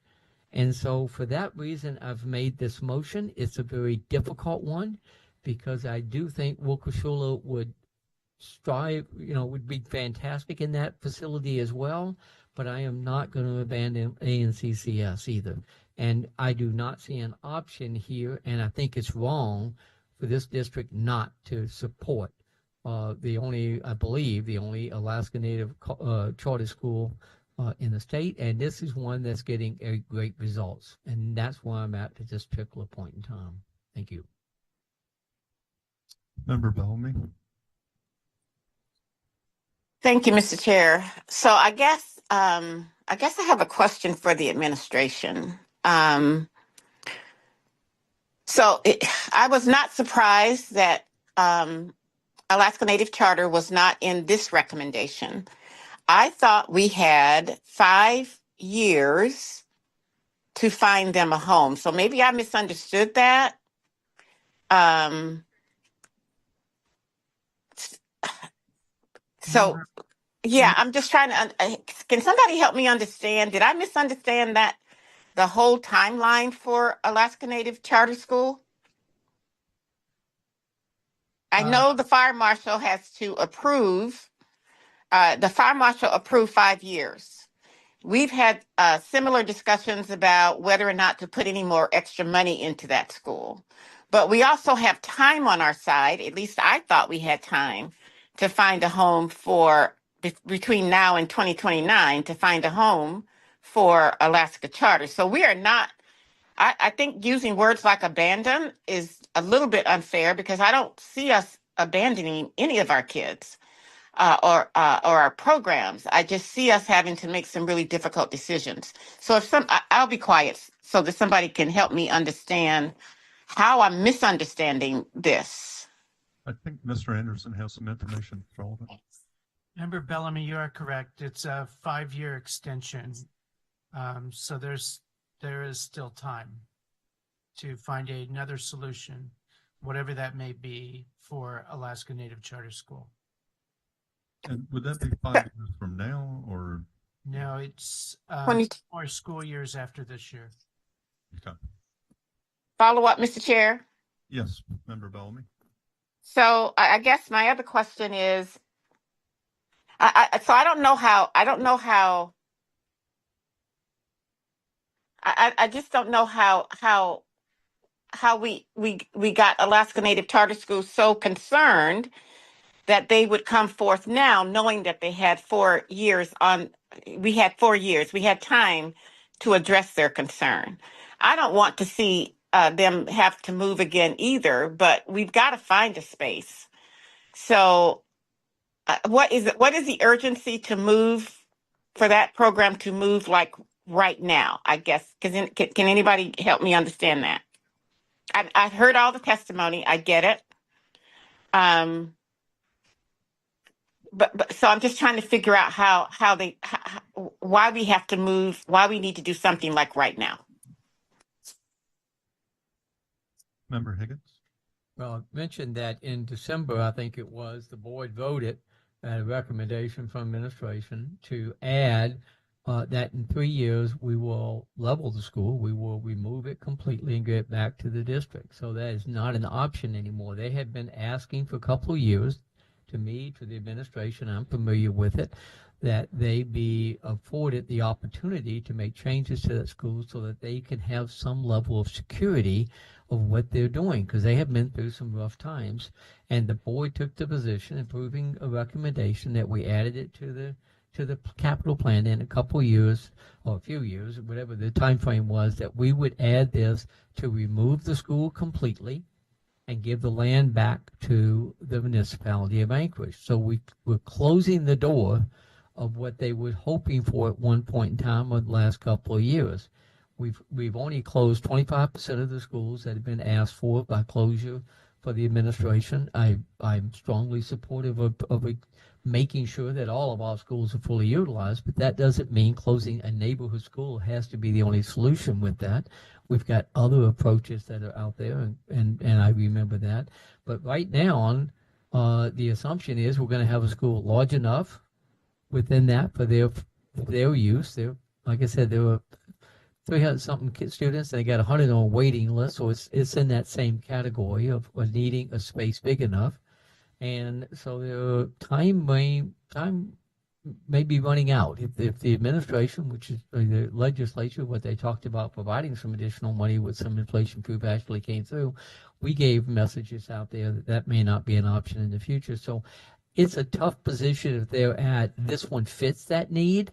It's wasn't what they were asking for the last couple of years, but we've closed the door on one of the sure options, and we don't have a sure option after that. And if we don't find someplace, what are they going to do? So I think they're coming forward right now reflects the what they have been through in the past, because they've talked to me and they've talked to others as well. And that level of commitment is what they're hoping to get, because they just don't have another place. They do not want their kids at East High School with older kids with the problems they've got. I appreciate that, and we just don't have a fallback plan. Member Donnelly. Well, I think the fallback plan is contained in the document we've got from the administration, where it says the administration plans to include an Abbott Loop renovation in next year's CIP if ANCCS remains in this facility. That's a pretty strong fallback plan that this board will be able to consider when it's put to us, as they're committing to do tonight. Member Wilson. I'm going to reiterate that none of this is ideal. None of these decisions are ideal, and all of our programs are definitely worthy of assistance. But this board agreed to prioritize Alaska Native Cultural Charter School. And I feel like there's been an effort to do so, but the opportunities available have not been ideal. And moving them to Abbott Loop is as I understand it, very temporary. When Abbott Loop was closed, as I continue to hear it, there was no intention of repurposing that school. There's still no full consensus of the board that will happen. So even though that is showing as part of the administration's plan, I'm not hearing a consensus of the board for that to move forward. I actually don't support that for Abbott Loop. I am concerned that ANCCS would not have another not so ideal situation to move into in a couple of years, because a couple of years goes by really, really quick, as most of us know. And I also want to consider the Lake Hood community in talking to some of their advocates and hearing what they have to say in regards to what program they think would be a better fit for their families and their community. And what I'm hearing from them is ANCCS would be a better fit for a possible option for some of their families. So obviously not a guarantee, but a possible option for some of their families. And it would be a better fit for them, and an opportunity for some of their kids to possibly join in at later grades, because that community, like every other community school which we have closed, is pretty devastated that we've closed their school.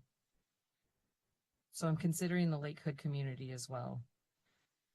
But I am concerned that, because I would also, I know Member Jacobs stated that whichever programs do not receive the ability to move into one of these schools should be prioritized. I would love to see that happen as well, but I want to remind the board that the board has already agreed to prioritize ANCCS, and I do feel like Lake Hood is the opportunity to make good on that priority, that promise that we made.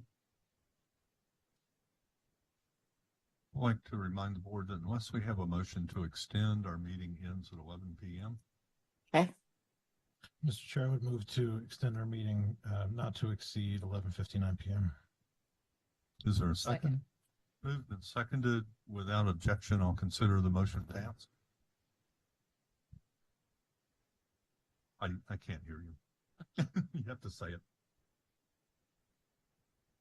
Oh, okay. Yeah. we will carry on without you somehow. Back on discussion of the amendment, Member Lessons. I had a question for the administration. Students from Lake Hood have started to be introduced to Turnagain Elementary, I believe. There's also a lottery window. I mean, if the board were to vote to bring Alaska Native into, well, actually either school, in either scenario, if I'm a family and I live in Lake Hood and maybe I have an entering kindergarten next year, so the language barrier wouldn't be there. Do I need to make a choice by March 20th to enter the lottery for for the incoming charter school? Yeah, so to your question, Member Bell, so not Member Bell, so Member Lessons. So yes, the lottery is currently open. Lottery applications actually close at the end of this week, and the lottery will run later this month. We also have a window open in the summer as well, in the July timeframe. So there's another chance for families to lotter in at that time as well. Okay, so there's a potential for a family to take quick action this week or have a second chance in a couple months' time. There is. The challenge for our lottery-based programs with that July lottery is that it's hard to plan their budget, particularly in a charter school arena. They're looking at staffing, planning their budgets. If you don't have an influx of students until July, that presents some challenges for them. And I presume in the meantime, Turnagain Elementary is proceeding with its staffing with the understanding that the majority of the Lake Hood students will be received there. Yeah, that's correct. We're in the middle of planning and advertising all of those activities for families right now. There's welcoming activities at all of the right sizing receiving schools, and so we will be also having student events towards the end of the school year alongside those things. So that's well underway. Principals are collaborating together and working on those plans right now. Member Jacobs. Yeah, thank you, Mr. Chair. So two different questions.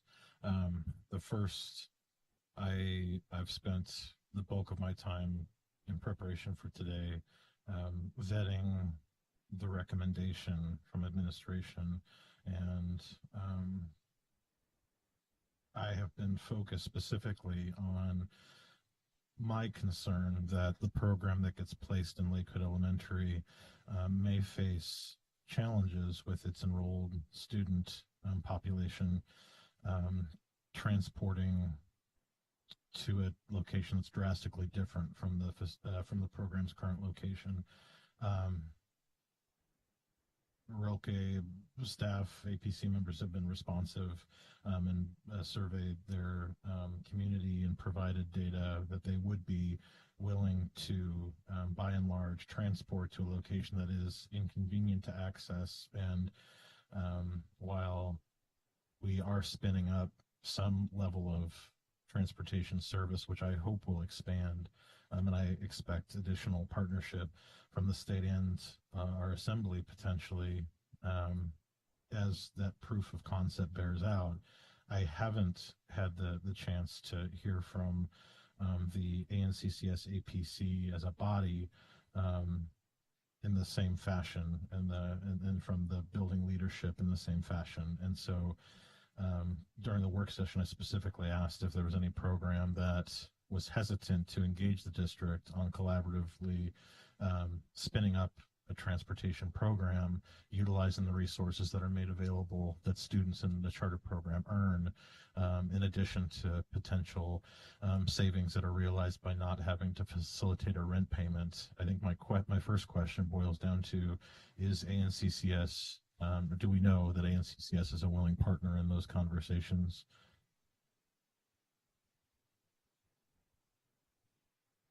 And I'm not sure there's anyone that can directly answer that. Well, Mr. Chair, with due respect, that's not true at all. We've got administration here. We've got members of the APC here. Who is your question directed at? Administration or members of the APC? Members of the administration said they've connected with program leadership. We have members of the APC here. I don't expect it'll be a challenge to get some clarity. And I do need an answer to that question. Is there anyone in administration that can speak to that specific question? We did not talk specifically about that when I met with the APC president and the principal. I would just point out that they have been putting money aside into the rent account for quite a few years since they left their old building and went to East. I would be surprised if they would be hesitant at providing less than what they've been putting back every year. But I think, I certainly cannot speak for Manny. I'm sure he would like to speak if given the opportunity. If you'd like to come through, yes, please.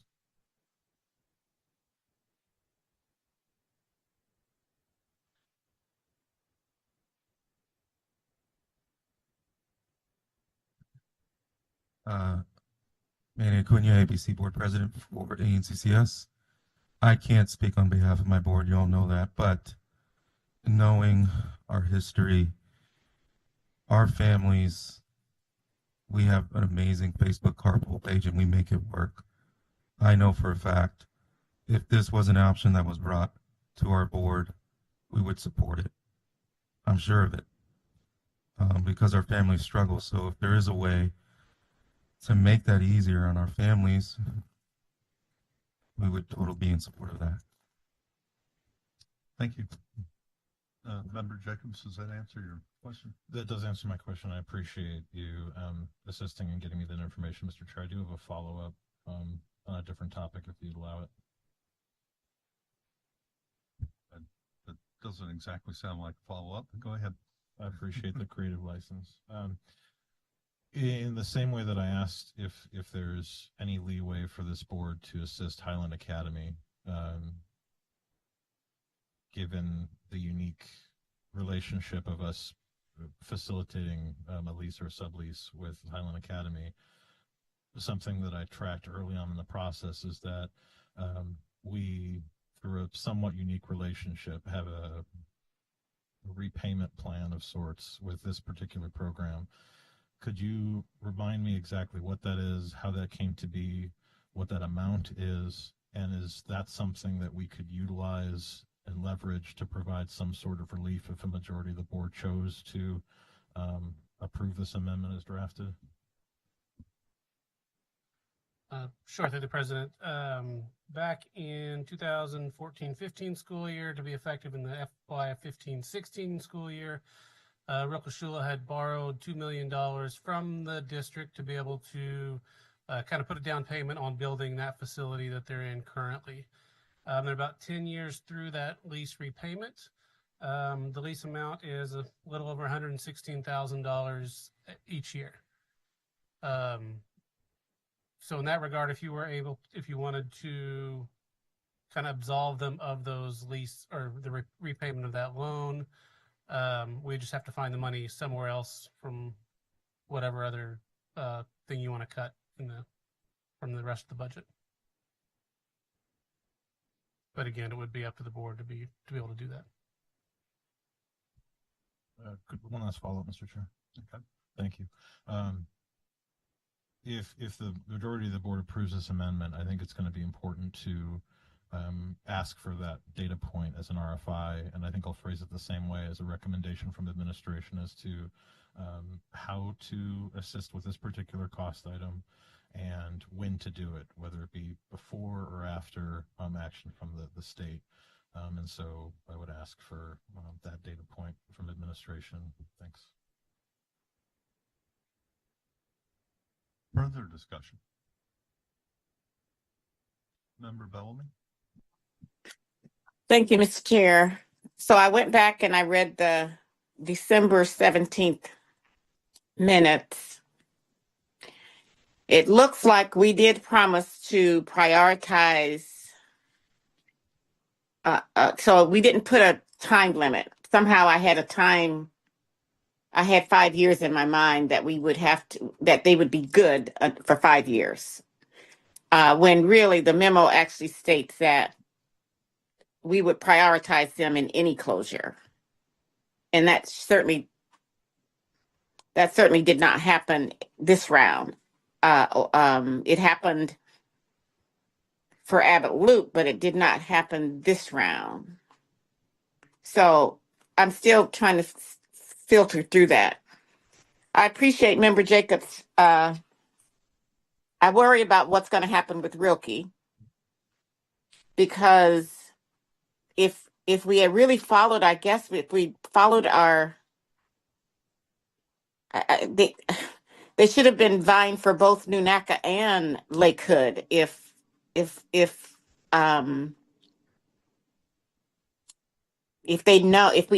we had really focused in, that we had promised not promised, but the board had prioritized ANCCS. So I do, whatever options we need to look at for. I don't know how to help Rilke. Does the administration have any ideas around how to help? Should this amendment pass, how do we help Rilke Shula? They're about 5 months or so before their lease runs out. They'll be negotiating with the landlord. As I talked about at the work session, I think both schools are amazing schools. They all have amazing heads. The reason that we recommended Roca Shula was a timeline where we have 3 years to find a different solution for ANCCS, and there's really a small amount of time to find a fix for Roca Shula. I don't know what the solution is. I don't know if the board, board decisions to close schools impact the administration's ability to help schools with solutions. I don't know what the appetite will be next year. I think the board probably knows in general. I don't know. We haven't had that discussion publicly. Member Higgins? Yeah, I don't know the solutions to any of this particular point in time, and my problem is that all the charter schools that without the cafeteria, without all the different things that the other schools have, they're all in a position that I'm not real happy with. And the reason why I push for Abbott Loop to be continued is not because we're not downsizing, we're just not renting is what the goal is. Rather than renting a place for Wocochola, they could be someplace within our school system. Or we're going to have to rent a place then if we're lucky, which I don't think we're going to find for ANCCS, because we're going to close the schools because we got to show that we're downsizing. I don't think that's downsizing. That's not even right sizing. So we're running into that kind of issue. I just, at this particular point in time, we're running out of time for all of them. I do believe we're going to get additional funding from the state, but I can't promise that either because we don't know what's going to happen. I'm sure it's going to be something vetoed and a vote override. They're going to make it dramatic at the end. Count on it within that. So I'm not happy in the position I'm in, but I just see this as the only opportunity out there that we're being given at this point in time, the opportunity of fixing that school recommended by administration. I don't think the support has been there from the voices that have spoken out in regards to it. And I think that's that's a win-lose situation. There's no compromise opportunity. And so the time frame is bad for both of them, but I do believe there's going to be additional funding to help through this initial period.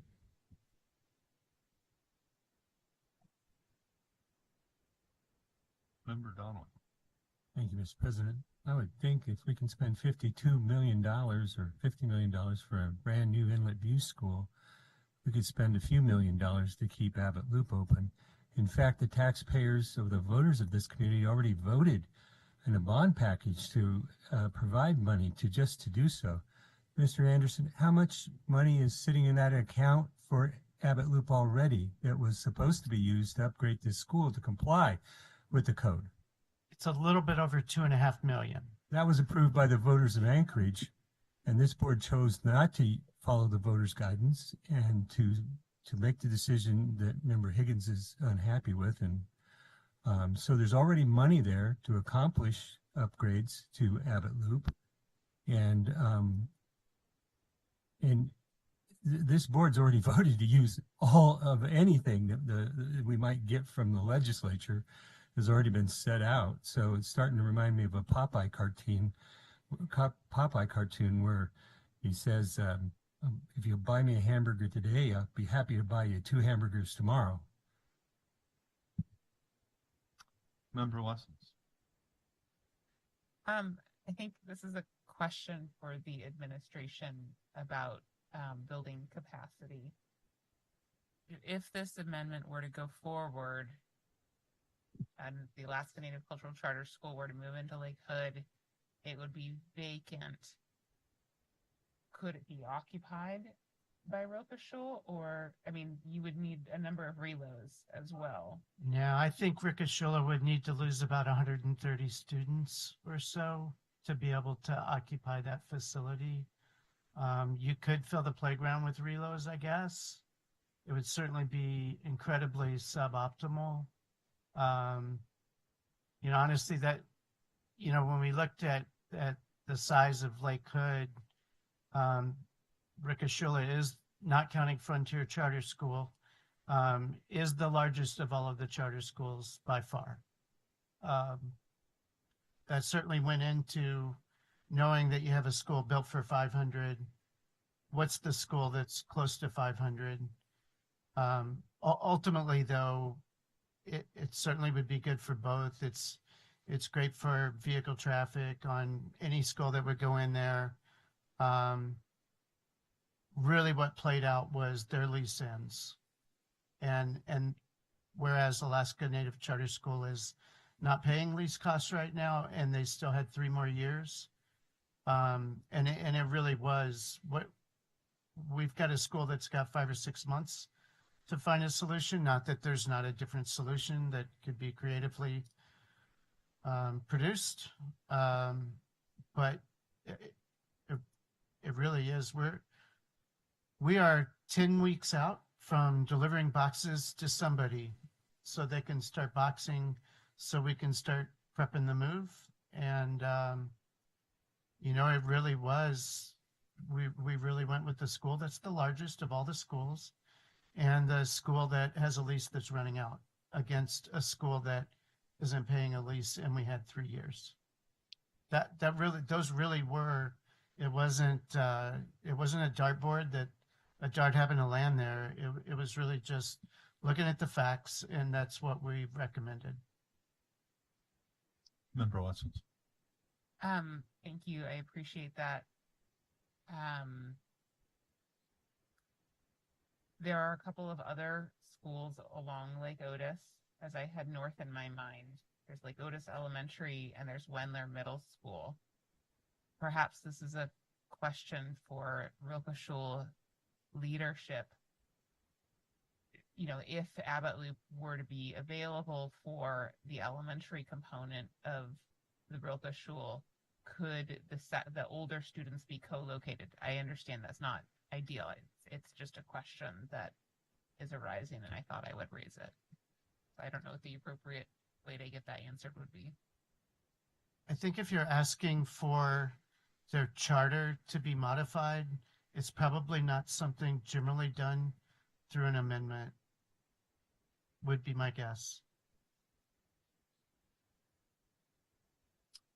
Other discussion.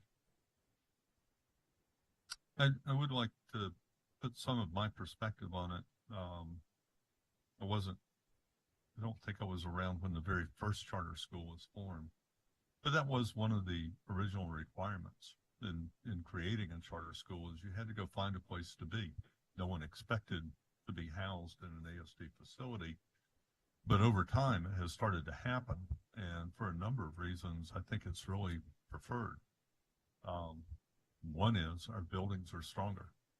If there's a severe earthquake, kids are less likely to die, and that's a pretty big consideration all by itself.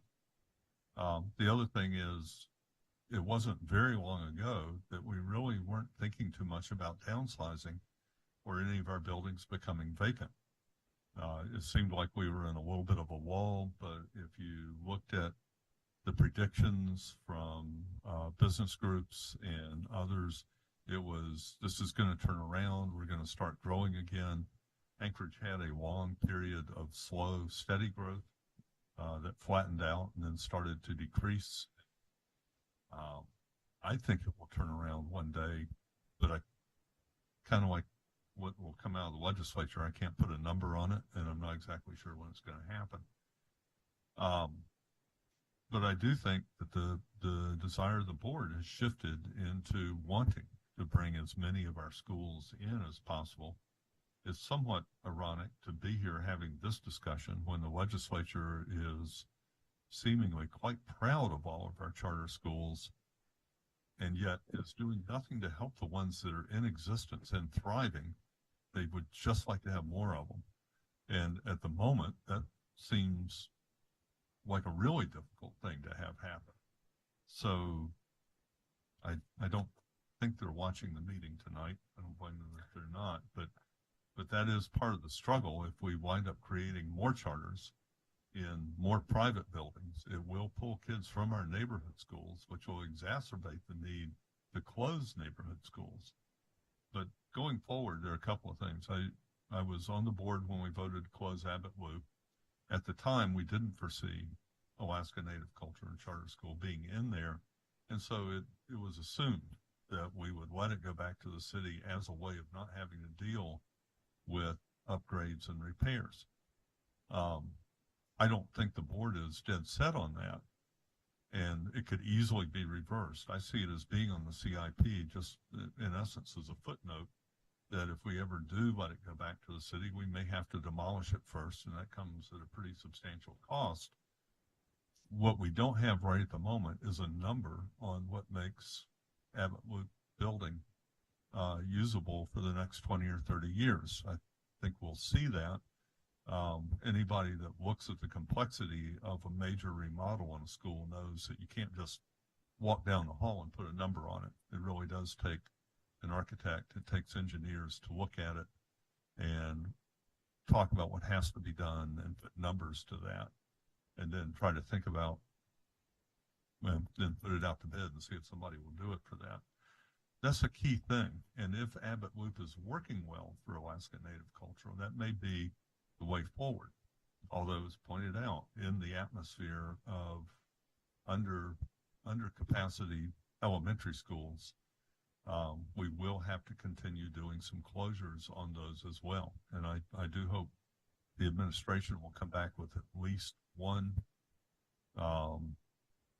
and personally, I feel like not more than 2 recommendations next year. I think there's value in doing that slowly and carefully. I do agree with Member Higgins that we should not go looking for a neighborhood school to close so that we can move a specific program in. I think it's very unfair to the neighborhood school, and that does make it uncertain. But I do think we have some options and some time with Alaska Native Cultural Charter, and we don't have much time with Rilke. And so that, I see that as a driving force. Unfortunately, because we have no control over our funding from year to year, it's very hard to make a 3 or 4 or 5 year plan that makes any sense. But certainly this is something that I think we could argue in the legislature, that we need to take care of the thriving charter schools we have, and we have a limited amount of time to do that with Rokashula. We have at least a few years with Alaska Native Cultural and Charter School, and so I won't support the amendment. I do absolutely support the district taking a new role with charter schools, which in the past we really didn't concern ourselves with their building at all. Times have changed over the couple of decades that we've been accumulating them, and it's too big of a job for an APC or a school. Although Rilke accomplished it, they had some good help at the time, but we shouldn't be expecting our charter schools to take that on, as they're in aging facilities or they are in facilities that are becoming more and more expensive. Member Higgins. Well, I appreciate some of the comments. When I first got on the school board, when we had issues about charter schools, the administration response was they want to be on their own, let them go find their own place. It was like, we're not owners. And we are. We should be owners. You're a school just like any other school, every one of our charter schools. But at that time, it was different. But we have had schools with different groups in it. Denali originally was Montessori and regular neighborhood school, and so many people crowded it in that it became Denali. But you've got that type of school. You've got a variety of schools out there, whether it's the advanced schools with Rogers Park or other schools where you've got multiples together.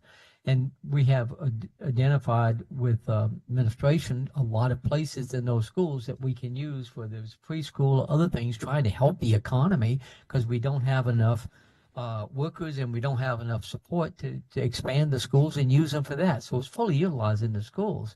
And so I don't see that. But when it comes to fixing the schools so it's good enough for 20 to 30 years, with $1.5 billion of deferred maintenance, that's an average of $15 million per school. So get in line. We're making it sound like this school has to be perfect and others have to be this, and it doesn't make sense to me, because none of our schools, are very few, are perfect at this point. And with $15 million per school in average on deferred comp, of course it's not all going to be up there. We got so many roofs to replace in the school system, it isn't funny. But I think if this was something other than a charter school, filling that school, people would say, no, we'll put in, and the estimate was $1 million with the presentation of a former COO about 6 or 7 years ago when I was at a community council. Maybe it's $3 million now, or 2 to 3 million. Other changes or advancements beyond that. But the commitment here of not doing anything was very strong. Now, an administration realizes we don't have a whole lot of options. I appreciate that. And that's why they came back with at least in their presentations, let's fix it up. And we've got money that is in deferred that may have been used for other bonds that is available, other options out there. But that's not on the table right now. And in the absence of that, I just can't support abandoning, and that's really what we're doing, that school, and knowing we don't have any place else to go, and worried about those students and and what may be. And I appreciate there was comments too. I realize that as a neighborhood school, this one's more accessible to the neighborhood than the others, simply because you can come in at various grades. You can't do that with immersion programs, any of them, within that. And so there's some advantages that way, but I'm not happy with being in this position. I think it was avoidable, and unfortunately, I just don't hear the solutions other than the recommendation of the amendment I made.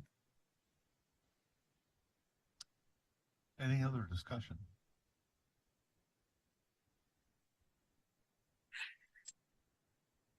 Seeing no one raising a hand, I will ask Ms. Sullivan to call the roll. We are voting on the amendment to change the words Rilke-Shula to the Alaska Native Culture and Charter School. Member Higgins? Yes. Member Lessons? Yes. Member Donnelly? No. Member Jacobs? Yes. Member Wilson? Yes. Member Bellamy? I abstain. President Holloman?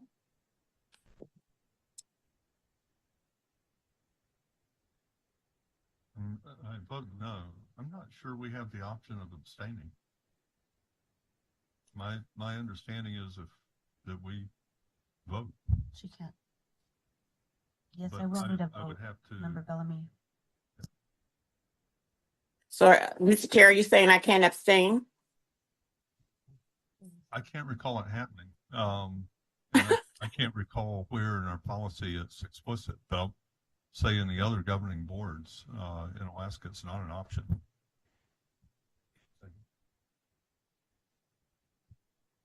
So I vote no. Thank you. I gotten word through our ad hoc parliamentarian, Katie Grant, that we are compelled to vote. Okay, President, you have it. I vote no.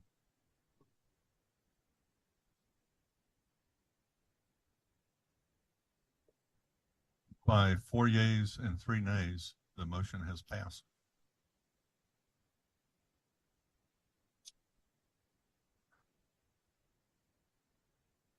That completes our action items. And Mr. Chair, we're still in discussion underneath the a memorandum. I have another amendment if you'd like. We still have. Yeah, I apologize. The amendment has passed. We have not moved the main question. Right. Back on discussion of the main. Yeah, Mr. Chair, I would move that AST memorandum number 106, that the summary section be amended to include the following language. Highland Academy and Rilke-Schul German Immersion School will be given priority for occupying buildings that become available through future approved consolidation proposals. There's a second. I'll speak to my motion. Second. Moved and seconded. Is there discussion on this amendment? Yeah, Mr. Chair, thank you. The amendment that I drafted had all 4 programs listed because I didn't know how tonight was going to turn out, and I didn't anticipate the discussion today going the way it did. With that said, I think it's important that, as we noted at the start of the conversation, we have 4 worthy programs that are worthy of support. And so I think now it is incumbent upon us to move forward and continue the right-sizing conversation and prioritize both Highland Academy Charter School and Rilke-Schul German Immersion School in the right-sizing conversation that will happen this fall. Administration was directed to present a proposal to the board. I join you in asking for 2 at minimum proposals, not only because we need to find candidates for these 2 programs, but because we have excess capacity across our municipality, and it's the right thing to do for students, educators, and our families. And so I would ask and urge support for this amendment. I think it's the least we can do given the circumstances and the situation we're in tonight. Discussion. Member Donnelly. Mr. Chair. Oh, sorry. Member Donnelly and then Member Bellamy. Thank you. In some ways, I agree with this, but I am concerned that adopting this, we're going to put ourselves in the position of whatever school we vote to close, obviously going to be juxtaposed what this calls for. So any neighborhood school that we vote to close is going to know that we closed it to fulfill this motion. And I think that's going to put the board in a very awkward position and really send a bad message to our neighborhood schools that may have to be closed in the future. Because we're going to be clearly saying these are more important than the neighborhood school. So I'd like to reserve my right to do it logically based on what neighborhood school the other folks might want to close at that time. It may be so important, such a bad decision to close that school, I'd reserve the right to do that. But with this in place, now it's going to be a juxtapose to these other schools. I think these schools deserve priority, but at the same time, this puts the board in a horrible, horrible position to deal with the school closures that we need to address coming up. Mr. Chair, could I respond? Member Jacobs. Yeah, thank you. Appreciate the comments. And to be clear, this isn't an ideal situation. And I think horrible is probably an accurate word for our service over the last 6 months. There's been nothing but challenging decisions to make. And so I commiserate with my colleague. With that said, the board has set a precedent for establishing priority for a program. We just did so with the Alaska Native Cultural Charter School. Did so in December and prioritized them tonight. I think it's within precedence and also is appropriate to indicate to these communities that we intend to, when and where it makes sense, prioritize them for placement in a building that's deemed appropriate and is approved through the right sizing process to be available. This language does not say that administration should go hunting for a facility that makes sense for these programs. It does say that these programs should be given priority for buildings that make sense to their communities. And so I think those two things are very different, and conflating the two isn't accurate and doesn't match the intent, but one could certainly try to do that. The goal is simply to do what we engage in the same process we did for ANCCS and model that process for 2 additional programs, because at minimum, we should be considering right-sizing 2 more buildings. Likely that number should be higher as our enrollment and our elementary grades continues to be projected to decline at least slightly, and there has been again a lack of interest from prior boards in addressing this problem head on. So I would urge support. Thanks. Member Higgins. Yeah, I'm not going to support this. I support that we've got to find something for Wilkeshula. We have to do something for Haviland Academy. But by the same token, if we were closing Fire Lake, what would we be looking at that community? What would best serve that community when we close the school? And we need to recognize that. And under the circumstances, so I don't like pre-selection when you don't have the facts. You don't know what circumstances will come up.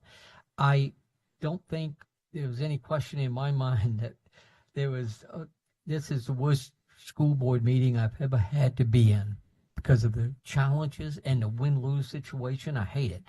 Like no other board meeting. I got to tell you, this is the worst.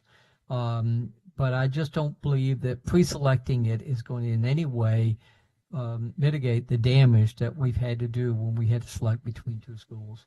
And I just I don't think that's beneficial to make a decision in regards to something that may come up, and it will be a different school board at that time.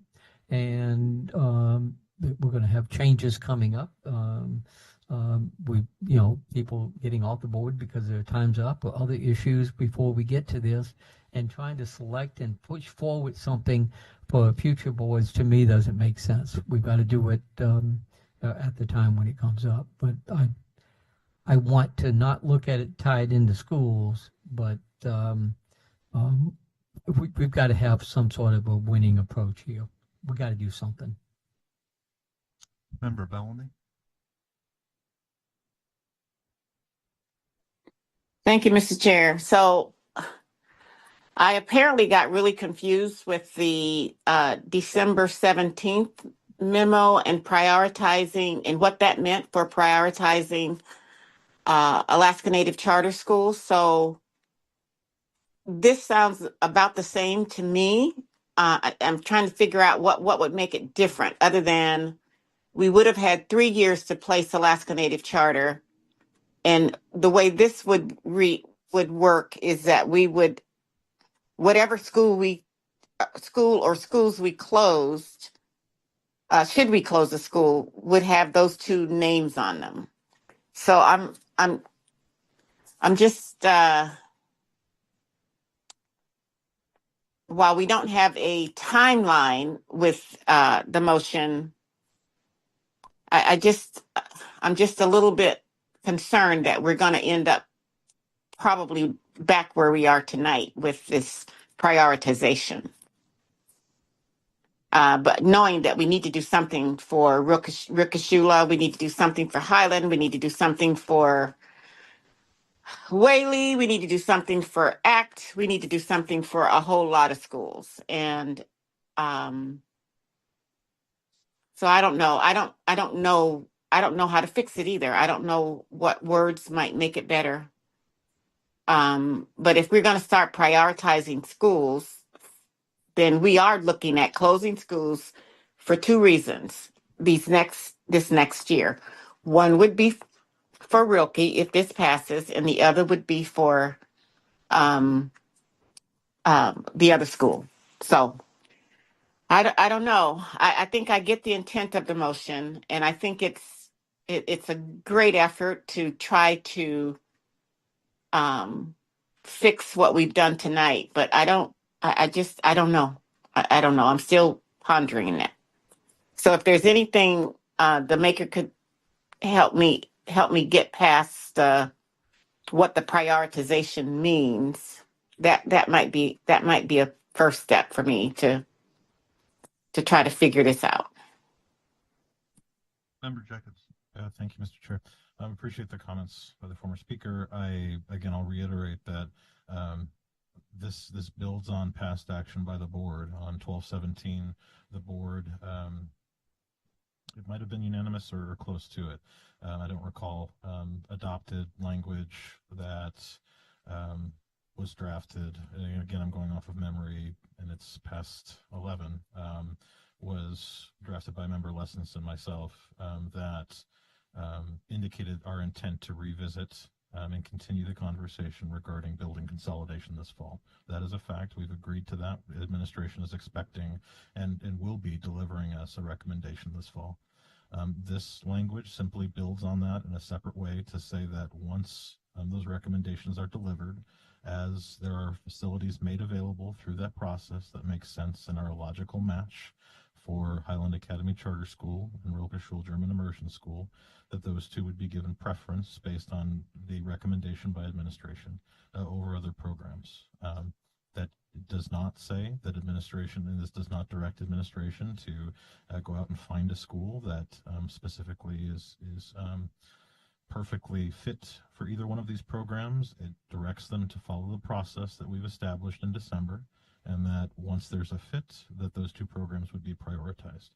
Those two things are very logical. We will be linking the process of building consolidation and repurposing regardless. And so to me, it seems anything but transparent to pretend that those two things aren't linked. And so to me, it also makes sense that we can signal to those communities that we couldn't resolve concerns for 4 programs tonight with 2 buildings. Mm-hmm. Also need to recognize that we have committed previously to continuing the conversation for building consolidation. If there's a board member who disagrees with that, now would be a good time to say it, or potentially bring up a vote in a future meeting, because the majority of the board spoke with one voice, and the majority of the board has not gone back on that. We might not be unanimous, but the majority of the board spoke very clearly. And so absent any other changes to the direction that we've previously given administration, this just provides a common sense pathway for next steps. Thanks. And we'll put myself in the order, and then Member Higgins and Member Donnelly. But for example, if the ACT program loses a lease and we have a school or a program that's unhoused, it seems like this is saying that these 2 programs still get priority over that. And that seems confusing to me. I mean, I like the sentiment, but again, facing the reality could be something quite different. The Member Higgins and then Member Donnelly. The motion in regards to September providing us a school closure, one school for closure was made, and I viewed it in many different ways. One is, let's not wait till the last minute. We go ahead and do it. We decide what we're going to do. But it didn't compel us that we're going to close schools. We saw the finances. There's not a lot of savings there. We've heard from the chief academic officer that you can have 3rd, 4th grade and get good results, but it's difficult. It's a resource issue. It's administration. I appreciate that too. But we've also seen that when you do have a school that's lower and you had it fully staffed like Bear Valley, administration said that's a success, so that they backed away from that one. So I don't know what we're going to do or not do when we go to school closures. Other places can do it differently. I want to do it because it makes sense, not because we're just out there. So I haven't been overly I've been opposed really to it because it impacts the neighborhood. There are other options to fill that school And so, yes, the fact is that I'm not abandoning my responsibility as school board member just because I'm not in favor of closing every neighborhood school that you see. I am not supportive of that. If it makes sense, I'll look at it, I'll do it. But I'm not prejudging that we voted we're going to close the school next year. That wasn't what I read. And we're going to base it upon the recommendations at the time. But regardless of whether we close schools or not, it's got to be the best fit at the time. And so for that reason, I appreciate the want to send out the message to Wilkes-Shula and to Highland that we're not abandoning our goal to help you. I appreciate that because that absolutely should be it. But we're a commitment to closing, in this case, Abbott Loop eliminates one school that could have been used with charter and for a relatively low cost. It was about the same cost as it's going to cost to level it. And we'll go forward from there because that's a decision to go forward with. But I just think that we are being forced into decisions that I think could have been avoided. Member Donnelly. Yeah, I agree with Member Higgins as to being forced into decisions that should have been avoided. Especially if we would have just followed what the voters of Anchorage told us to do, and that was to repair Abbott Loop School. And they've already approved the bond money to do that. Second, I agree that, we want to send a message of support to Rekashula and our other charter schools that we're going to do the best we can for them. But I really reject the notion that because we made a decision several years ago based on the facts at that time, which were very different than the facts we're faced with now. The facts at that time is we were looking at closing 6 schools. And also that of all the schools out there, the situation the native charter school was in was incredibly unsatisfactory and unique, being housed in East High School, and we heard horrific testimony about how bad that was for the native charter school. I think we all knew we had to get them out of East High School. So you can't take a set of facts from years ago and a decision that was made and then draw everything from that as that, well, that's the new rule we're going to follow. I don't think that's fair at all. We ought to base our decisions on what the facts are at this point of time in this community. Member Bellamy.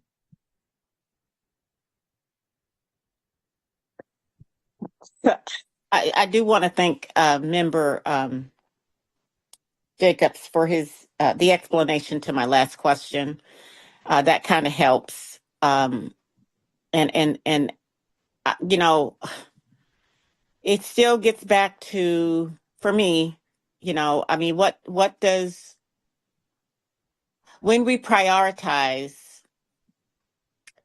I know what that meant to me, but I know what it means to me, but I don't know how to make how to make this amendment maybe a little bit clearer.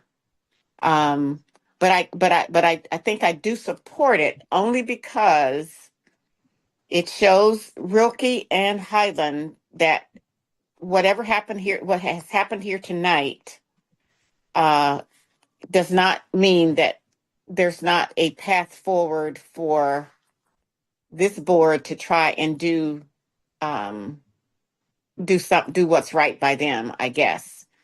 So I don't know. This is a terrible conversation to have.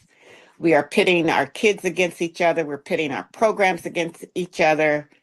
And I don't know that we all and I agree though, it didn't have to happen this way. I think there were factors that led to this kind of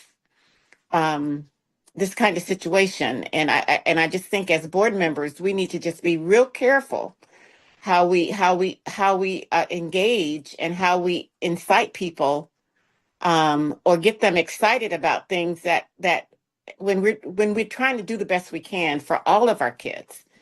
So, but I do appreciate Member Jacobs' effort. I appreciate and I think I appreciate the motion. So thank you. Member Jacobs. Yeah, thank you. I'll just say I appreciate the conversation, and in response to your direct question, I think it was the only other one I heard. In a scenario where the ACT program needed urgent assistance within 12 months, adopting this language would ensure that the education center would be available if we've already prioritized Highland Academy Charter School because they're currently in the education center, and we know that that makes sense from administration's perspective as a place where that program could be. And so I don't know, I mean, specific examples resolved that way. I agree that it does provide some limited flexibility. However, these are two programs that we've, I think, unanimously agreed are worthy of a facility once they become available. I don't have a problem making that commitment. And if others do, I respect that decision, and will respectfully disagree. Thanks.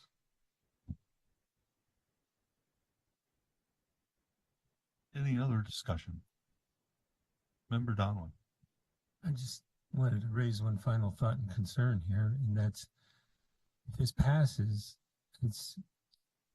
I'm concerned that some of the charter schools will be put in the position of negotiating and advocating against schools that might get on the list for potential closure. Now, that's a terrible position to put our citizens in and our neighborhoods and our neighbors in. I desperately hope that doesn't happen, but I can see where it could by this decision, if this was the decision of the board. And I really don't want to see that occur in this community.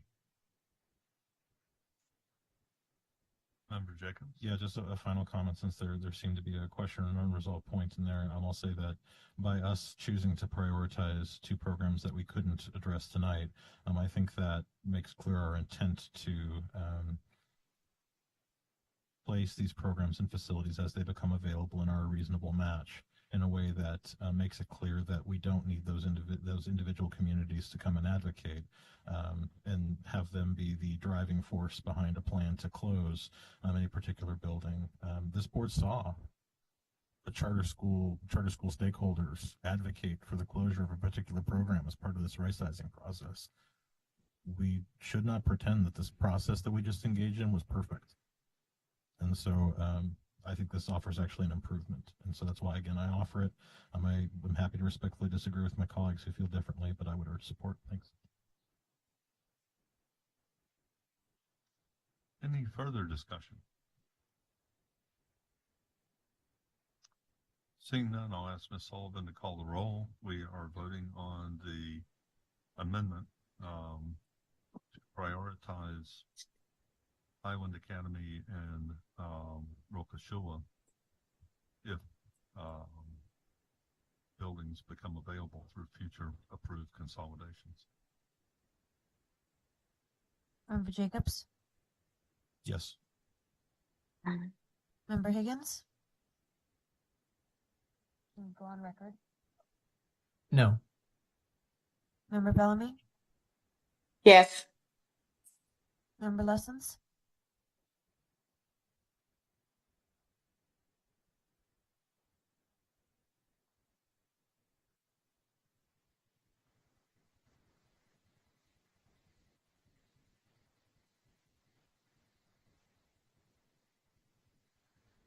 Member Wilson? Yes. Member Donley? No. Member Lessons?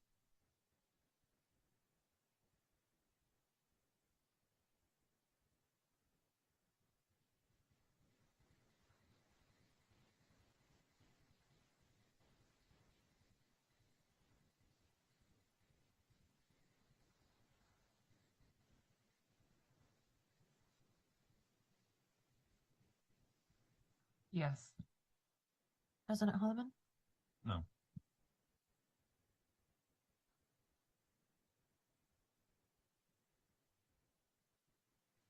By a vote of 4-3, you have approved the amendment. We are now on the main question, again, as amended. Is there discussion?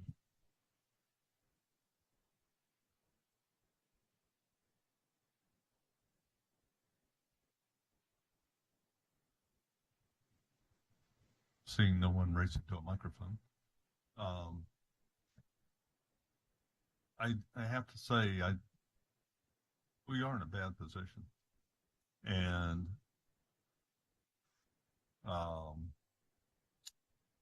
and we don't actually have the tools to do the job that we're sort of entrusted or empowered to do. That said, it seems to me that we have put Rokashula in a position to crash into a wall shortly. And I wish I could turn and say to Alaska Native Charter, don't worry, we'll think of something in the next couple of years, but I'm not sure we can. But if I was watching two cars that were headed for crashes, I would save the car that was going to crash in a couple of weeks and then try to figure out something to do about the car that was going to crash in a couple of months.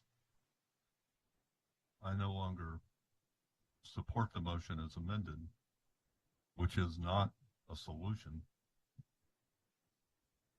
It's as close as you can come to an extension that we're allowed to make. I don't support the motion any longer.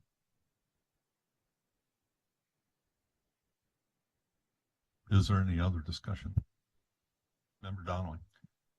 Yeah, Mr. President, I think we have two very separate decisions here rolled into one motion, or one main motion. There's the what to do with Nunaka and what to do with Lake Hood. I think it's ripe for division. So I'd move to divide the question between the two proposals.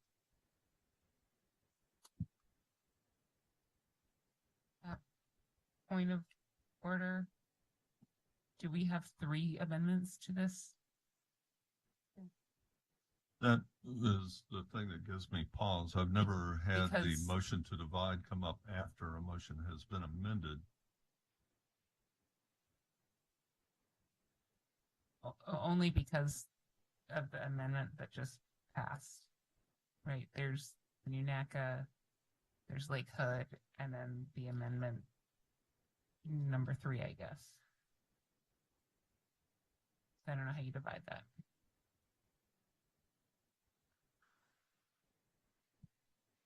Member Higgins? I believe they've already been separated for voting purposes already, and so I'm not sure what the goal would be since we voted separately in both placements.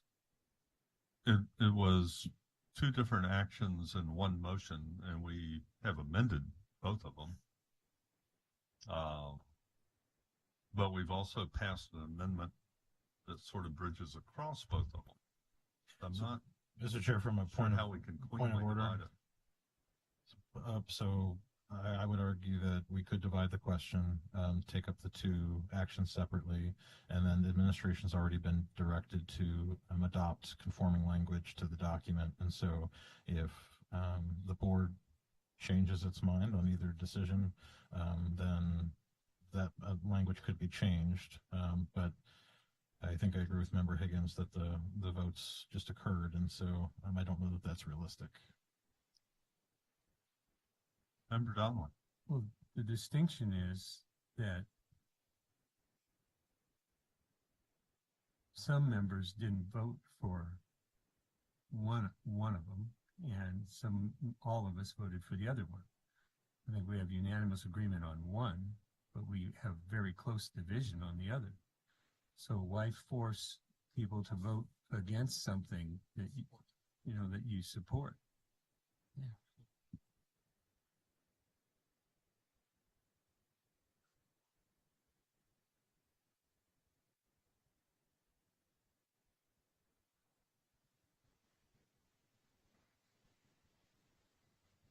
We're going to have to institute a parliamentarian that has the book in front of them.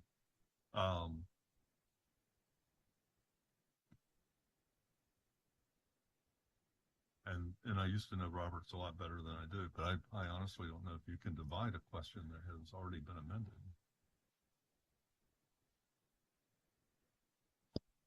That's and I'm not saying I wouldn't like to.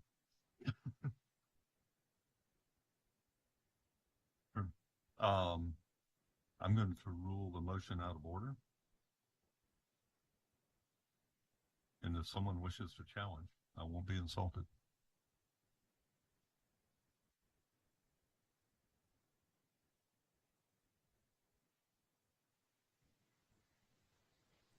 We're back on the main motion as amended.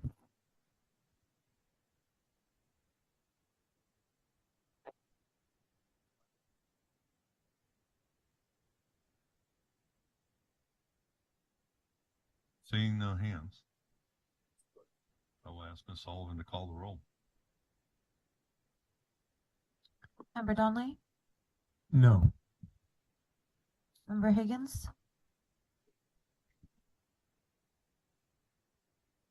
Can you go on record, please? Yes. Member Jacobs? Yes. Member Lessons?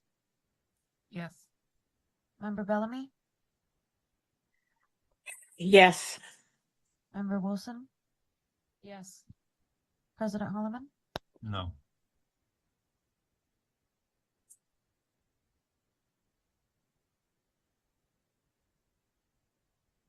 So I believe by 5-2, you have passed the main motion. That completes our action items. That brings us to the superintendent update. Superintendent Bryant.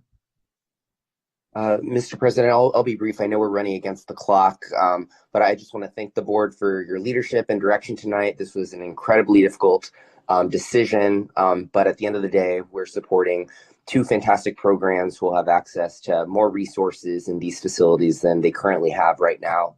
And I think that's something to be proud of, but there is work to be done. And what's at the top of my mind after tonight is thinking through ways to improve our right sizing process such that we can meet these competing demands, but we do have many more viable programs than we currently have facilities that are set to be vacant. So we do have quite a puzzle to solve, but that's the work that can happen over the next 6 months or so. I'll end there. Thank you. School board comments. I will start to my left with Member Higgins. I'll make it short since a few minutes. This has been the most frustrating school board meeting I've ever been in. I think things could have turned out a lot differently where we weren't in this particular conflict. And I'm just disappointed that we reached a point where we did. I think we let down charter schools somewhat by our approach, and I just feel awful about it, and I'll leave it at that. Member Jacobs. No comment, thank you, Mr. Chair. Member Donnelly.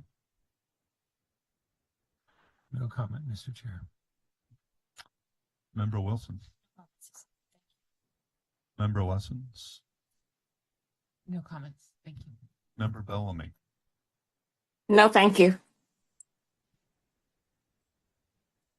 We still have 9 minutes. All I can say is I think we have left an important part of our district in a really untenable position. And we don't have resources to fix it in the short run. I'm stymied, and it is, I think, a very unfortunate situation. Anyone in the administration have anything they would like to say that is allowed in a school board meeting? Seeing no hands. Move to adjourn. Have a motion to adjourn, moved and seconded. We are in adjournment.